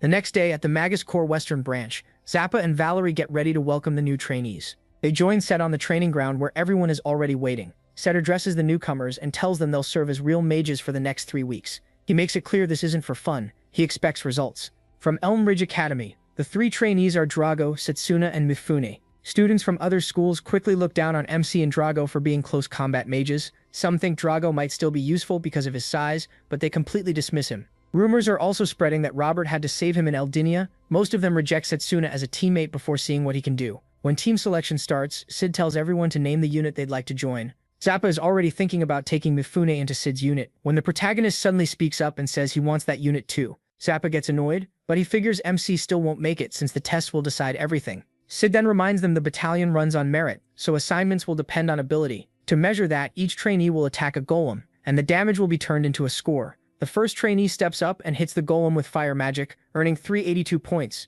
After that, the trainees go one by one, attack the golem and get their scores. One of them even scores a 0. Then it's Mifune's turn. He calmly uses formation magic, drawing impressed looks from the crowd. His result is nearly 600 points, which is a huge score. Next is Drago, who eagerly steps up to face the golem. The other students expect him to fail, but they are stunned when he beats the golem so badly that he scores close to 800 points. The trainees are amazed. They never expected a close combat mage to be that strong, and some assume it's just because he's huge. After Drago's rampage, Setsuna gets called up. To make things tougher, Zappa suggests giving him a demon-type golem. Valerie warns that's dangerous, but Zappa doesn't care. He wants to crush the protagonist's confidence. Valerie feels bad for him because demon types are hard to handle, mainly since they can fly. As a close combat mage, she thinks Setsuna has no real chance. MC steps forward, sees the demon-type golem, and just smiles. The trainees think he's finished. Even veteran mages struggle against that kind of enemy. They expect him to give up, not knowing he was once the strongest mage in the Magus battalion.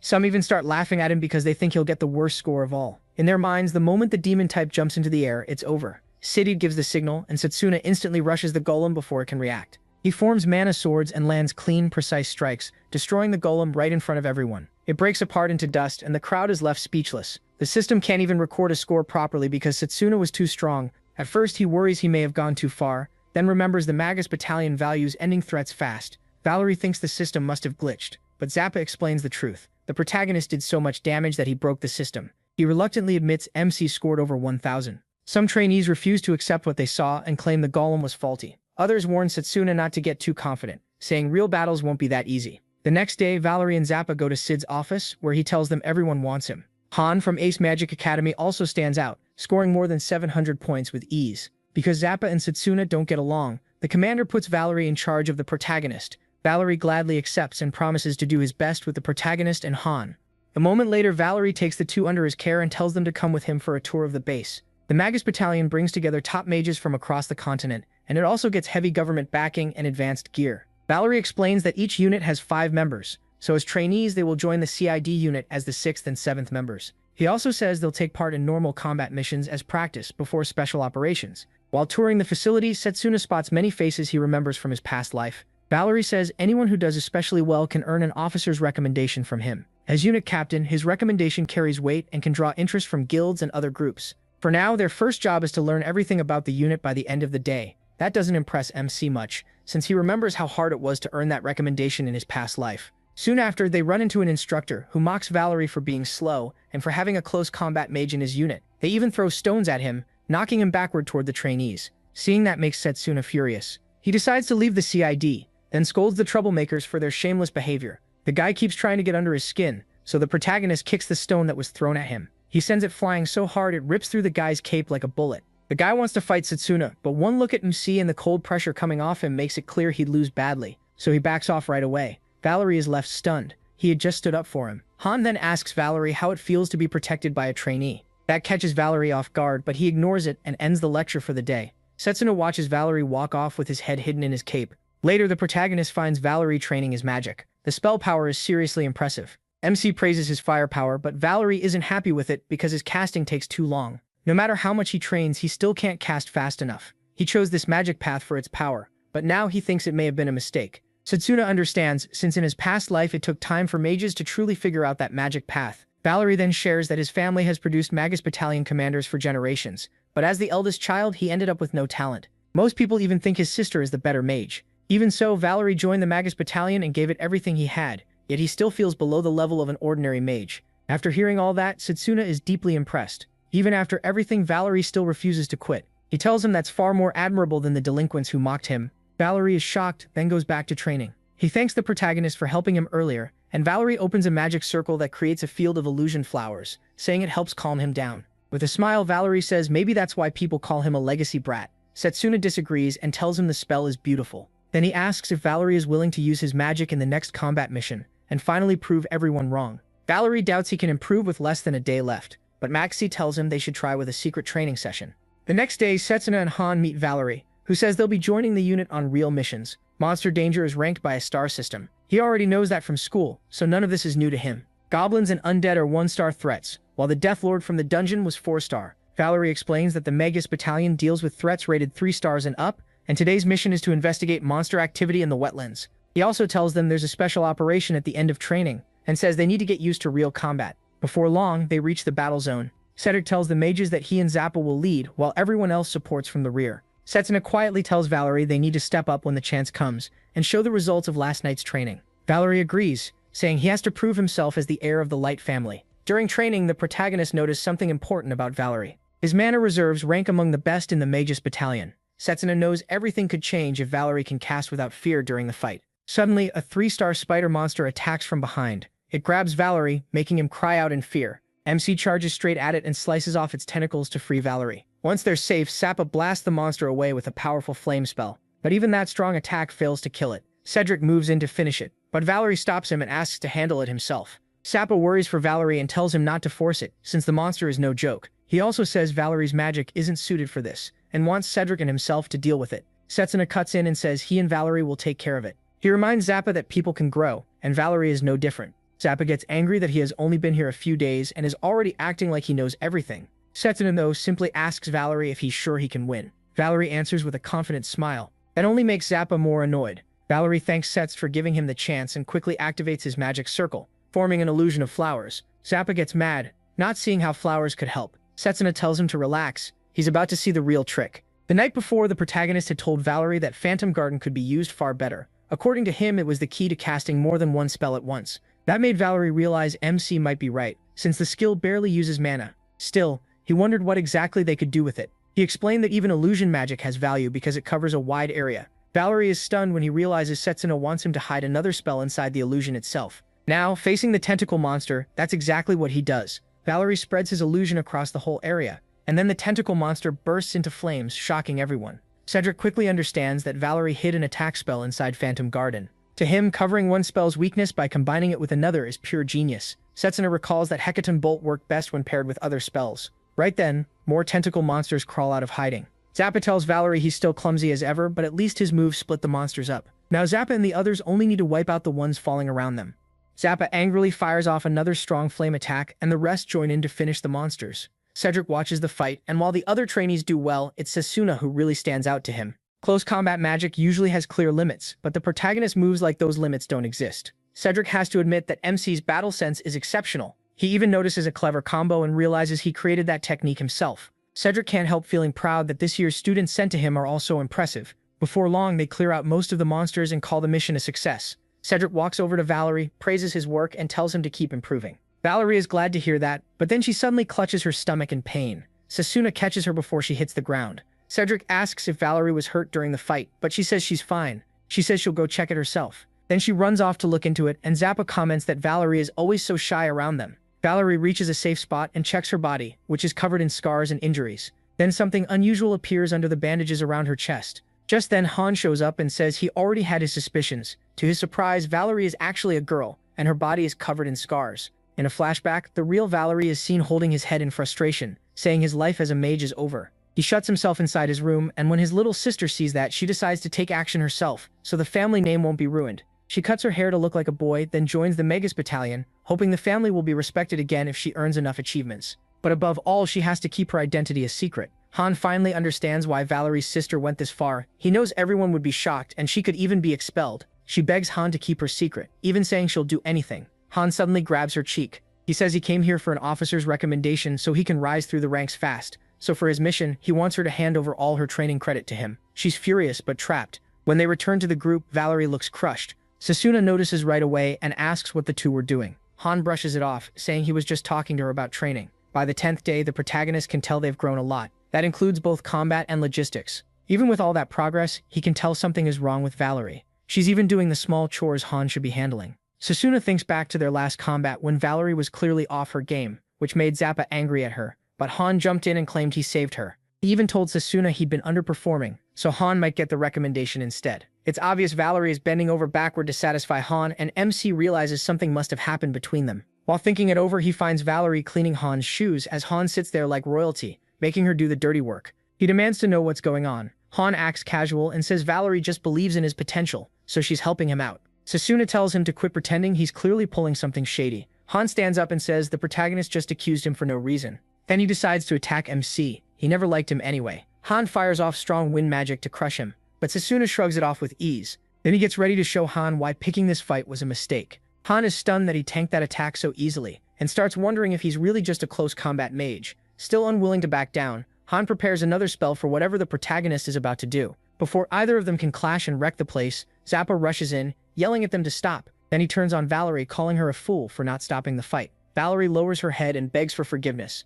Zappa warns Han that he won't get away with this forever. Right then, the PA system announces a briefing in 10 minutes for next week's special operation. All units and trainees are ordered to gather at the plaza. Soon, everyone arrives for the briefing. The trainees are told that starting next week, they'll join the main team on high-priority missions. Since the jobs will be dangerous, they're told to pick based on their own ability. Some missions include escorting royal family members, surveying unknown dungeons, clearing out an orc lord's nest, and investigating Rhodes Island. The second Rhodes Island is mentioned. Setsuna remembers that incident happened there. Side asks about that mission, and the commander says the request only came in recently. Rhodes Island sent a distress signal. Then all contact stopped. Worse, the guards sent there also disappeared. MC remembers that in his past life he chose the royal escort mission, while Sid's unit went to Rhodes Island. That team was wiped out by unknown monsters, and only Zappa barely made it back alive. Back then, Sid's unit went there to scout, but with Zappa as the lone survivor, they learned the whole team had been destroyed by strange monsters roaming the island. The Magus Battalion rushed over, but by then the monsters were gone. All they found was a dead wasteland with no life left. Those vanished monsters appeared again later, when the evil gods showed up. They were so strong they tore through the Magus Battalion and wiped them out. Setsuna realizes the monster's origin must be on that island,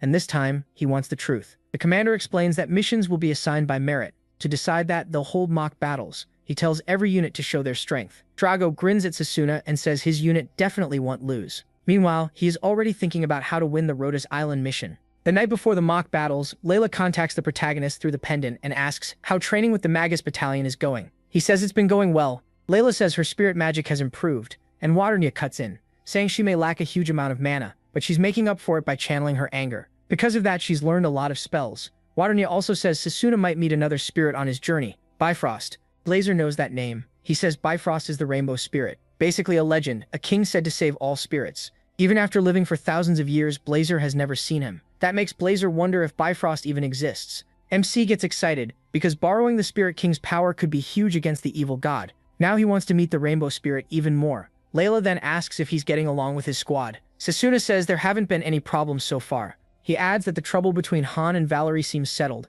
though Han's magic still feels strange to him. Blazer agrees and says Han gives him a really bad feeling. Waternia quickly tells Blazer that's not a reason to go burn Han, then admits it actually makes him want to do it more. The next day, the trainees gather for the mock battle. They're told special formation magic has been placed over the arena. Its healing effect can fix any injuries from the fight. Still, it can't revive the dead, so they're told to be careful. Before the match starts, Setsuna realizes Han isn't the only one he needs to watch. The rules are simple. A 5-person team battle. You win by knocking the whole other team out of the ring, incapacitating them, or forcing them to surrender. Before it begins, Sed says he and Zappa will take the front. Han and Setsuna will attack from the rear, while Valerie handles support. He is impressed by the setup since Sed clearly built it around everyone's strengths and weaknesses. He admits he really respects Sed, and that says a lot coming from someone who's met many captains. When the draw is announced, their first opponent is Diaz's squad. Mifune is on that team, and he says it's rotten luck to face Setsuna's group in round 1. The protagonist answers politely, saying they'll need to watch out for Mifune's teleportation magic too. He thinks it's perfect for surprise attacks in a team fight. They keep talking until Mifune's captain yells at him to stop. The captain says Mifune won't contribute much since he'll stay in the support role while their 3 long-range mages handle the enemy. Their 5th member is a summoner.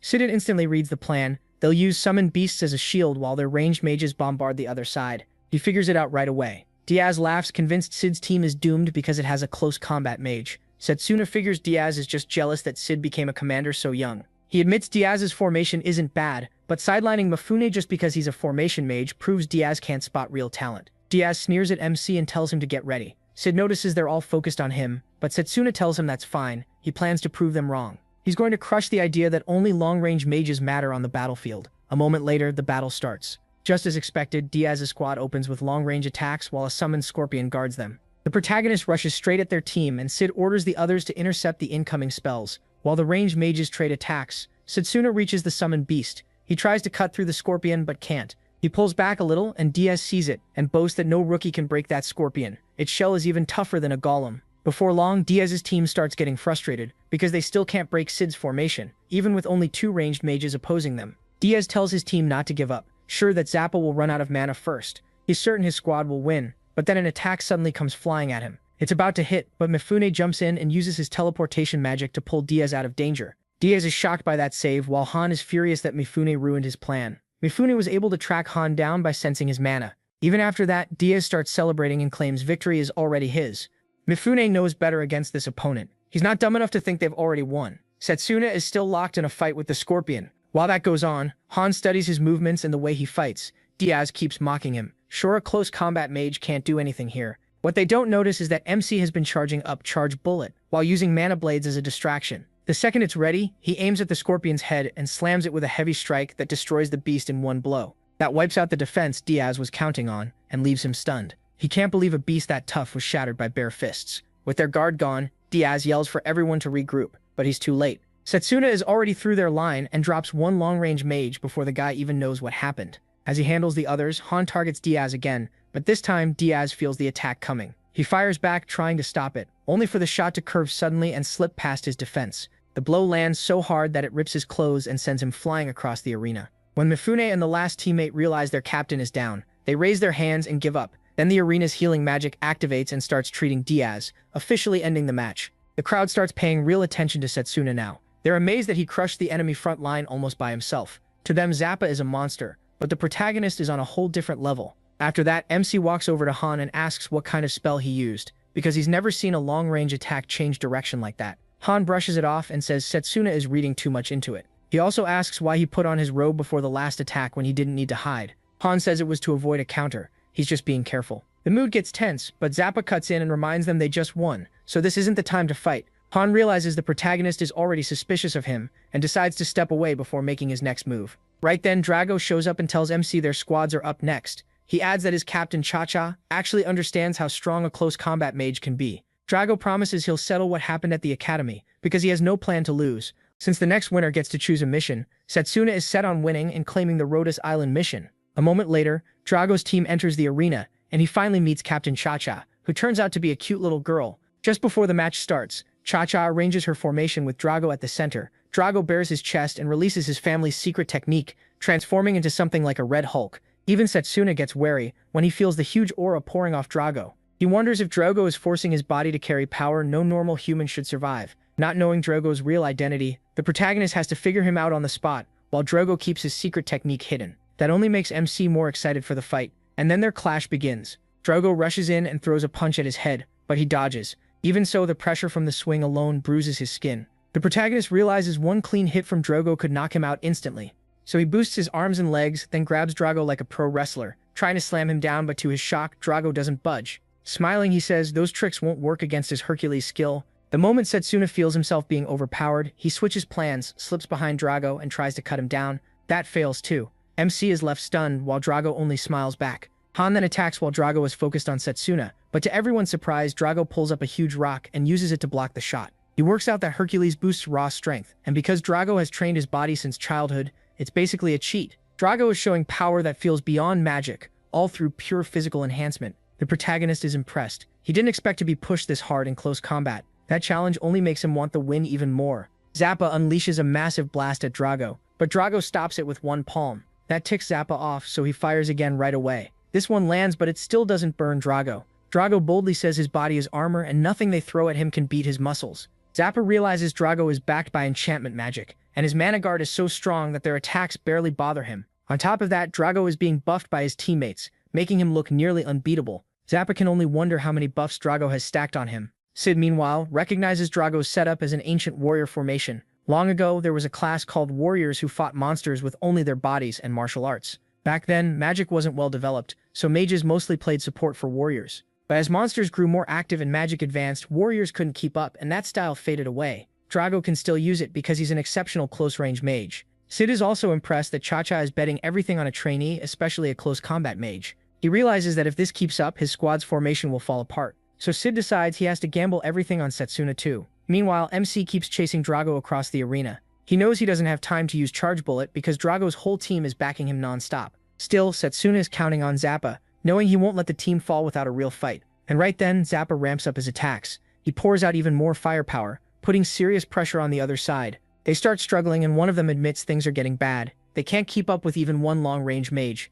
Then it gets worse when Han takes out their support from behind. After that, he fires at Drago, but Drago dodges, which shocks Han because it was meant to be a surprise shot. Setsuna gets even more fired up, wanting to prove to himself why he once led the Magus battalion. At the same time, Drago is determined not to lose to him of all people. They keep trading blows until the protagonist spots an opening and slams Drago to the ground. Setsuna stands over him with a mana sword and says the match is over. Drago can't believe he lost to a single throw. Even Cha-Cha is stunned that their main fighter has been taken down. To stop things from getting worse, she surrenders. With that, Sid's unit wins again. Once more, Setsuna amazes everyone watching by changing how they think mages are supposed to fight. He tells Drago his skill was amazing, he just happened to figure out its weakness. Drago is impressed by that, and he grabs MC's hand saying their next fight won't end like this. Afterward, the mock battles wrap up, and Siddiq earns the right to choose whatever mission he wants. Zappa runs over to ask which one he'll pick, but Sid says he'll decide the next day after reviewing the battle. Setsuna realizes Sid might choose a different mission, so he needs to talk to him and push for the Rhodes Island mission.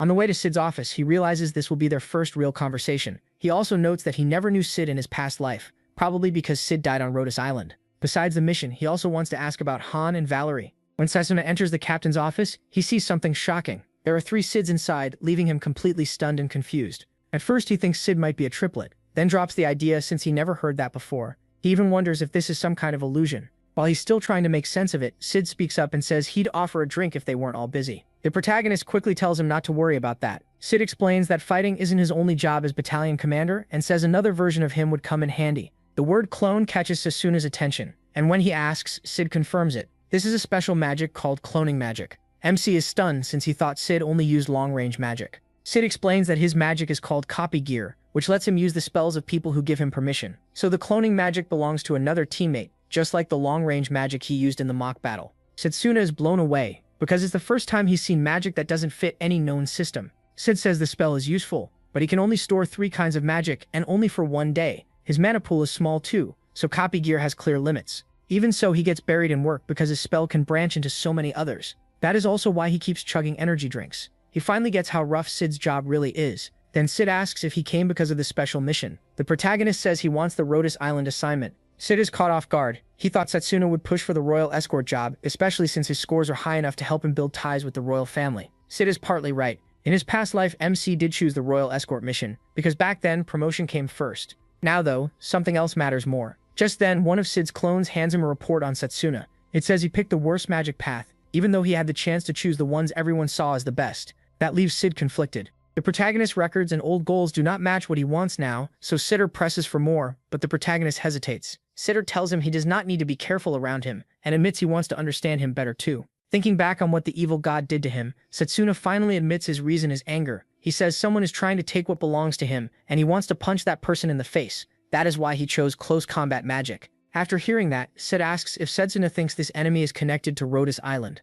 Sid admits Rhodes Island is wrapped in mystery, and unlike the other missions, nobody even knows how dangerous it is. Even so, he was already leaning towards sending his unit there before MC showed up. Hearing that, he smiles, feeling like things are finally going his way. Then Daniel and Iris burst into the room. Daniel asks Sid if he shared the heart-shaped chocolate Cha-Cha made for him. Sid says he did, since he did not want to enjoy good chocolate by himself. That is all Daniel and Iris need to confirm their boss is hopeless. Then they reveal Cha-Cha's team will escort them on the Rhodes Island investigation mission, and they ask why he thinks that is. Sid guesses Cha-Cha and her team just do not want them going alone. The two grab their heads in frustration. Sid really is hopeless. Setsuna knows Iris and Daniel are talented, but in his past life, they died before the main disaster, just like the headmaster. This time, he plans to protect them. With that done, the protagonist bows and says he will take his leave. Sid stops him because he wants to talk about Zappa, but MC says he already knows Zappa has a softer side. Later, Zappa tears into Valerie for slacking off. Since they are heading into a mission with unknown danger, he angrily kicks her off the unit.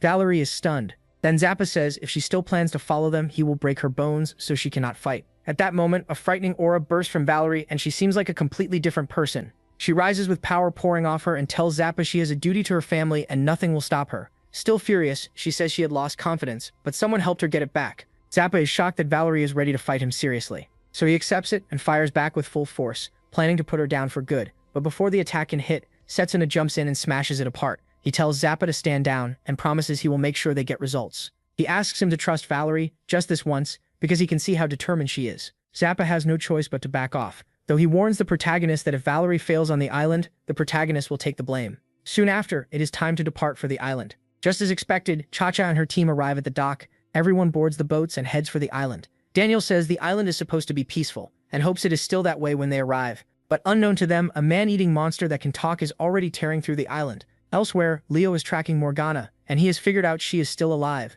Her whole house is gone, leaving him frustrated. Hooker, standing behind him, mentions that the Magus battalion is heading to investigate Rhodes Island. With the evil legion there, he wonders if the battalion will be wiped out. Then Leo suddenly realizes Setsuna may have joined that mission after his training. Out of nowhere, Puker throws a ninja knife at him. Leo barely dodges, and the blade slams into the ground hard enough to crack it. Shocked, Leo demands to know why Puker attacked him. Puker tells him to stop acting dumb. He thinks Leo leaked information to Setsuna. Calling him a traitor, he says Leo has to pay with his life. Leo is surprised Puker jumped to that conclusion so fast, but he does not mind fighting back.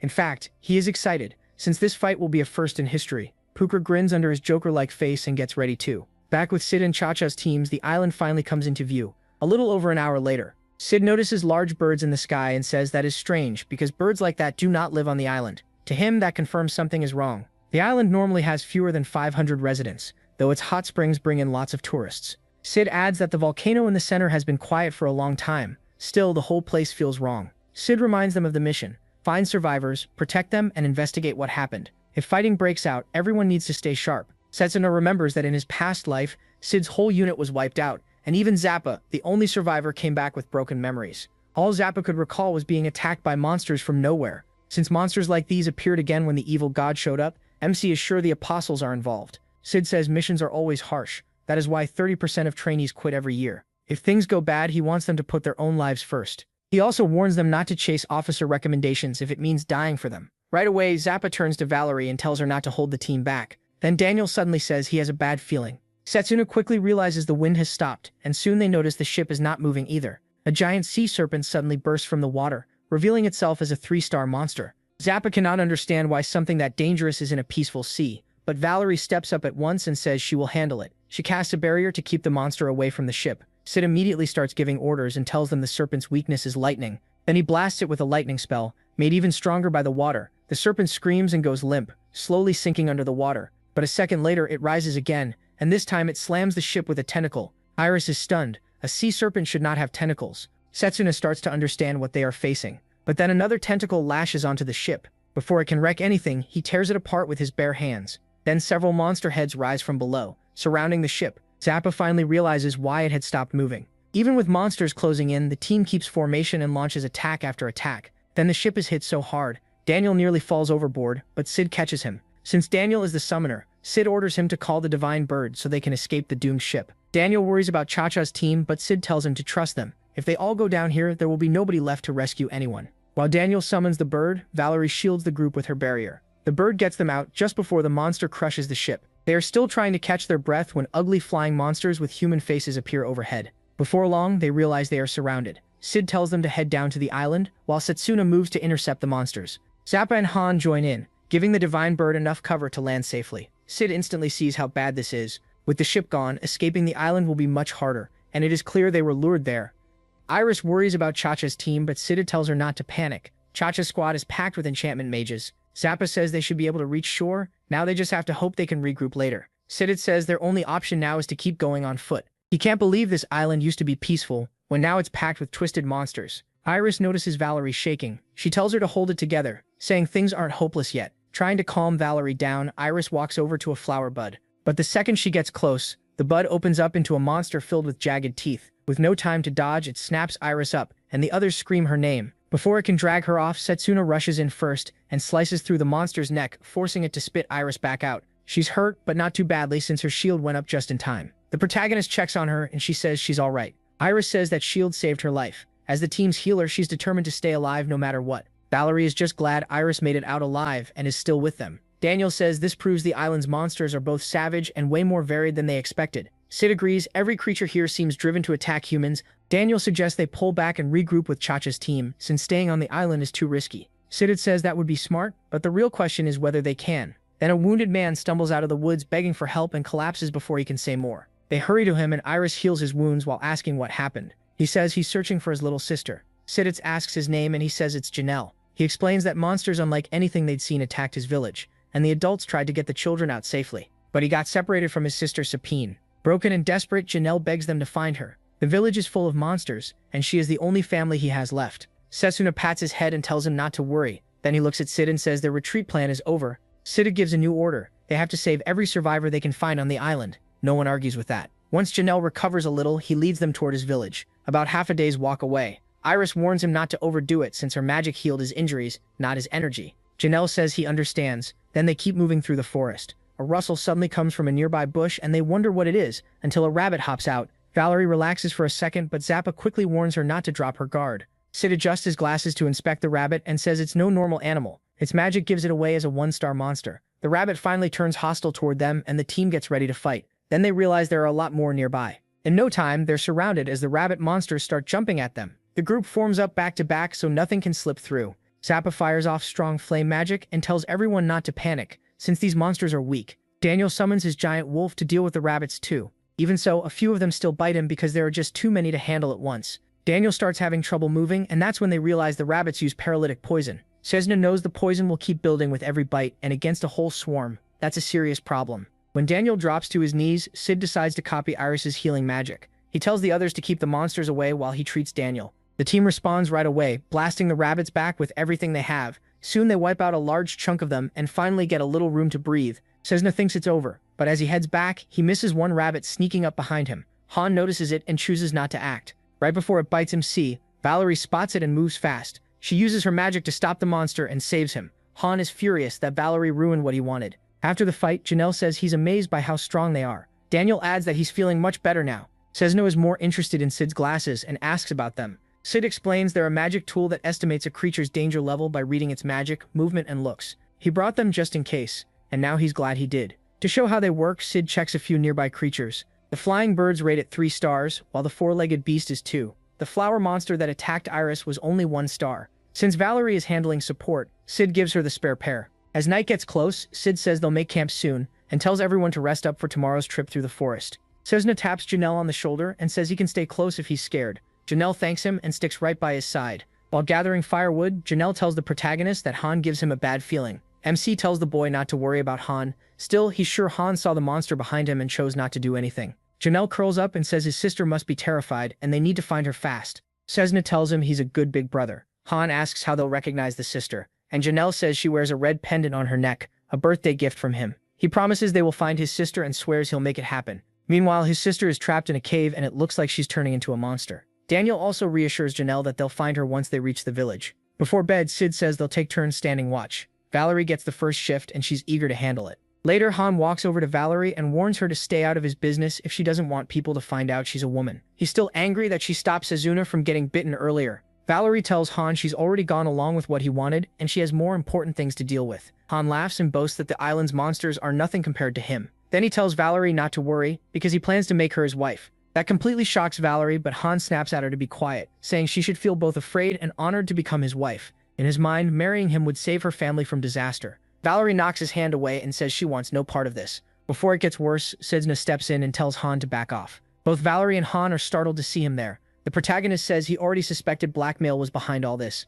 He thinks Han is acting crazy because of the kind of magic he uses. That catches Han off guard, and he assumes Setsuna is trying to mess with his head. MC warns him he's taking on more than he can handle. Han brushes him off and says he has better things to do. But as he leaves, he starts wondering how much he really knows, and decides he has to die on this island. After that, the protagonist asks Valerie what happened. Since he didn't hear everything, she wants to open up, but she's scared it could ruin her life. So Valerie says she can't talk about it right now. She also asks him to keep it from the others because she doesn't want drama getting in the way of the mission. Setsuna says he won't press her, not for the mission, but for her sake. Still, he promises that if anything happens, he'll help. The next morning, the team gets ready to move again. Since they don't know what monsters they might face next, Iris tells everyone to stay careful. As they move along the forest path, Daniel notices how tense the group feels and tells them to stay focused so they can finish the mission and put all this behind them. Setsuna agrees but says the forest is way too quiet. Then a swarm of flying monsters rushes toward them. Just as the team starts getting ready to fight, the monsters fly right past. Now they're left wondering where they're going, and Zappa points out they wouldn't be fleeing from them if they're 3-star monsters.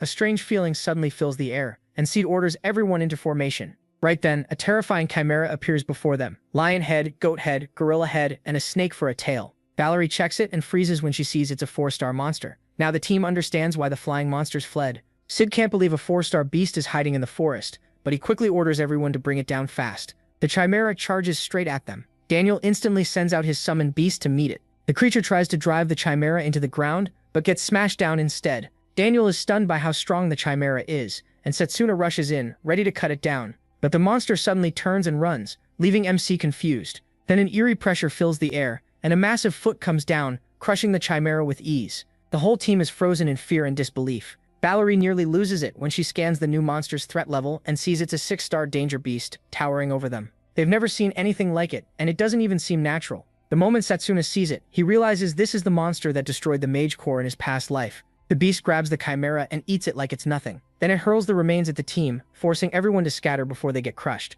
Daniel isn't fast enough, and the chimera carcass slams into him, pinning him down. He screams as blood spills everywhere. Janelle turns, sees Daniel trapped, and cries out his name in horror. Setsuna doesn't hesitate and attacks the monster, aiming for its leg, but his sword bounces off. That confirms what he feared. The monster's hide is incredibly tough, and its strength is just as bad. Sid yells for Iris to help Daniel, then tells the others their only chance is to strike together. Iris nods and runs to Daniel, but before she can reach him, another giant monster appears in front of her.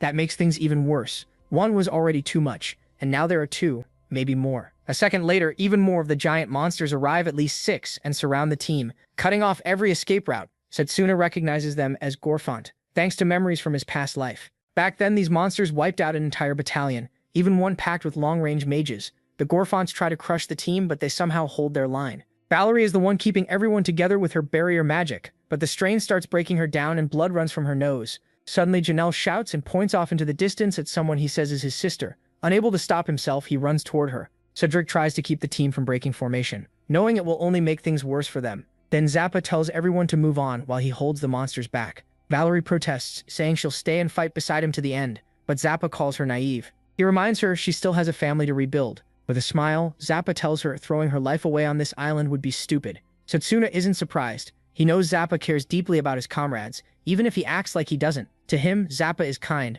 just terrible at showing it. Zappa grins and says these monsters are just a challenge for a strong guy like him. At last, Sid gives the order to split up and chase after Janelle while Zappa covers their retreat. Before moving, Setsuna sprints over to pull Daniel out. Then he follows the others while Zappa remains behind, unleashing fierce flames at the monsters. With no one left nearby to protect, and his pride on the line, Zappa finally stops holding back. He releases blazing fire that scorches the Gorfons and slows them down. The team finally catches Janelle at a cliff, and when they ask where his sister went, he points toward the forest and says she disappeared in there. As they argue over it, the cliff suddenly gives way, sending all of them into the water below. They wonder if the collapse was caused by the battle's aftershock. Elsewhere, the man behind these monsters watches the team struggle on the island, curious to see how strong they really are by playing with them. Later, Setsuna washes ashore and realizes he's been separated from the others. He plans to regroup with his teammates, but chimeras surround him first. Somewhere else, Iris ends up trapped with Han. She says they need to work together, then suddenly notices Han has disappeared, leaving her alone with the monsters. Han just runs off without a second thought, because he's sure he can survive on his own. Meanwhile, Valerie is being chased by monsters. Sid is fighting another group when he hears Valerie call out, and he demands to know where she is. Valerie hears the captain's voice coming from a cave, though it isn't really him, and she gets lured in without noticing. Just before reaching the cave, she realizes she's been tricked by a group of monsters copying the commander's voice. Cedric senses Valerie is in danger and turns toward her voice, but that moment of distraction costs him. A Gorfont appears behind him, and though he barely jumps away, the monster's blow still shatters the ground. Cedric tries to fight back, but gets slammed into a tree and left wide open. He admits the monster is insanely strong, making their plans and tricks useless. Cedric realizes only top mages like Zappa really stand a chance against a Gorfont. Even so, he's the commander of the Magus battalion, and he refuses to go down easily. With a snap of his fingers, he activates copy gear and pushes all his units into overdrive. Sid forces himself back to his feet, but the monster comes at him again, right away. He mixes healing magic, formation magic, and a long-range spell and pours all his power into one attack to face the Gorfont. The spells fuse into a single move, Lightning Spear, and Sid hurls it at the Gorfont. It pierces through the monster and kills it, giving Sid a brief moment of pride. But that win comes at a cost. He won't be able to use magic for a while. Then his luck gets even worse, as two Gorfonts appear behind him. One punches him, and without magic to protect himself, Sid is sent crashing to the ground. He's about to be torn apart when Setsuna rushes in and blocks the blow with his fist. The mana in that punch hurts the monster so badly it grabs its arm. He had already saved Valerie before coming to help the commander. He quickly apologizes for being late. Blazer is already thrilled that it's time to have some fun with the Gorfonts. Setsuna doesn't hold back, agreeing to go all out. His hair turns red and scorching flames rise from his body. He lunges at one of the monsters and rips its head off with a single punch. As he fights the Gorfonts, the flying monsters appear and mock him, saying everything he does is worthless. Already furious that they hunt people by copying human voices, the protagonist cuts them down with his flaming sword. One Gorfont tries to grab him, but Setsuna slices off its arm. Then he rushes the Gorfont and cuts off its head. Before that, he tells the Gorfonts they're about to feel the same despair he felt before his regression. Without mercy, he burns the Gorfont from head to toe. Setsuna turns the whole area into a graveyard for monsters and makes it clear they picked the wrong enemy. After that, MC checks Sid's pulse and lets out a relieved breath when he sees Sid isn't in real danger. He sets up a warm place and lays the two of them on warm rafts. Valerie wakes first, and Setsuna hurries over to ask if her injuries still hurt. Careful to hide who she really is, Valerie tells him not to worry because she can manage on her own. Soon after, Sid wakes up too. He thanks him for saving him, then asks how he beat the Gorfonts. Setsuna hesitates, so Sid lets it go, understanding he doesn't want to talk. Sid says they need to regroup with the others, and he's still talking when a bloodied Zappa arrives with Han behind him. The others are stunned, and Valerie can hardly believe Zappa survived those monsters. Zappa just smiles and says they were only a warm-up. Han claims they used an invisibility cloak to avoid monsters on the way, then lies that they lost track of Iris. Sid notes that Iris's whereabouts are unknown and says they need to find a way to regroup with Chacha's team. Han then says he spotted a village nearby. Sid realizes it must be Jonal's village, and since there might be survivors there, Han suggests he and Setsuna go. Valerie says it's too dangerous, so she offers to come too. Han leads them to a cliff, and says the village is past the forest. The protagonist is surprised there's really a village out there. While MC is distracted, Han gets ready to strike from behind. Valerie notices and rushes in. She throws herself between them and takes the hit for Setsuna. Han snaps at her, furious that she ruined his setup. Valerie says she won't betray the person who helped her, but Han's attack rips her shirt, exposing that she's actually a woman. She quickly apologizes for hiding it, explaining that she failed the Magic Academy and had to stand in for her brother. He doesn't get mad. To him, everyone has secrets. He promises to keep her safe and says Han won't lay another hand on her. With that, Setsuna draws his mana sword. Han instantly uses his cloak and vanishes. Valerie panics, but the protagonist tells her to stay still. He sharpens all his senses and locks onto Han's incoming strike. Before it lands, he knocks it away and catches the core of the attack. That lets Setsuna realize what Han's magic really is, an enchanted golem. Valerie is stunned. Han wasn't a long-range mage after all. MC explains that Han hid mana inside an invisible golem and made it fly, tricking everyone into thinking his attacks came from far away. The reason the attack could change direction was because Han was giving that golem commands. Without special help, he says, magic like this shouldn't have that kind of range or power. After finding Han's position, Setsuna hurls the golem back at him, tearing off his cloak and exposing him. It also reveals the outside help behind his magic. Blazer is stunned. He knew Han was hiding something. The guy's getting aid from Zephalion, a spirit. Han is shocked he figured that out. But instead of asking how, he decides killing him matters more. He charges straight at Setsuna and fires off another attack. Too bad for him, the protagonist already knows spirit magic inside and out, so he easily reads the weakness in Han's moves. MC keeps batting the attacks away, and Han finally admits the spirit magic he's using is the same kind that went wild during the Great Magic War. Valerie can't believe it. Han's golems are covered in wind blades, making them insanely dangerous, and she thinks magic like this should never exist. Han sends out another wave, but Setsuna slices through it again. Then Han suddenly bends the attack's path, and it hits Valerie instead. The blow sends her over the cliff, leaving him with an awful choice. If he turns to save her, Han gets an easy opening. If he keeps fighting, Valerie dies. Setsuna doesn't hesitate. He dives after her, shocking Han. Han mocks him for throwing away his own life. Still, the protagonist catches Valerie and drives his sword into the cliff to slow their fall. Han won't let him climb back up, so he attacks the spot MC is hanging from. The rock breaks apart and both of them drop. Han thinks it's over and starts laughing at how useless Setsuna was. Then he sees a finger gripping the edge. He steps closer to look and freezes. He is hanging there by one finger while still holding Valerie. Looking closer, Han sees that finger glowing red. That means Setsuna somehow copied Drago's Hercules skill, and Han is completely shaken. He can only wonder what kind of insane magic talent the protagonist has. A moment later, MC pulls himself back onto the cliff and tells Han he's about to eat dirt. He gives Valerie his cape and tells her to regroup with Zappa and the others. Knowing she'd only slow him down in her condition, Valerie agrees and leaves. As she runs, Han tries to hit her, but Setsuna cuts the attack apart and opens a safe path. That only makes Han even angrier. Furious, he unleashes a swarm of golems at him. But with all his experience, Setsuna tears through them with ease. Then he tells Han the truth. He's got plenty of mana, but he's garbage at using it. The protagonist says Han obsessed over fake long-range magic so much that he never truly polished his enchantment skills. Han is livid hearing that. MC tells him to come on, so he can show him what real power looks like. Han roars and summons an even bigger golem, but Setsuna just closes his eyes like it means nothing. He activates mana suppression and disappears from the golem's senses. Han starts panicking when he loses sight of him. He tries to protect himself by calling up more golems, but the spirit refuses to lend any extra mana. Han yells for more, and the spirit reminds him of their deal. It would only ever give him half its mana. Frustrated, Han suddenly hears Setsuna right beside him, mocking him for never truly syncing with his spirit. Han trembles, not knowing where he is. Then the protagonist appears behind him, and Han instantly attacks backward. He starts laughing. Sure, he got him. But when he turns around, Setsuna is standing there covered in flames, staring him down.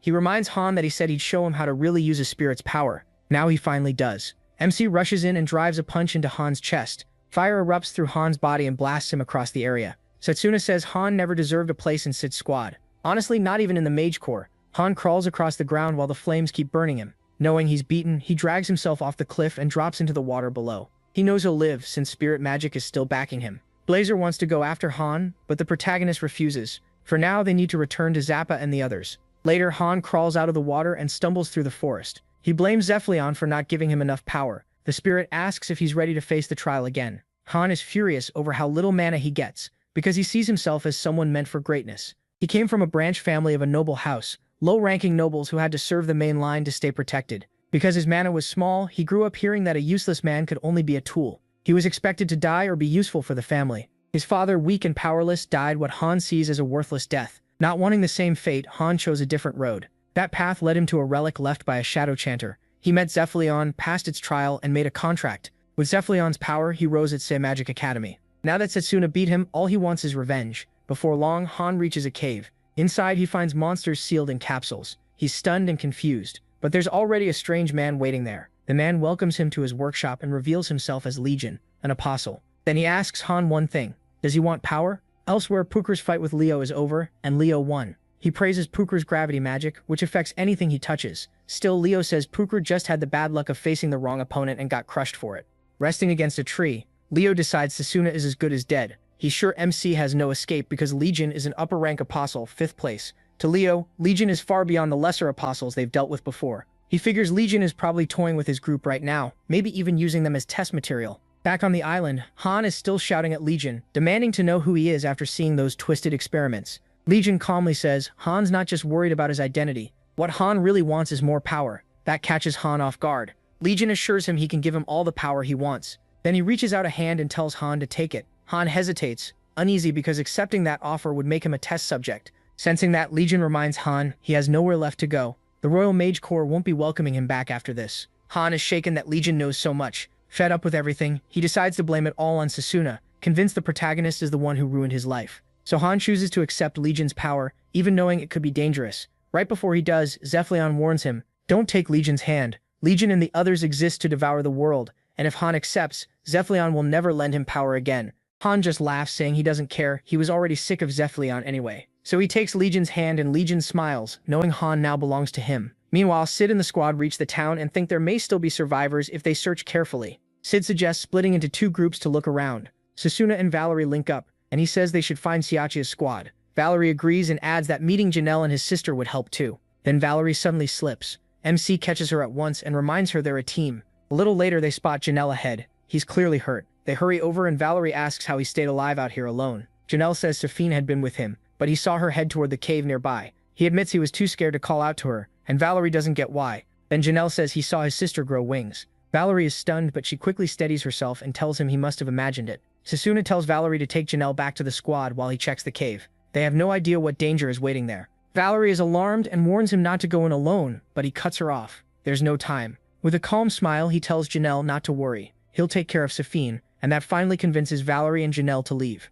As Sasuna heads for the cave, he starts wondering if Safine could be the apostle, since trouble seems to follow her every time. Blazer tells him that if that's true, he needs to fight seriously. That's also why the protagonist chose to go in alone. When Valerie reaches the captain and Zappa gets mad that she let MC enter the cave by himself. He says he may be strong, but this is still too dangerous. Sid calms him down and says they're going after him. Out of nowhere, Han shows up looking completely different. Right away, he asks where Sasuna is. Zappa snaps back and tells him to stop acting innocent. They already know what he did. Han couldn't care less about that. He only wants the protagonist's location. Zappa takes a guard stance and says he's not dumb enough to tell him. Since they won't talk, Han decides to crush Zappa and the others first. Eager to show off his new power, he promises they'll regret standing against him. To prove it, he breaks the crystal tied to his old power and fires long-range flames that nearly burn the whole group alive. They barely dodge, and Zappa can't understand it. Han was supposed to specialize in enchantment magic. Valerie is just as shocked because no one should have 2 magic attributes. Han laughs and says maybe normal mages can't do this, but someone like him can.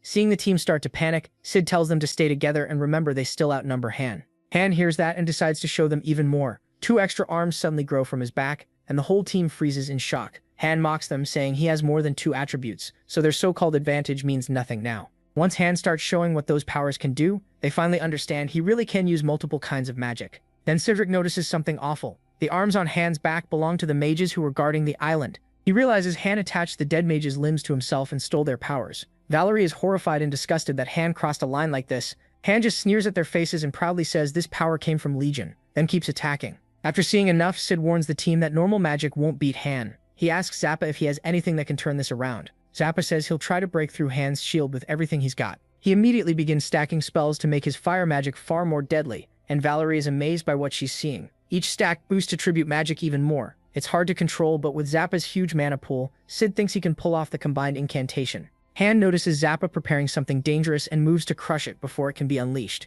To make matters worse, he grows a 5th arm to shut Zappa's plan down. Just when things seem hopeless, Drago jumps in and blocks Han's attack with his own body. Then Chacha arrives too, and Sid's group looks relieved beyond words. She says her team found Iris and Daniel, and both are being treated somewhere safe. Valerie is glad to see backup, but Chacha is confused about what happened to Han. Sid says he'll explain later. For now, they just need to buy time so Zappa can finish his spell. Chacha admits that won't be easy because Han is basically a monster now. Drago doesn't care. If his body can shield the team, that's enough for him. Han laughs and tells them there's still not enough to beat him, while Zappa keeps building his trump card. But the laugh dies fast. Zappa finishes much sooner than Han expected. Zappa tells him that shock makes sense. Han was never truly part of the team, so he doesn't know what they're capable of. Han watches in fear as Zappa completes his 3-element combo spell, Apollonic Ray. Still, Han refuses to quit and sprouts even more arms to even the odds. With them, he unleashes a storm of attacks that throws the team into chaos and makes Zappa miss. Zappa crashes down and Han mocks him, telling him to witness the power of a mage who can use every branch of magic.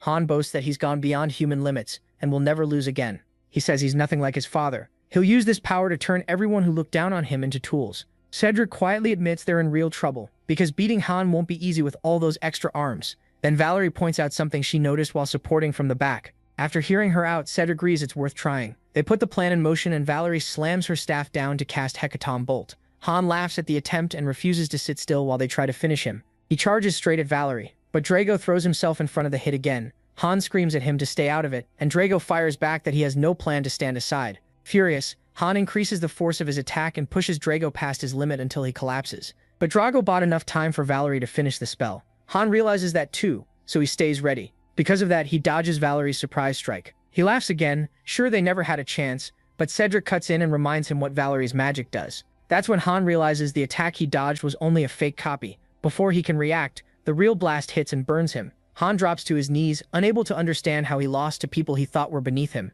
Valerie walks up and tells him his real weakness was being alone. She had explained to Ced that no matter how many arms Han has, he still only has one brain. So if they attacked in several ways at once, they'd split his focus and open a path for the real hit. And even then, Valerie's spell still isn't the end. The rest of the team gets ready to finish Han. That's when he speaks up in despair, saying he doesn't want to die as a tool like his father did. Valerie tells him there was probably a reason he became this way, but that still doesn't excuse treating others like tools. She says he should have spoken out about what was wrong, instead of choosing this path. The moment Valerie finishes, Zappa lands the final strike, burning away the last of Han's strength. That also severs his connection to Zap's power inside him, and the earring drops off. Zappa walks over and picks up the earring. Before Han blacks out, Zappa hears him bitterly admit he couldn't use spirit magic properly the way Setsuna can. That leaves Zappa stunned. MC really formed a bond with a spirit. Meanwhile, he has already entered the cave, where he finally finds Safine. He tries to talk to her calmly, but she rushes him like a wild beast. Safine swings at him, yet he dodges with ease without even taking his hands out of his pockets, and she falls to the ground.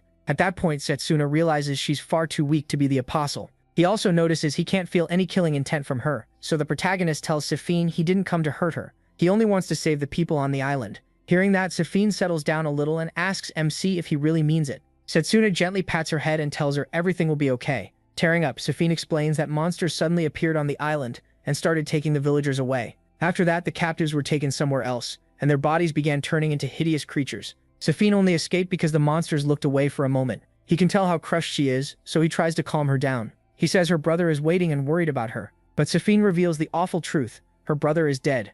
She says he died right in front of her while trying to help her escape. That leaves Setsuna stunned, but it also helps him understand what's really happening on the island. He tells Safine to stay hidden in the cave until he returns. Then the protagonist quickly stands and heads out, sure that his friends are in danger. Outside, Sid and the others are still recovering from their brutal fight with Han. Sid tells Chacha to check on Drago, who passed out after pushing himself too far. The group starts helping each other when Jonal suddenly begins clapping, and everyone freezes in confusion, wondering what's going on. Jonal starts rambling about how impressive they are for beating Han, even though each of them was far weaker alone. He says humans are amazing, and Valerie walks up to him thinking he's just lost in his own thoughts, but Sid sees the truth and yells for Valerie to get away from Jonel. Before she can react, Legion reveals himself through Jonel's body and stabs Valerie in the side. She cries out, and the rest rush over to see what happened. Sid keeps his cool and asks if he's the Legion he heard about. Legion confirms it. He says this island is his lab, where he creates monsters. Zappa is horrified by that, then demands to know what Legion meant about his missing sister. Legion says he was telling the truth. Safine is important to his experiment. Even after being turned into a monster, she kept her humanity, and losing her would be a real waste. Zappa snaps and hurls insults at Legion. Legion doesn't care. Instead, he shows that Jonel's body is still suffering inside him. Even in that state, Jonel is still worried about his sister. Legion calmly explains that his power, life fusion, lets him merge with and consume all kinds of life forms. While Zappa is losing it, Sid studies the situation. He realizes Legion's mana is too huge to even measure, far beyond the 6-star monster they fought earlier. As hard as it is to accept, Setsuna Wunj knows this thing is on a whole different level. Then Legion says he loves humans because their potential has no clear limit. He points to their fight with Han as proof, and says that's exactly why he wants to learn more about them. A moment later, he pulls out weapons from his collection. Iris and Daniel's staff. Cha-Cha is stunned to see her squad mates' weapons in Legion's hand, and Legion proudly says he took them to his lab to use as test subjects. He then suggests they stop resisting and offer themselves up for his experiments. Hot-headed as ever, Zappa fires a fireball straight at Legion. The blast burns away his skin, but Legion barely seems bothered. That only makes Zappa angrier, especially when Legion keeps smiling. He finally asks if Legion even feels pain. Legion says he does, but unlike humans, he doesn't let simple pain control him. So Zappa decides to keep blasting him with more fireballs. Then he notices Legion's skin starting to change. Legion laughs and says he now has dragon skin, which resists fire. His body adapted to Zappa's attacks and made the best defense on its own. The second Sid hears that, he knows how bad this is. Legion then decides it's his turn to attack. He charges straight at Sid, and Sid quickly throws up a shield to protect himself. It doesn't help. Legion smashes right through it. Sid barely avoids the hit and notices toxic pollen mixed into the attack, showing just how many monsters Legion has fused with. Legion mocks them, saying no one can prepare for every monster on the continent. Then he makes things even worse. A new attack knocks Sid to the ground, and Legion tells him that no matter how strong he and his squad seem, they still can't match him. Seeing Sid down and helpless, Cha-Cha runs to help, but Legion catches her before she reaches him. He starts crushing her in his grip, trying to squeeze the life out of her, but Zappa jumps in and drives him back with fire magic. During all this, Legion notices something important. Zappa is only using basic spells now, which tells Legion one thing. He's reached his limit. Zappa looks around and sees his teammates all down. That makes him decide to fight like this is his final stand. He raises his staff and tells Legion the real battle starts now. Zappa builds up a massive fireball with layered spells, but before he can launch it, Legion spots an opening. Zappa's left arm. Before Zappa can fire at Legion, that arm is cut clean off. Zappa screams in agony. Seeing how badly he's hurt, Legion tells him to give up before he loses even more. As Legion moves in to finish him, Zappa yells that Legion got him wrong. Even with only one arm, he still believes he can win. He unleashes a wild barrage of attacks that leaves Legion genuinely surprised. The strikes land, tearing Legion apart, especially his head. Zappa shouts in triumph, sure he's won, because nothing should live without a head. But that victory disappears when he sees Legion pulling himself back together, like nothing happened. Before Zappa can process it, Legion is fully restored. Forced to face it, Zappa admits Legion may as well be immortal. While Zappa is still in shock, Legion fires a crushing attack right at him. Just before it lands, Drago appears and saves him. Drago shields Zappa with his own body, and Zappa yells at him not to push himself any further when he's already so weak. Drago just smiles and says he won't have to hold on much longer. Right then, as if he knew the timing, Sasuna appears behind Legion and cuts him in half with one slash. Knowing his part is done, Drago passes out and tells MC the rest is up to him. He assures Drago and Zappa that he'll handle it from here. He then asks Zappa if he can protect the rest of the team. Before getting a reply, he spots Legion leaping through the trees. Setsuna takes off after him at once, and Legion's first move is to throw out a sea monster tentacle. The protagonist slices it apart easily, but another huge attack comes at him right after. Still, MC cuts through that one too, and the next attack as well. After cutting down wave after wave of monsters, Setsuna starts wondering how many creatures Legion has fused with. Legion praises his skill, saying his close-range magic is flawless, but he's sure this isn't the magic the protagonist used to defeat Tsukiyomi and Jagan. That's when MC realizes Legion is also an apostle. Legion even introduces himself properly, saying they've finally met. Now that he knows Legion is an apostle, Setsuna understands this won't be easy to deal with. He rushes in and drives a heavy punch into Legion, slamming him to the ground. After that, Legion chooses to fight him directly. He dashes away from the protagonist's allies so he can see everything Setsuna can do. Legion tells him to stop holding back, because he'll need him alive for the experiment. MC accepts right away and instantly calls on Blazer's power. His hair turns red and he rushes Legion with blazing speed. He lands a fire charge punch to Legion's head, and before Legion can respond, Setsuna hammers his body with a fast barrage of flaming blows. He ends the combo with one huge punch that sends Legion flying. Legion rises from the dust, which shocks him. He didn't expect him to still move after taking all that. Legion admits spirit magic is impressive, since that attack already made him burn through many of the lives he was saving for his master's arrival. Still, he isn't worried. He's fused with over 10,000 lives already, and says those creatures will eventually take the perfect form to kill Setsuna. Seeing how tough Legion is, the protagonist realizes he has to end this fast, since spirit magic won't last forever. He closes the distance to Legion pretty fast, earning praise from him. But Legion raises the stakes and asks how MC plans to handle a flying enemy. Then he leaps into the air, leaving Setsuna struggling to reach him. From above, Legion easily fires a long-range attack, and his weakness in the air makes him an easy target. The protagonist slams into the ground, and Legion laughs at him. He mocks him for being strong but useless if he can't even reach his target, calling it the weakness of close-range magic. Then Legion keeps raining brutal attacks down on him. Once Setsuna sees he's being overwhelmed, he pulls back to rethink the fight. He makes it to a cliff and starts thinking of a way to hit Legion while he's still in the air, before Legion catches up. Then Zappa suddenly appears beside him, catching MC off guard. What shocks him even more is seeing that Zappa's arm is back. Zappa says Cha-Cha deserves the credit. When she woke up and saw how badly Zappa was hurt, she rushed over and started healing his arm. Cha-Cha tells him he got lucky since the arm was cut off cleanly. Zappa is amazed by how precise her healing magic is. It is his first time seeing her use advanced healing magic. Cha-Cha was able to finish the treatment because Sid gave her the rest of his mana. After Zappa's arm is restored, Sid tells everyone they have to stop Legion since he captured the villagers and some of their allies. Sid pushes them on, saying they're the only ones who can do this. After hearing about the captain's sacrifice, Setsuna tells Zappa they can't let Sid's effort be wasted. Zappa agrees, but first he has something to ask. He stuns him by asking how he's been handling Legion while using spirit magic. The protagonist freezes at that question, but once he realizes he's been exposed, he knows he has to answer honestly. Zappa reminds him that he's one of the royal mages, and it's his duty to stand for justice. Still, he'll overlook it this once, if Setsuna defeats Legion with that spirit magic. MC is relieved since Zappa has always been the kind of person who sees things from more than one side. Zappa says he just thinks he is annoying, then asks why he never shows him the same respect as the rest of the squad. The protagonist smiles because there's no way he can tell Zappa they were close friends in his past life. A moment later, Zappa reaches into his pocket and pulls out a glowing green item. He gives it to Setsuna, sure it'll help. MC is stunned when he realizes it's the tool he needs to connect with the wind spirit. Zappa asks if he can use it. He closes his eyes and answers by calling out to Zeph in his mind, asking for his power.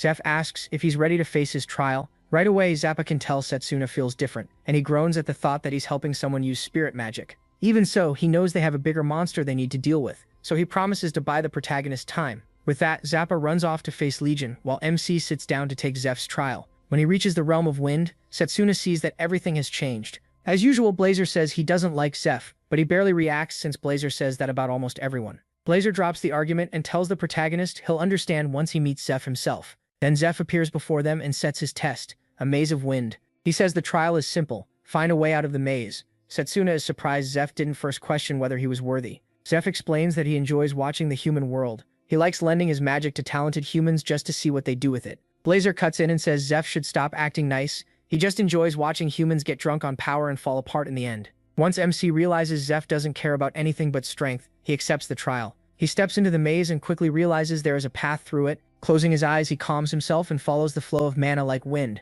Zeph is impressed by his sharp senses, and glad Setsuna already understands what the trial really is. He is thankful he isn't an ordinary mage because anyone without strong perception would wander forever in this maze. Then he comes across himself at a junction. The mana from the right feels soft and peaceful, while the other side feels wild and dangerous. Setsuna first decides the calmer path must be the way out, but just before he takes it, he stops. Something feels off. A spirit's trial shouldn't be this easy. He remembers Han could only use half of a spirit's power, so the real answer has to be something else. Setsuna turns toward the path filled with stormy, threatening wind. He realizes Zeph really wants someone who can face a raging storm and overpower it. Zeph confirms it and tells him to break through the storm if he wants all of his power. Meanwhile, Zappa keeps fighting Legion, but Legion is getting annoyed because Zappa's attacks do nothing to him. Deciding Zappa is nearly spent, Legion rushes in at full speed. Zappa says otherwise and hits him with Skunk Fog, a spell that releases a horrible stink. It's especially nasty to monsters, and since Legion is fused with so many, he feels the full effect. Legion gets furious that Zappa is almost out of mana and still keeps coming.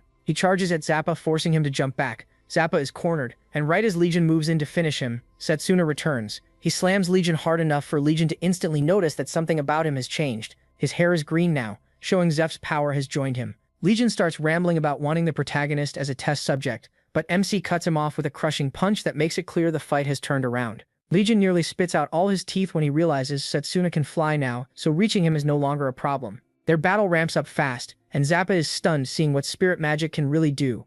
As they clash, he uses his speed to slip behind Legion, then blasts him down to the ground with a heavy spell. Legion is shocked. Things are turning against him, but he still stays calm. Wind spirit magic may be fast, yet it lacks the raw power of fire. Then Setsuna switches to fire magic, revealing that he and Blazer had already noticed lava below them. With one massive punch, the protagonist sends Legion straight into the lava, then barely avoids the eruption himself. Legion screams as the blazing magma swallows him. Setsuna grabs Zappa and jumps to a nearby cliff. They watch the magma cover Legion, and Zappa says there's no way he survived that. He praises MC's plan and says he's glad the time he bought actually mattered. Then they notice movement in the magma, and realize the fight may not be over yet. To their shock, Legion rises from the lava in a rage and says they've truly made him angry. Setsuna's attack cost him half the creatures fused into his body, a huge blow to his plans. Furious, Legion says he'll use everything he has left to kill them. He climbs out of the magma looking even deadlier than before and promises neither of them will leave the island alive. He immediately throws out a deadly spell, forcing them to run. Zappa is shaken as he tries to escape, stunned that Legion still has so much mana left. Realizing he can't dodge forever, Zappa fires back with his own fire magic, but Legion mocks him and says falling into magma made him resistant to fire. Zappa is trapped, with no path left to escape. Setsuna jumps in to face Legion himself. He slashes him, but the wounds heal right away. That tells him he can't win by simply cutting him down, so he creates a whirlwind and retreats. He takes Zappa with him, and they hide in a safe spot. Zappa asks what his plan is, since wind power alone doesn't seem enough for Legion, and Blazer's fire is useless now that Legion resists it. Setsuna tells Zappa he has an idea. At the center of Legion's body, there's a crystal-like core. He explains that an apostle's core shatters when they die, so it must be the source of their power and life. The protagonist asks Zappa to make even the smallest opening, and he promises to destroy the core and end this. Zappa says he gets it, but he's still worried about how Setsuna plans to pull the core out of Legion. MC says he's sure he can do it. It's a gamble, but if it works, he has a move that can finish Legion in one hit. Zappa smiles, sensing his confidence, and says he'll create that opening even if it costs him his life. Those words and the way Zappa lifts his hand instantly bring back a memory for him. In the past, he asked Zappa to help him make an opening against Vidrak, and Zappa answered with those same words. He couldn't save the world back then, but this time Setsuna believes he can. Now that they agree, the plan begins. Legion is still furious when Zappa steps out and draws his focus. Legion gets ready to unleash everything on him, but Zappa suddenly yells that he wants to make a deal. As Legion pauses to hear him out, Zappa suddenly drops his staff and raises one hand. That alone shocks Legion. Then Zappa stuns him even more by claiming he surrenders. He begs to be spared and says he'll help with the experiments. Legion doesn't buy it for a second. He knows Zappa is stalling, because a man like him would never give up that easily. Zappa takes a breath, then bursts out laughing. He admits Legion saw through him, then mocks him, saying all that research and all those experiments were still a total failure. Legion is clearly thrown off by that. Zappa reminds him they already wiped out all his garbage monsters. On top of that, Safine is safe with them now. Then he calls Legion pathetic, cornered, desperate, and finished. With a grin, Zappa drives it home. Everything Legion worked for ended in failure. The words get under Legion's skin, but he can tell Zappa is trying to set something up. Then Zappa suddenly fires a lightning attack. Legion endures it by using his horns like lightning rods. After that, Zappa finally drops to his knees. Legion decides he's at his limit and asks if this whole act was just to buy time for Setsuna, since he's nowhere in sight. Even with no sign of the protagonist, Zappa starts preparing one more hidden spell to stall him. But Legion shuts him down at once, saying the plan is worthless because he can already see the spell Zappa is secretly making for him. That catches Zappa off guard. Legion keeps sneering, saying humans are nothing but test subjects meant to be crushed.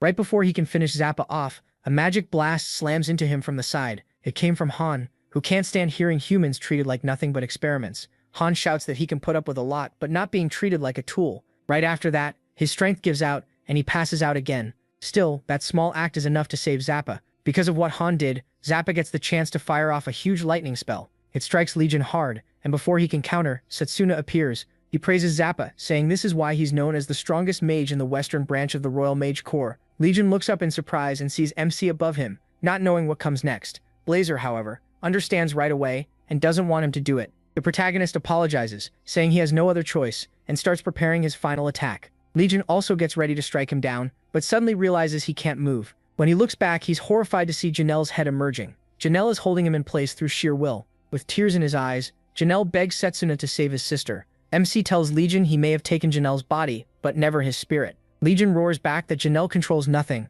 that he's only a test subject. He ignores that and focuses on ending Legion with one clean strike. Legion soon realizes the target is his core, but he still isn't afraid. He thinks neither fire nor wind can hurt him. Then Setsuna does something shocking. Even though Blazer objects, the protagonist uses both spirit powers at once to push the attack to its limit. He's combining the two elements to make the blow deadlier. Legion stays confident. Sure, Setsuna can't control that much power, but MC forces his way through the strain. He successfully fuses both powers, and Legion is instantly terrified. Legion screams that no attack he uses will ever work. The protagonist answers that this single strike will free everyone Legion used and ruined. With fire and wind joined together, Setsuna rushes in, aiming straight for the core. Before Legion can react, MC reaches him and delivers a fatal slash through his head, cutting him in half, core included.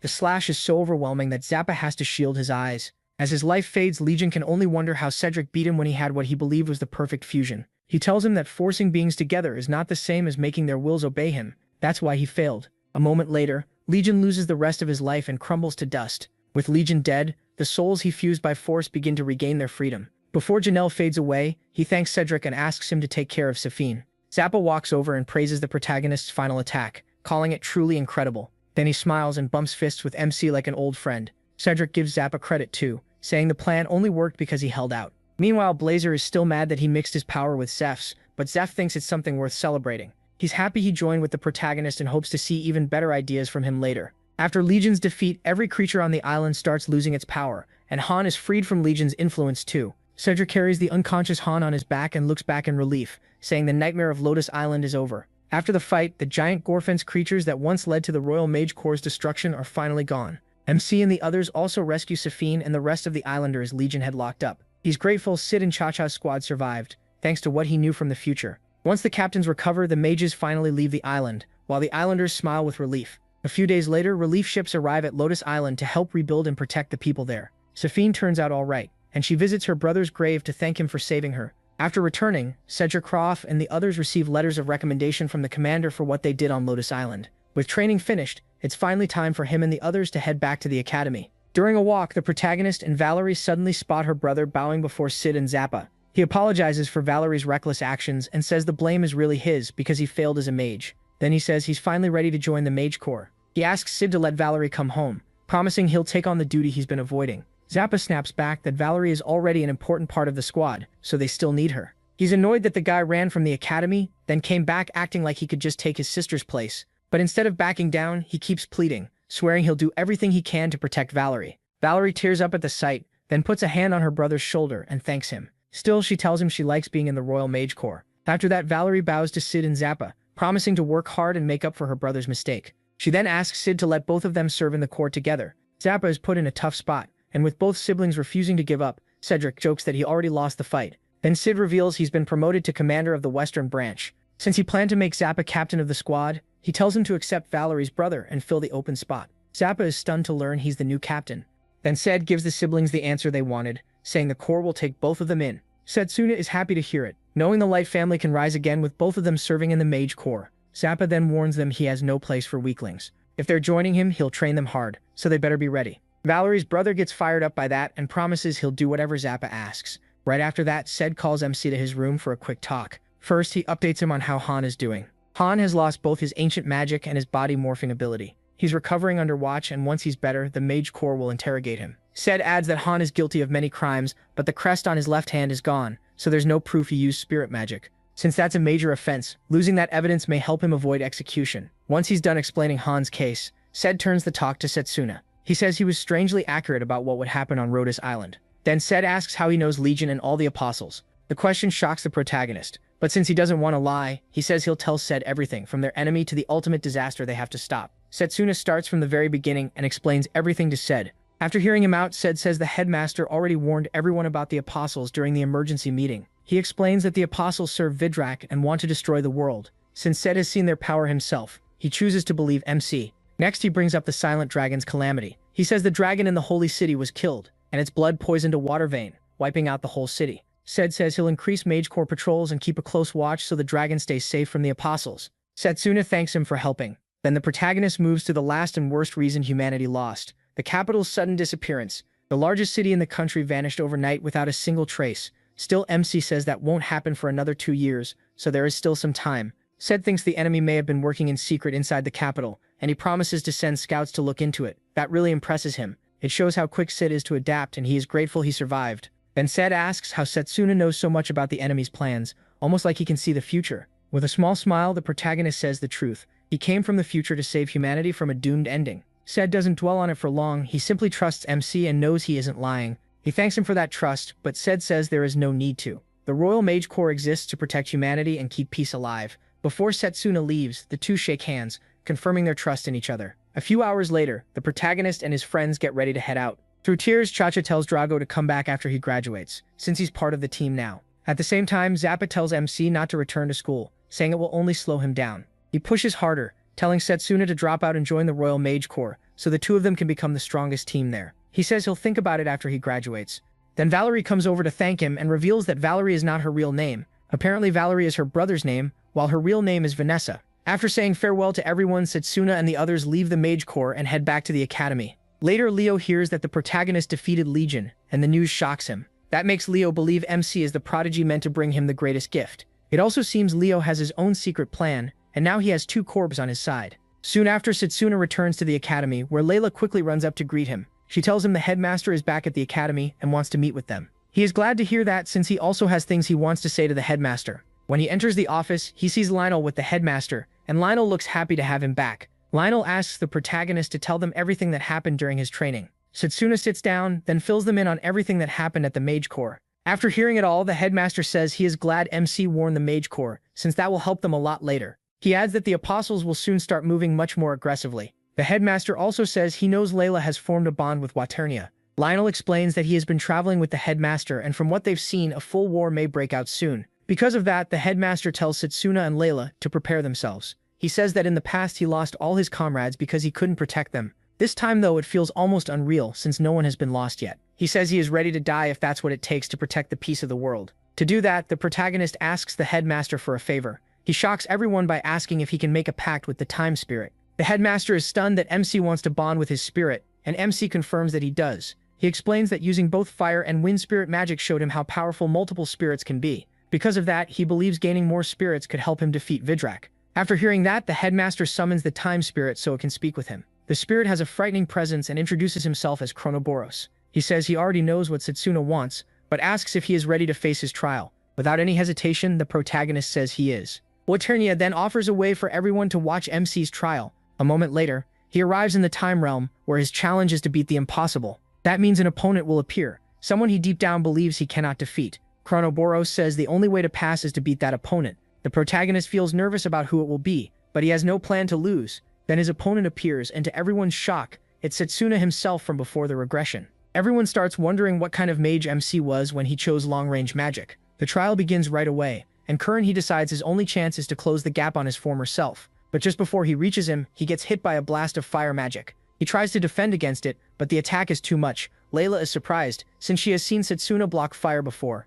The headmaster explains that fire magic deals heat damage even on contact, which makes it especially dangerous. Worse still, his past self gives him no opening. He fires another long-range attack that chases Setsuna like a heat-seeking missile. The protagonist keeps dodging as he runs, planning to strike from a blind spot. But that choice backfires.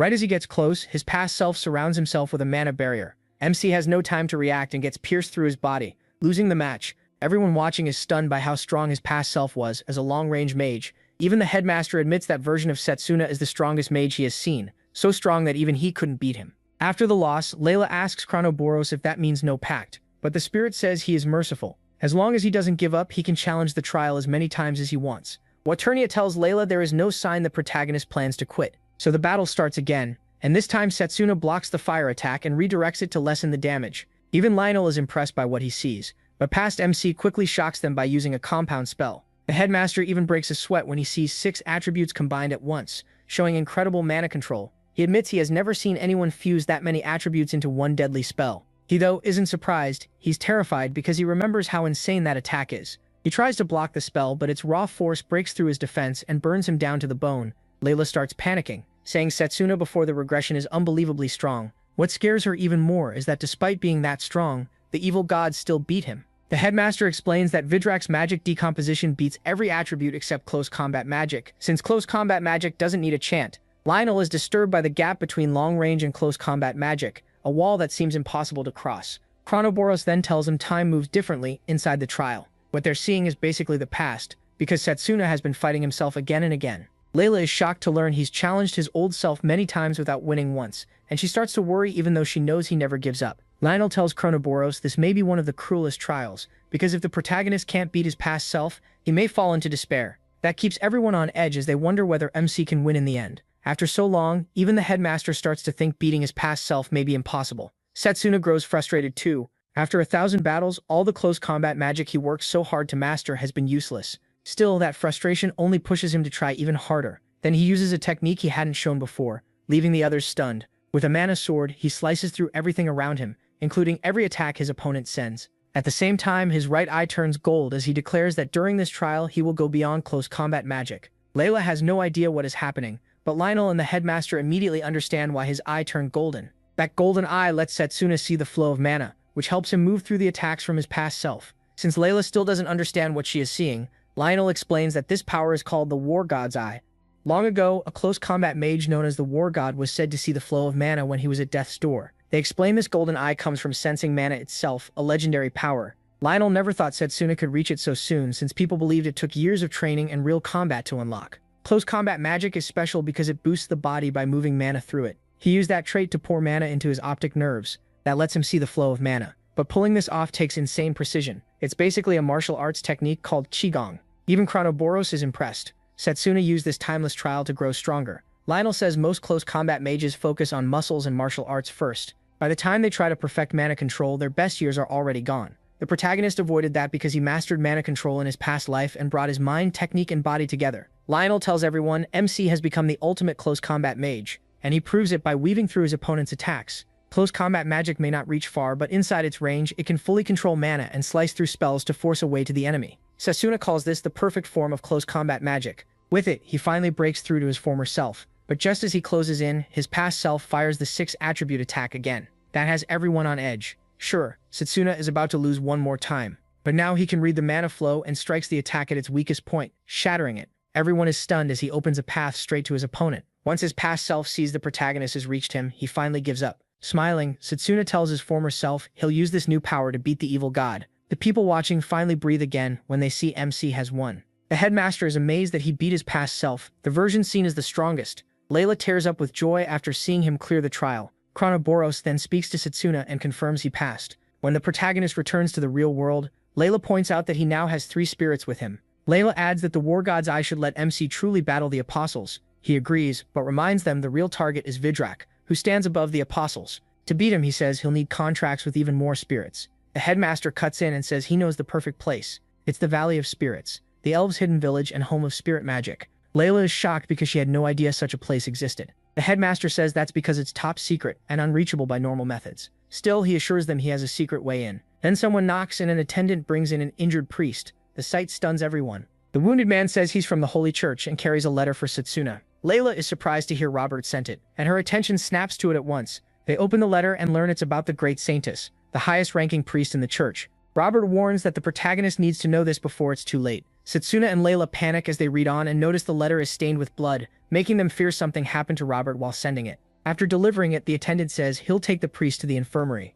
Layla then brings up what's been bothering her. MC has never once talked about saving the Great Saintess. Setsuna admits she's the one person he can't save, then explains why. In the flashback, the Saintess is praying when a priest named Gustav comes to speak with her. Annoyed, she asks why he interrupted, saying her duty is to pray until the Creator appears. Her endless tears show how deeply devoted she is. Hidden nearby, Robert is already watching because she suspected something was wrong. Gustav praises the Saintess and says there's someone he wants her to meet. A small rift opens in front of them and Senachia steps out. Robert panics when Senachia introduces himself as the second apostle. The Saintess says she's heard of him and asks if his power came from the evil god he serves. He confirms it. His authority is Dimension Rend, a power that tears space itself and opens paths to other places and dimensions. Before he can go on, Holy Knights rush in and demand to know who he is. Roberta is shocked. They moved without her order, even though she told them to stay ready. Thinking Satania came to harm the Saintess, the Knights charge him. He wipes them out with a single wave of his hand. Roberta is terrified as he rips through space and drags the Knights into it. The Saintess is furious that Satanicia killed the Knights and that Gustav is working with the Apostles.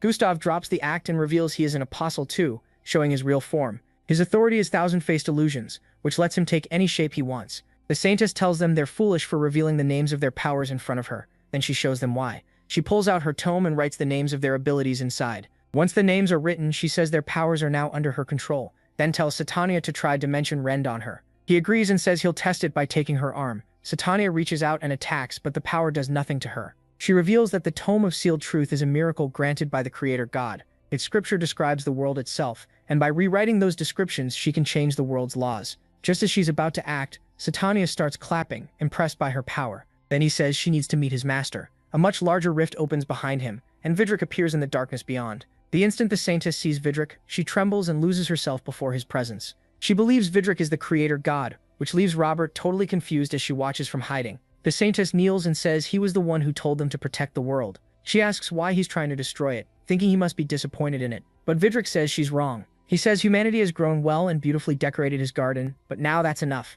He's ready to purify humans before they become pests. Vidrak says he was the one who ordered the Saintess to keep the world pure, then reveals the truth. The Tome of Sealed Truth is an authority he granted her. That means the Saintess, Marianne, is actually the first apostle. Robert is stunned and can hardly believe what she's hearing. Marianne is shocked at first, but she accepts it almost immediately. She decides the world should be destroyed and returned to its creator, since he gave it in the first place. Marianne offers herself to Vidrak completely, saying he can do whatever he wants with her body, and even her tears. Vidrak accepts the offering and reaches out to fully corrupt Marianne and take over her whole system. The moment Roberta sees this, she panics and thinks only of warning Setsuna. She turns to run, but Satania senses someone else in the room and attacks her. Roberta barely avoids it, though her arm is cut. As another hit is about to land, the knights arrive to protect her. They tell Roberta to run while they buy time. That's how she escaped and managed to send the letter to Setsuna. After reading it, Layla can barely believe Marianne is really an apostle. Lionel is shaken too, because now it seems they have to fight the very god who made their world. The headmaster says there's only one thing to do now. They need more power. To reach the Valley of Spirits, he's already brought someone who can help. Then a hidden door opens and Morgana walks in, leaving Setsuna stunned. He quickly regains himself and bows to greet her. As always, the elderly Morgana is just the decoy, while the real one who looks like a child stands behind her. He is surprised to see her body has healed, and Morgana jokes that it was nothing serious. Morgana says she only came because the headmaster begged her, but she'll guide the protagonist to the Village of Spirits. Glad to hear it, the protagonist thanks her. Then Layla jumps in and asks to come too. Before answering, Morgana glances at the headmaster to see if he agrees. A few days later, MC and Layla get ready to leave. The headmaster tells them he already arranged a leave of absence for both of them. After saying goodbye, they set out with Morgana. After a long trip, they finally arrive at a strange cloud-covered place with freezing air. Standing at the cliff, Morgana tells them they're here. Layla looks around, confused. There's no village in sight.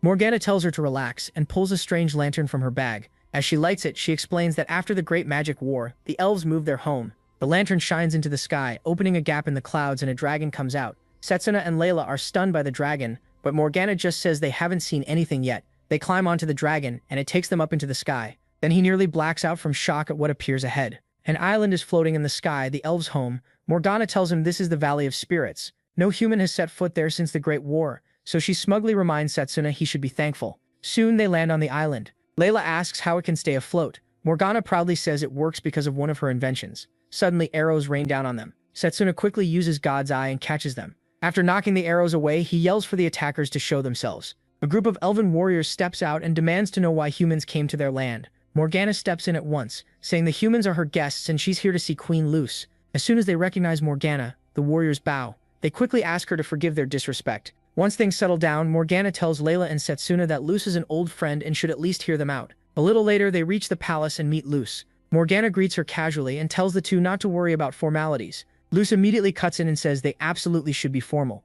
Luce groans, already sure Morgana only brings trouble, then tells her to explain anyway. After hearing everything, Luce understands why Setsuna wants contracts with many spirits. Morgana eagerly tells Luce to take the protagonist to the Shrine of the Great Spirit so he can face the trial. But Luce shocks them by refusing outright. She says there's no way she believes Vidric is trying to destroy the world. Luce adds that she doesn't care if humans are wiped out as long as the elves stay out of it. Setsuna cuts in and warns that this threat isn't just a human problem. He points out that the apostles have always feared spirit magic users, so it's only a matter of time before they find the Valley of Spirits. Then MC removes the glove on his left hand and releases Blazer. The sight of Blazer makes Luce tense up in her seat. He warns her that the apostles will use any method they need to get what they want. In short, they're enemies no one can ignore. But instead of taking his warning seriously, Luce gets angry that a human is speaking to her so freely. She says Setsuna must be pathetic if he had such a hard time against the with a cold look. Luce tells him spirit power is too great for a human to handle. Annoyed, the protagonist fires back that an elf's selfishness was what started the Great Magic War.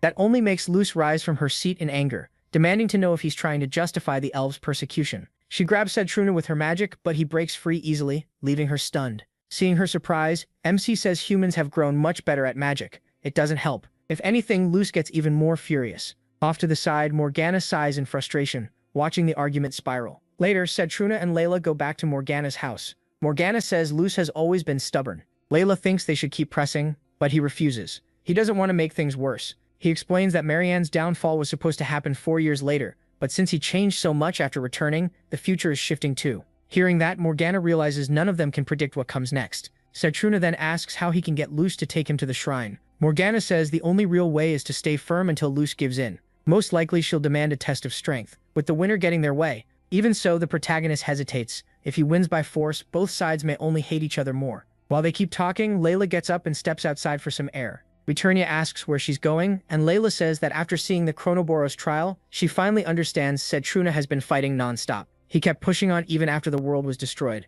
Even if this fight can be avoided, she wants him to have at least a little peace first. Then Layla notices a familiar fruit and starts picking it, saying her family used it at their inn. Now that she found some, she wants to bake sweets for Setsuna. She's still at it when some islanders show up and demand to know why she's picking the fruit. The next day, MC goes back to the palace, worried because Layla never came back yesterday. When Luce walks in, she immediately tells him to leave the island. Setsuna refuses, saying the fate of humanity rests on him. Then he bows and respectfully asks for permission to take the Great Spirit's trial. At that point, Lucia realizes he won't leave, so she decides to give him one chance. Her condition is simple: they fight. If he wins, she'll guide him to the shrine. If he loses, he leaves at once. He doesn't like it, but Setsuna knows this is his only path forward. Lucia goes on saying humans and elves can never live together. She's only allowing this because of Morgana, then orders the protagonist to follow her. But as they leave the palace, MC spots Layla happily hanging out with the locals. Even Lucia is confused, and an elven chef excitedly explains what's going on as he and Layla ask the children whose sweets taste better. The kids choose the chef's treat. Layla isn't upset at all. She expected that much from an elf with over 300 years of experience. But the chef gives Layla praise too, admiring how cleverly she brought out the fruit's sweetness. Layla finally sees Setsuna and happily calls out to him. Still shocked, he asks what she's doing. Layla explains that the chef found her yesterday while she was trying to make sweets. Since then, the two of them have been locked in a friendly rivalry. That rivalry ended in a cooking contest. Layla walks up to Lucia and offers her a sweet. Right then, the kids call Layla back to eat with them. Morgana uses the moment to remind Lucia that elves and humans can get along. She says shutting humans out is no different from what humans have done to elves, and it will only create more hate. Her words finally reach Lucia, and Setsuna takes the chance to ask her to lend him her strength to save the world. Thanks to what Layla did, Lucia finally lowers her guard and shakes the protagonist's hand. She tells him he can call her Lucia, showing she's accepted him. Lucia promises to take him to the shrine, and Setsuna thanks her. Afterward, MC thanks Layla for the help and says bringing her along was the right choice. Layla starts blushing when she sees him smile. That alone makes her happy. Weturnia tells Layla to confess, but she refuses, saying it would only burden him right now. She decides she'll tell him how she feels only after they defeat the evil god. Soon after, they arrive at the shrine of the Great Spirit. At the same time, the apostles start moving outside. Sagnakia tells the others they'll launch attacks at the same time, so Setsuna can't figure out what they're planning. He puts two apostles, Lulu and Cruel, in charge of killing the dragon at the temple. Meanwhile, the other apostles move on their own missions too. With this new plan, Sagnakia is sure the protagonist can't stop everything at once.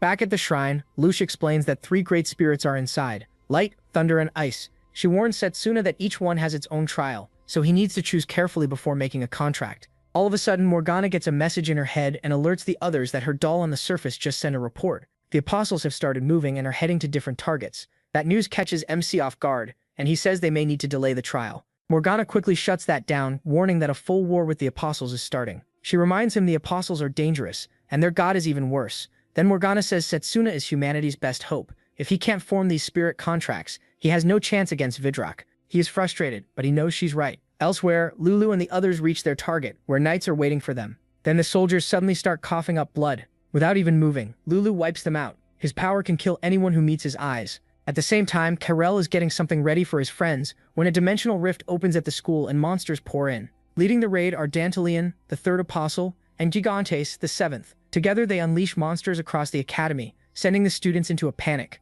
One student trips while running, and the monsters close in. He's seconds from death when the headmaster arrives with his dragon, which burns the monsters and saves him. The other teachers are there too, and with the staff ready to fight, the apostles won't have an easy time. Meanwhile, Sat and Achia is sure their operations are going smoothly. Once this part is done, he plans to attack the mage army. By wiping out humanity's fighters, he hopes to make the rest easy. Then Sat and Achia and his force reach the Elven Island. The Elven warriors confront them first and fire a volley of arrows to push them back. But Sat and Achia blocks the attack with ease and strikes back to wipe them out. Before he can, Morgana and the Queen step in. With a fierce warning, Lucia declares that the apostles will go no farther. The second Sanheicha notices Morgana and Layla there. He realizes Setsuna must be on the island too. To him, that makes this perfect. He can finish every objective at once, including killing the protagonist, their biggest problem. Layla panics when Sanheicha talks about destroying the capital. Morgana is alarmed too, since he clearly knows their secret. Sanheicha taunts them and asks where Setsuna is, but Lucia answers that he's occupied right now.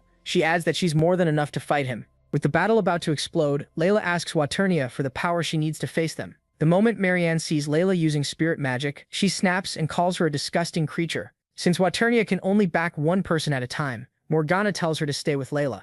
A brutal clash begins between both sides, and Morgana fires a deadly attack with her magic tools that nearly slices Marianne in two. Morgana mocks her, saying she can't control a tool if she doesn't know its true name, and Marianne shouldn't be able to learn them, because Morgana made those tools herself, and is the only one who knows their names. But Marianne stuns her by finishing an analysis, then sneers that nothing can be hidden from a god's messenger. Using that analysis, she figures out the names of Morgana's weapons and instantly shatters them, forcing Morgana back. Even so, Morgana doesn't flinch. She still has plenty of tools left. Still, beneath that tough front, she's worried. Marianne's power feels overwhelming, and Morgana starts wondering if she can stop her, until Sasuna arrives. At the same time, Layla swears she'll risk her life if it helps. Lucia turns to face Satania, ready to show him the strength of the Elven Queen. She launches a long-range attack, but instead of hitting him directly, the attack sinks into the ground. Satania thinks she missed, but then he realizes too late. The vines grab him and lock him in place. Lucia rushes in, trying to stab him with her staff, but Satania breaks free with little trouble and counters at once. Lucia barely avoids the strike, but her leg is badly hurt. To keep fighting, she wraps the wound with her own vines, making Satania admit she's impressive, especially with that huge mana supply. Then he says something crucial, and it shakes Lucia completely. He figured out the crown on her head is what keeps the island floating. Morgana is rattled too, because that's exactly what they wanted to hide. Satania openly declares his goal: take the crown and control the whole island. Then he'll move it over the capital and drop it to wipe the city out. Lucia can hardly believe how twisted he is, but Satania only mocks her, asking how much longer she can fight with that injured leg. Lucia realizes she's losing the advantage. Worse, Morgana and Layla are tied up with Marianne, so no one can back her up. Just before she's overwhelmed, the Elven warriors rush in to shield her. But even with them, the group starts getting crushed, and they begin to think this is the end. Lucia can no longer stay on her feet and falls, just as Satania moves in to finish her. Before he can, Setsuna appears and pulls her out to safety, apologizing for being late. Satania, on the other hand, is glad MC came. He's their top target, but he shows no fear and tells him to test that resolve. An apostle tries to rush Setsuna from behind, but the protagonist drops him with a single punch. Satania is stunned to see one of his allies handled like a common grunt. He asks what happened, because MC's mana control and accuracy have clearly improved in just a few days. He isn't dumb enough to answer. Satania says it doesn't matter, stronger or not. Humanity's destruction is already underway. Setsuna fires back that he's suffered before and he refuses to go through that again. That's why he and the others have been getting ready too. He promises Satania that this plan will not succeed, but Satania challenges him to prove it. Satania charges straight at him, and Satania attacks to meet him. Then the protagonist uses the magic of the Spirit of Time, letting him dodge every attack Satania had waiting for him. Satania is shocked and thinks it's foresight. He makes an even deadlier space trap to catch MC, but MC's close-range magic is the real threat. He closes the distance in an instant, smashing the dimension in front of him. Satania stares in disbelief at his broken attack, and Satania tells him fists are enough to beat him. He also says he's not showing everything yet, especially with Marianne watching. That only makes Satania angrier since it sounds like pure disrespect. In rage, he releases a beast he was holding, but he keeps weaving around it until he finds an opening and cuts it in half. Once Satania realizes Satania is closing in on him, he slips into one of his space portals, but the protagonist reads exactly where he'll come out. Satania tries to ambush him, only to be caught off guard himself. Before he can react, Satania kicks him flying. That leaves Satania completely rattled. He has to admit the power MC just showed is on the same level as his master's. Because of that, Satania changes targets and goes after Lucia. He rushes toward her, trying to reach her in time, but Setsuna activates lightning magic to boost his speed. That lets him catch up fast, though Satania throws up a dimensional wall in panic. It doesn't help, he punches right through it. Now Satania truly panics. He never thought a kid could surpass an apostle. Setsuna snaps back that he is not a kid. He says he's the mage who once lost, then crossed time itself to come back and bring Satania down. Filled with rage and boosted by lightning, the protagonist slams a brutal punch into Satanabia's head and drives him into the ground. With Satanabia finally beaten, the girls cheer for MC's huge win. Lucia is amazed that Satona formed a contract with the Spirit of Lightning, since no elf has made a pact with any of the four great spirits before. He gives a small smile before reminding them that Marianne is still a problem. Layla has noticed from the start that Marianne has been analyzing every one of Morgana's tools. Still, Marianne seems to be struggling to read the staff in Morgana's hand. That gives Layla hope. Now that the protagonist is here, they might actually break through. Then Marianne finishes her analysis. She names the item she was studying the Gravity Crown. So Luce's crown was the Gravity Crown all along. Before Luce can react, the crown is pulled off her head. Now the crown is in Marianne's hands. Morgana realizes Marianne had been toying with them while studying the crown. Marianne mocks them and reveals that the crown was her real target from the start. She never cared about them at all. Then she corrupts the crown, planning to slam the island into the capital. Layla warns that Marianne will die too if she does this, but Marianne doesn't care. Her life, she says, has belonged to her master from the beginning. Then Marianne crushes the crown in her hand, and that still isn't the end of it. Morgana suddenly notices her body glowing. She instantly understands Marianne analyzed her too. Marianne fires a brutal attack meant to burn Morgana alive. Layla cries out as Morgana seems to get roasted. But then the real Morgana appears. She tells Layla to leave Marianne to Setsuna. They need to stop the island from falling.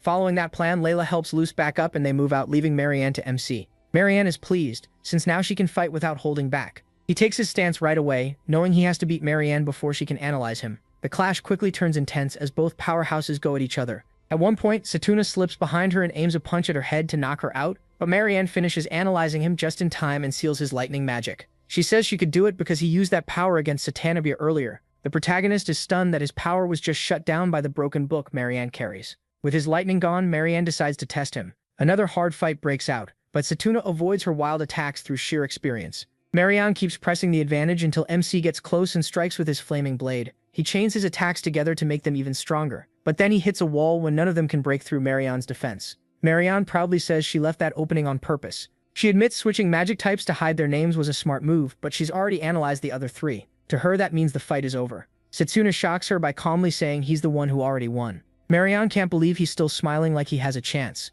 She tells him his power means nothing next to the tome she holds, and right in front of him she analyzes another of his abilities, the Spirit of Time. Then her hand suddenly starts freezing, leaving her stunned. That's when she realizes Setsuna has more spirit magic than just lightning. He tells her the moment he got close it was over. She had already lost the ability to use the Scripture of Truth. Marianne switches to her staff and fires a huge blast, trying to kill the protagonist in one shot. Smoke fills the area, and when it clears she sees she only hit a fake made with refracted light. Marianne instantly understands what that means. Setsuna breaks the silence and reveals he didn't only master lightning, he mastered the other spirits too, including light and ice. He rushes Marianne, and before she can respond, MC drives a massive mana sword into her chest, crushing her ribcage. Marianne drops to her knees, and before dying she asks why Setsuna keeps resisting when Vidrock is beyond human power and all anyone can do is obey his will. He answers that he prays too, but only to stay alive. Because of that, he refuses to let anyone take his future from him. As she fades, Marianne smiles and tells him he can resist all he wants, but he'll die in the end. Right after that, Setsuna feels his lightning magic return, so destroying the scripture undid everything it had changed. Then the protagonist realizes the island is still falling, and they have to stop it. Meanwhile, Layla and Morgana reach the control point, but no one knows what to do. The elves are overwhelmed, thinking they've run out of options. But Luxie steps forward and rallies them, telling them not to give up.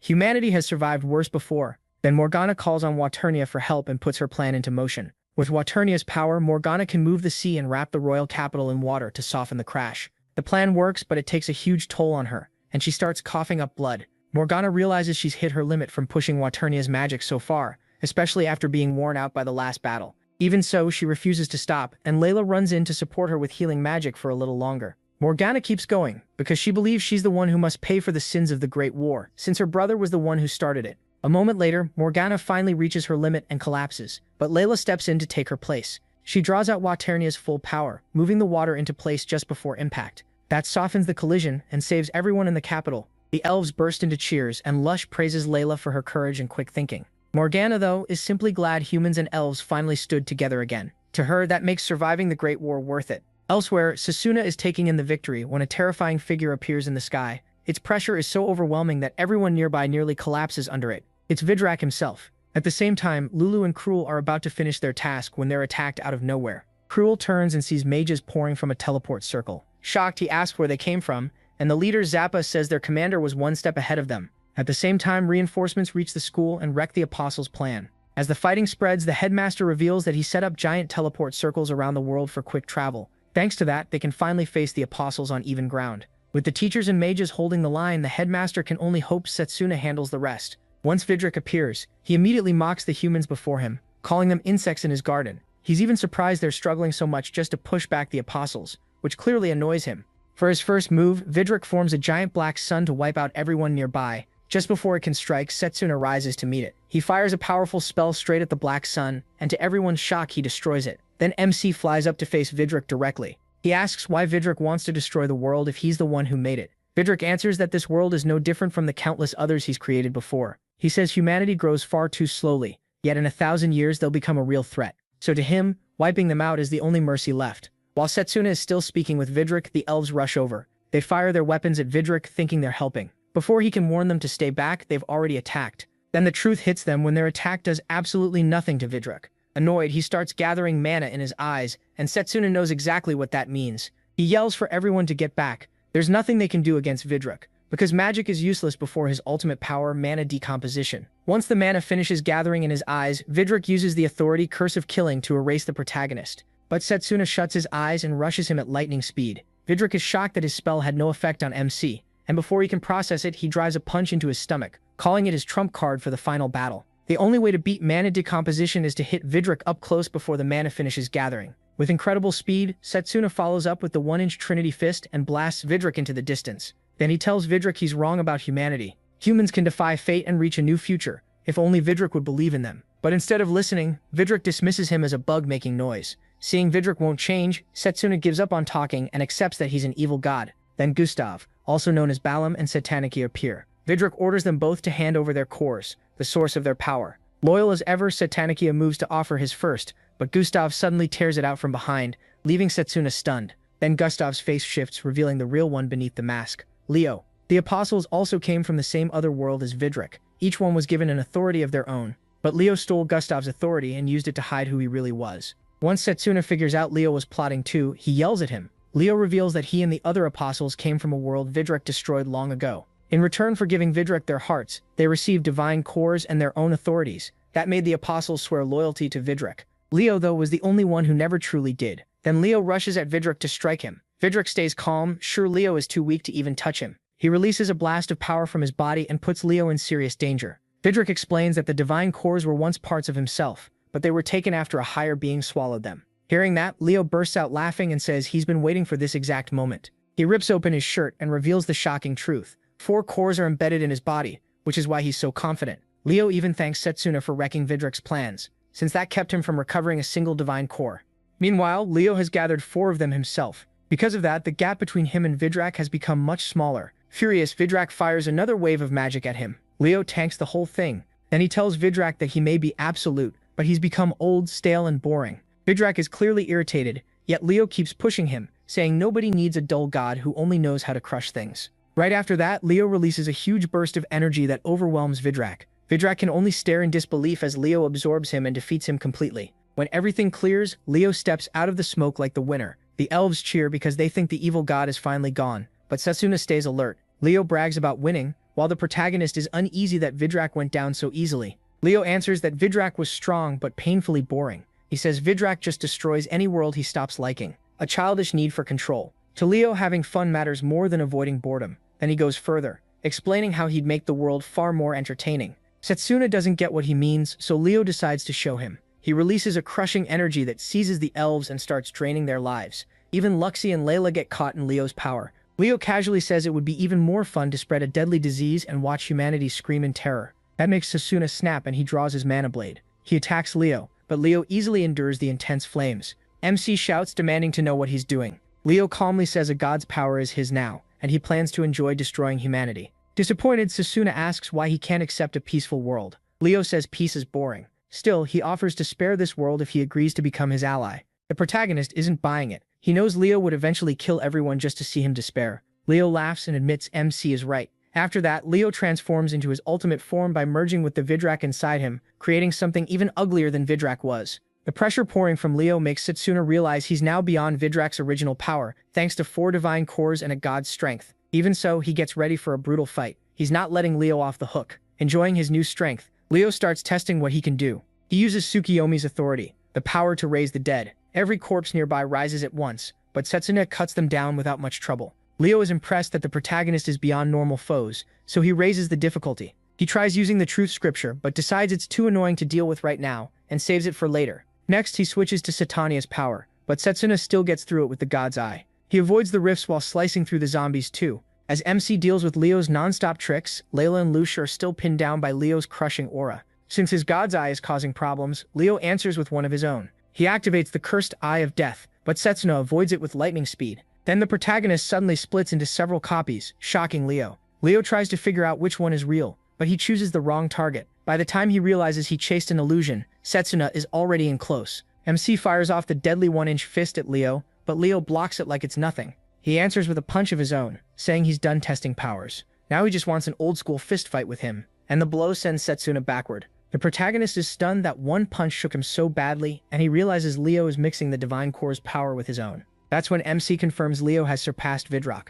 Meanwhile, the people watching from below can only see 2 streaks of light clashing in the sky. Setsuna and Leo keep trading heavy blows, and from the huge amount of mana spilling out, Luxie tells the others and Layla they simply can't interfere. Layla refuses to accept that she can do nothing and starts desperately thinking of a way to help. As the battle goes on, Leo admits Setsuna is still incredibly skilled, but he wants more, since he knows he has contracts beyond the spirits he's shown so far. The protagonist charges at him and tells him to shut up, but Leo wins the exchange and blasts him away. That makes MC consider combining 4 elements, even though it's dangerous. He knows a mistake means death, and even if it works, the boost won't last long. Still, with how the fight is going, he knows he can't win unless he combines more elements. In the middle of the battle, Setsuna suddenly gains enough power to smash Leo into the ground, because he's finally combined the strength of all 6 spirits inside him. That lets him form a powerful mana blade, the Hexagrandia. He swings straight for Leo's head, but Leo dodges at the last second, only losing a few limbs. When Leo sees how strong that power is, he laughs like a madman and says he loves it. Setsuna isn't here to play. He only has 60 seconds with this power-up,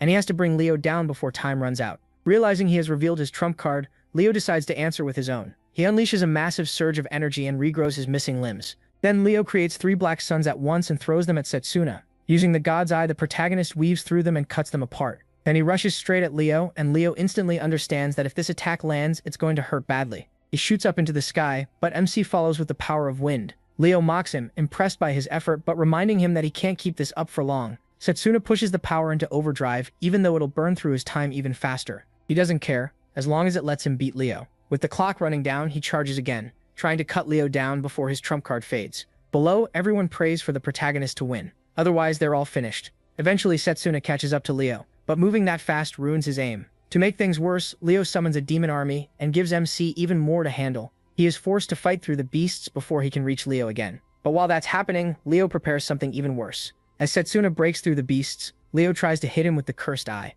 The protagonist is ready for it and reflects the attack back, damaging Leo's body and giving MC a perfect opening. Realizing he's targeted, Leo pulls a dirty trick. He changes his face into Layla's, hoping Setsuna will hesitate, but he ignores it and attacks anyway. He lands a solid blow to Leo's head and sends him crashing down.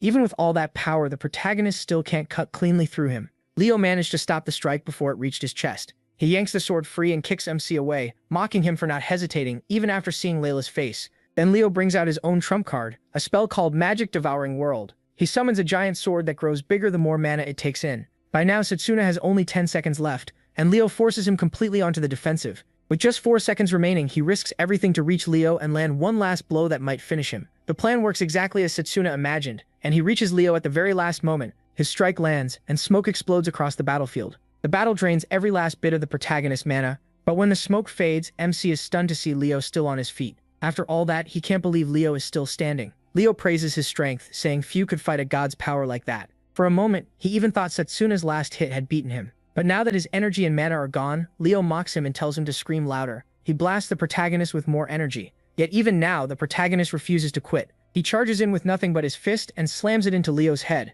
This time Leo isn't worried at all, and easily catches his arm. Then he answers with a punch to Setsuna's chest, sending him flying. Even so, Leo admires how MC keeps going with no mana and almost no strength left. He answers that he got this far because giving up was never an option. As long as he can still make a fist, he says he won't stop. Seeing that resolve, Leo decides to finish him himself. He forms a huge energy blast and throws it straight at Setsuna. It lands and erupts in a massive explosion. When the blast clears, the protagonist is nowhere to be seen. Leo smiles, sure that he has finally won. Now he decides it's time to wipe out everyone, and the planet too. What Leo doesn't know is that Setsuna survived because Layla pulled him away at the very last second. With no one left to challenge him, Leo starts choosing what to destroy first. He considers heading to the academy to settle things with the headmaster. Just then, the mages attack him, and he turns his focus to the royal capital instead. At the cave Layla brought him to, she can tell Setsuna's injuries are terrible. Once he regains a little strength, MC thanks her for saving him. Then he tells Layla to leave, since she's also out of mana and stamina. Layla just smiles and says the same is true for him. She opens his hand and places something in it, saying it's for him. It's the brooch that Setsuna helped Layla win back from the upperclassmen earlier in the story. Before rescuing him, Layla had everyone pour healing magic into the brooch, since it can store mana. She tells him to use it and heal. He hesitates because she's hurt too, but Layla reminds him he's been risking his life from the very beginning. So now she's willing to risk hers too, because Setsuna is the only one who can beat Leo. To reassure him, Waternia appears and explains that Layla avoided a fatal injury thanks to her power. Waternia adds that watching the protagonist fight without caring for his own life moved her. MC suddenly realizes he may have passed Waternia's test. She confirms it might be possible for him to form a contract with her, but warns that it could cost him his life. He's already at his limit with 6 spirits inside him. Setsuna says he doesn't care if it gives him a chance to defeat Leo. Waternia then asks Layla if she's willing to lend him her power. Layla smiles and says yes. Still, she makes the protagonist promise that no matter what, he'll come back alive. He's fought long enough, she says, and deserves to live in a peaceful world. Setsuna smiles and tells her that if he had never met Layla, he would have kept fighting alone. He's truly glad they met in the second loop. That's why, he says, he's going to protect this world. After that, MC heads out with Waternia riding on his back. Leo is just about to begin his destruction when Setsuna appears again. Leo is shocked that he's alive and back. In a rage, he attacks him, but the strike does nothing, leaving Leo stunned. Then he notices something has changed about the protagonist. He has united all 7 elements. Right before Leo's eyes, Setsuna lets the spirit's power awaken inside him. A blinding light bursts out, and even Leo has to shield his eyes. When the glow settles, it becomes a brilliant rainbow.